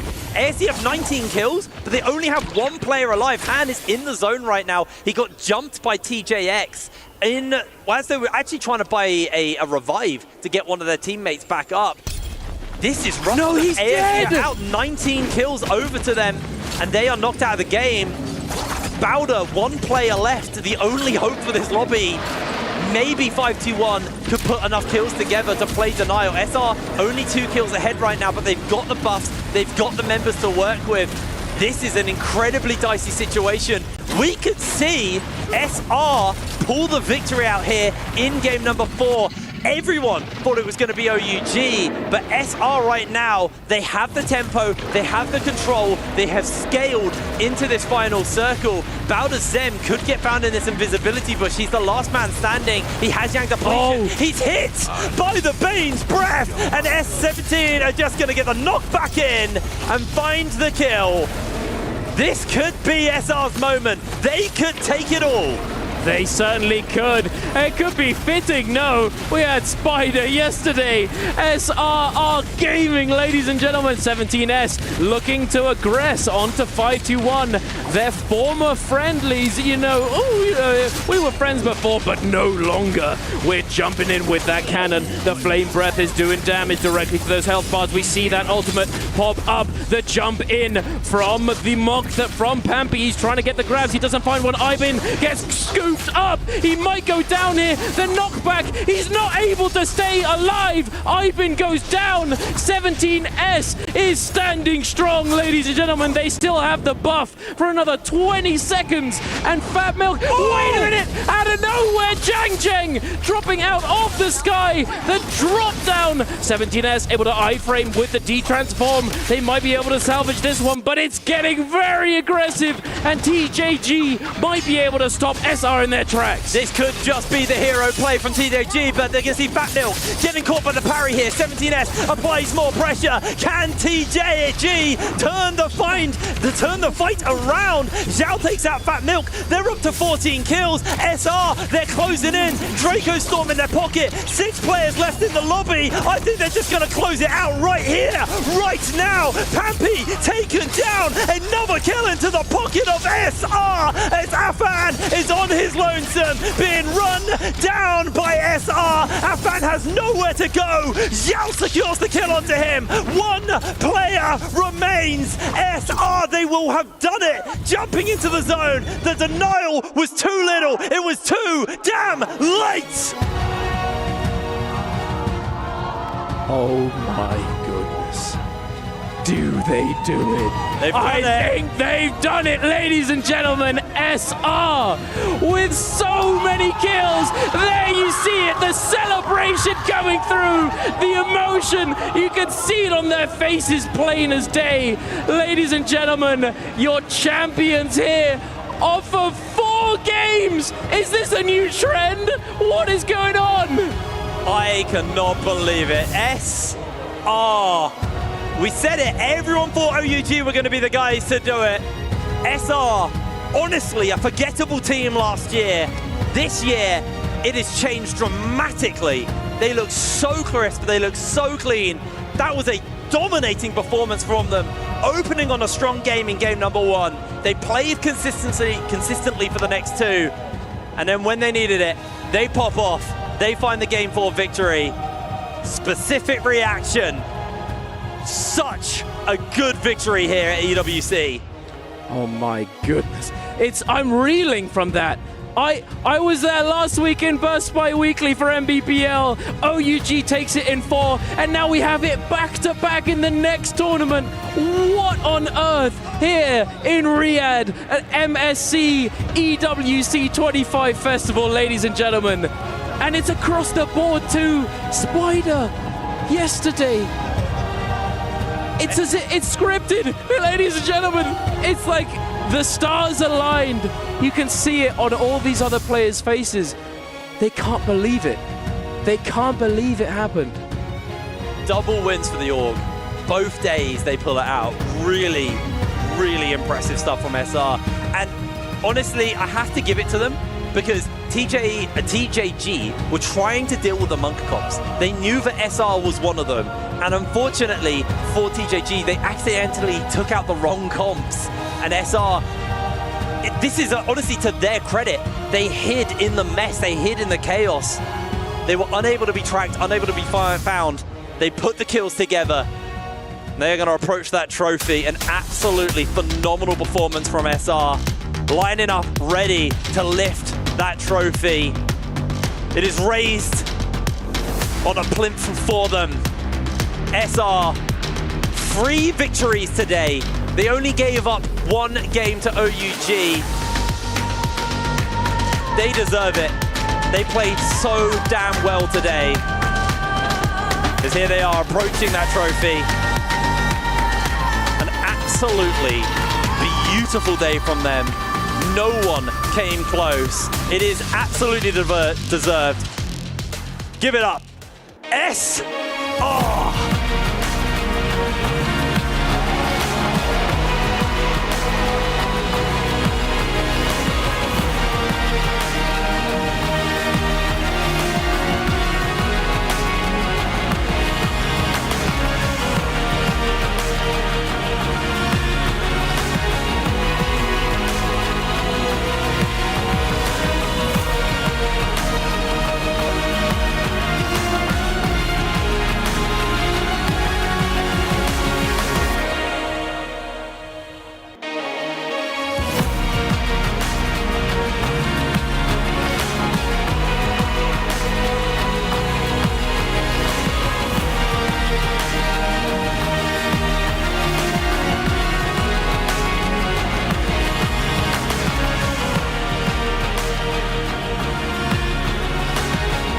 Ladies and gentlemen, make some noise for your trios champions, SR! Gentlemen, 17S, Xiaohao, Rico, congratulations.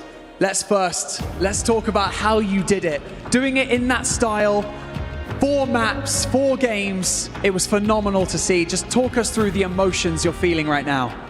当然，首先也是要恭喜 SR， 恭喜所有 SR 的选手拿到这个冠军。4把比赛真的非常非常快，非常想知道现在你们的感受是如何的呢？来 ，Rico， 小豪来 ，OK， 非常的不可思议，没有想到我们能4把结束今天的旅行。Okay, I never thought about we could end today's tournament with 4 games. Also, I want to ask the second question for 17S. I know in Koi Cup, you rushed into the middle of the stage and celebrate for YZG for the champion of Koi Cup. But this time, it's your turn. How does that feel like lifting the trophy and with this golden ring? 那其实第二个问题特别想给到17S， 因为我们也知道在锦鲤杯 YZG 夺冠的时候，你是直接冲到了舞台中央去给你的朋友们去庆祝的，但是现在到你了，举着奖杯淋着金丝的雨是什么样的感受？我这个冠军我等了3年，我也没想到会在今天能拿到这个冠军。是我已经说不出其他话了，我只觉得现在很开心，很感谢我的队友，很感谢我的俱乐部，很感谢 YZG， 很感谢乾坤顾问，就这样。Okay, I don't know what to say about this champion. I have been waiting for this champion for 3 years long. So I really want to thank all of my friends, my teammates. Also, I want to thank QGG from YZG too. I'd like to finally ask you, you know, you have all this support, a plethora of support from everyone around the world. You've got so many fans, coach, family. What would you like to say to them in this moment? OK， 那最后一个问题给到 Rico。那我们也知道，你们有非常多的支持者，包括这次比赛一直以来给予你们支持的朋友也好、教练也好、队伍也好，有什么想要对他们说的呢？谢谢你们的栽培。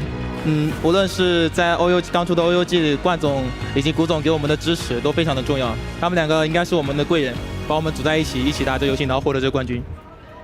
Okay, I really want to thank our boss, like including OUG's boss and SR's boss. I think they are really, really meaningful for us, and because of them, I can stand here. So I really want to thank them. Well, this is the fun bit. This is the final moment. I would also like to announce here on the main stage that your MVP of the tournament, your Sony MVP, is Xiao Hao. So congratulations. I would like you to lift that trophy one more time, gentlemen, and solidify your legacy here at the Esports World Cup as champions. Ladies and gentlemen, make some noise one final time for SR!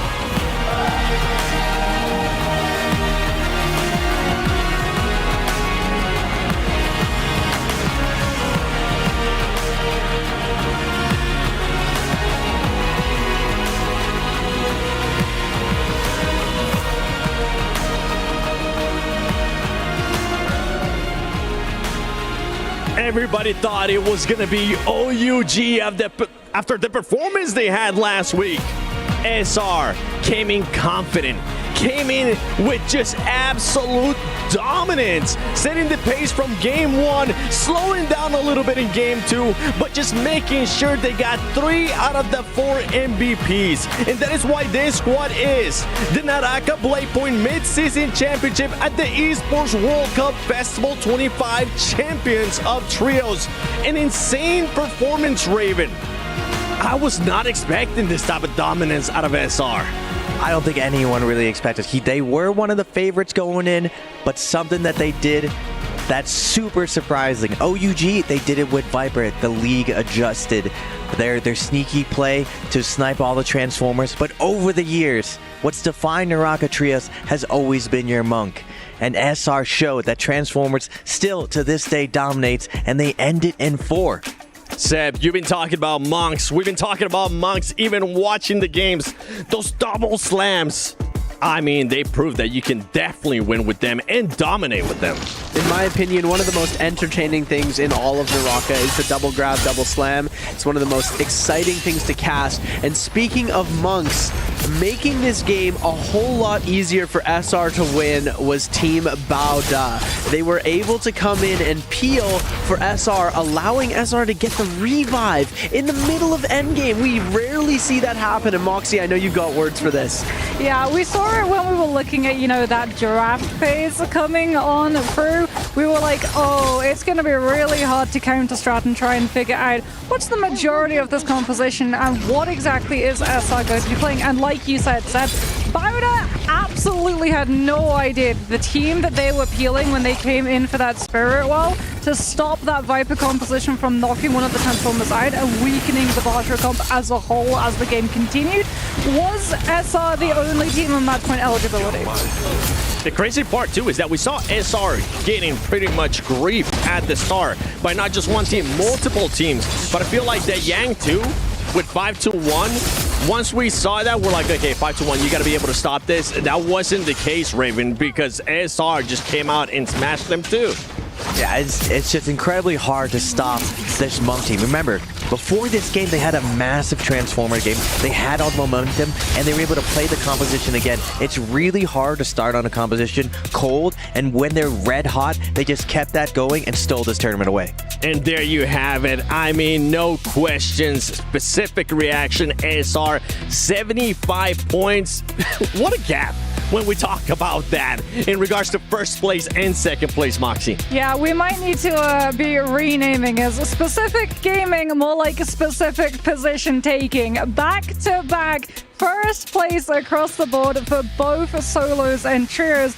I know one guy who's going to be very, very happy is the SR owner, because he was a big fan of Spider when he was actually getting to see all of our pro players, and he specifically formed the team so that he could get his hands on Spider as a player.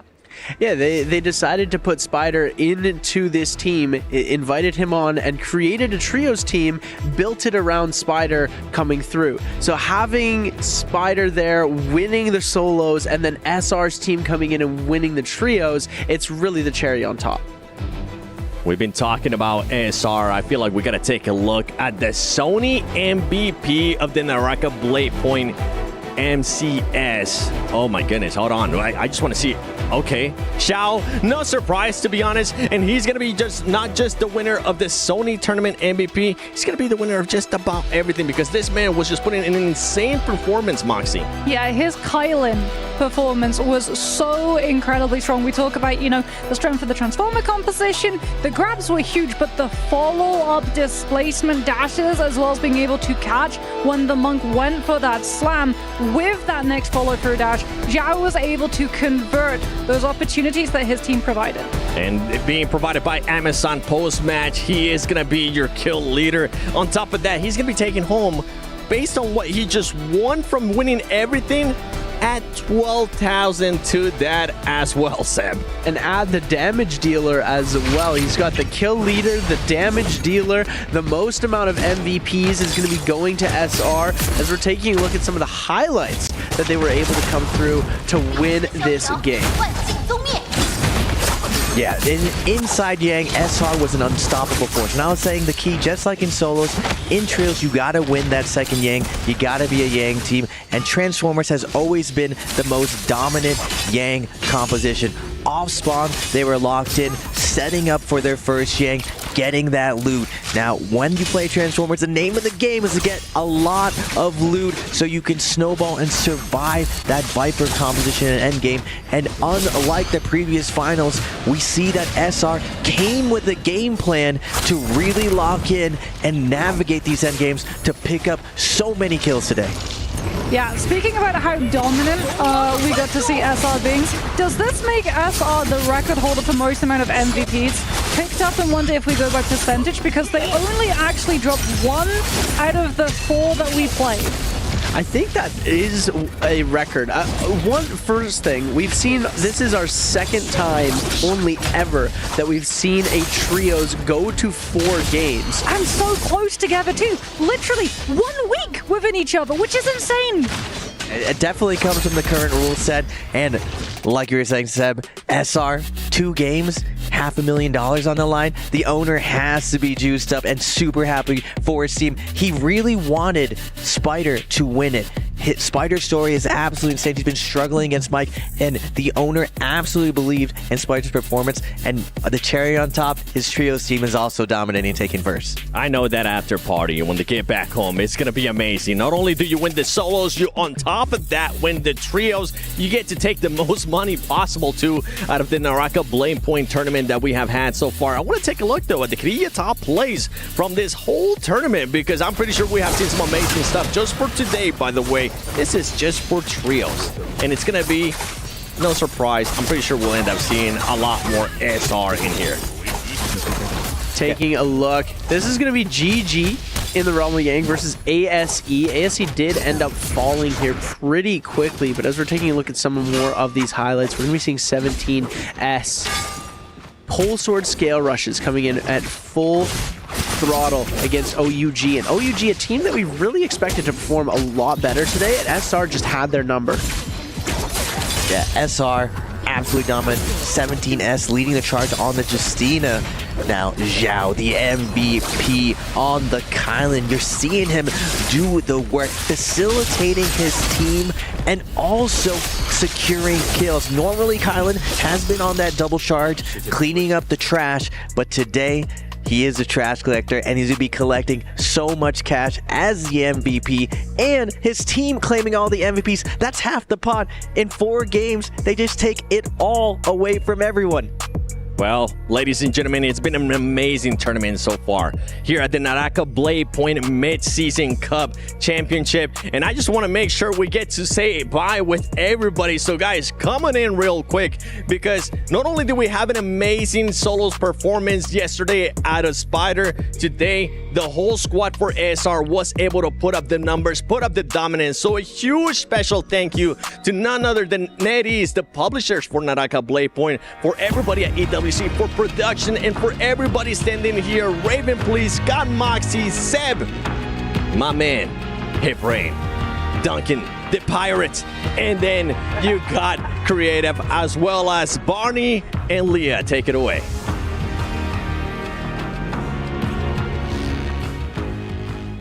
Ladies and gentlemen, after 7 weeks of competition here at the Gadia Esports Arena, we've truly had the most spectacular time.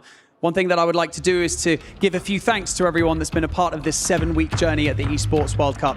First of all, thank you so much to all the players for competing so fiercely and fearlessly right here on the main stage. Thank you to all of production for creating such an unbelievable spectacle for everyone to see. Everything that you see on your screen has been produced meticulously by stage producers, stage managers, and camera ops, and everything in between. So thank you to all of you for working so hard. To all of the broadcast talent, thank you so much for painting the pictures and telling the stories that you see on the screen. You've all worked so hard as well, and I cannot thank you enough. That is why you guys are leading the industry here in our beloved industry. And finally, thank you so much to all of you at home, because this is for you. This is your industry, this is your entertainment, and to be honest with you, everything that we do on here is for you guys at home. So thank you for supporting your favorite players and your favorite teams, and please do continue to do so. And so with that being said, that's it for us here on this stage of the Esports World Cup for 2025. Please do continue to watch and support your teams, as the club championship will be closed out at the end of this week. But for now, my name is Barney Banks. I've been your host, and see you very soon. Good night!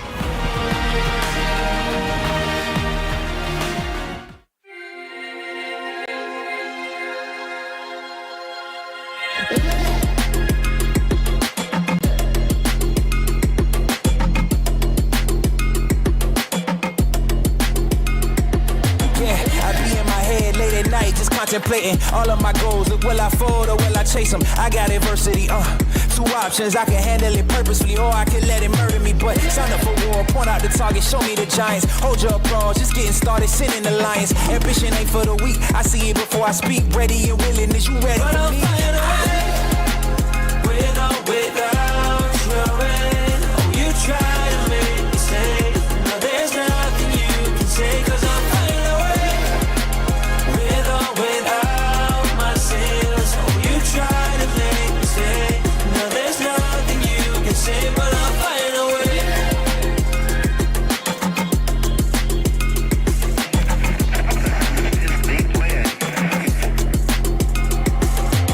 Now I ain't looking for handouts, I'm looking to stand out. Got the vision, come and watch how it pans out. I've been writing my plans down, trying to stay focused, put out the notice. Who the GOAT is, me hands down, yeah. No time for arguments, I cut out the politics, no. It's all my competence, I could cause your apocalypse. Ambition, it ain't for the weak, get it even when I sleep. Ready and willing, what you ready to say? But I'm flying away.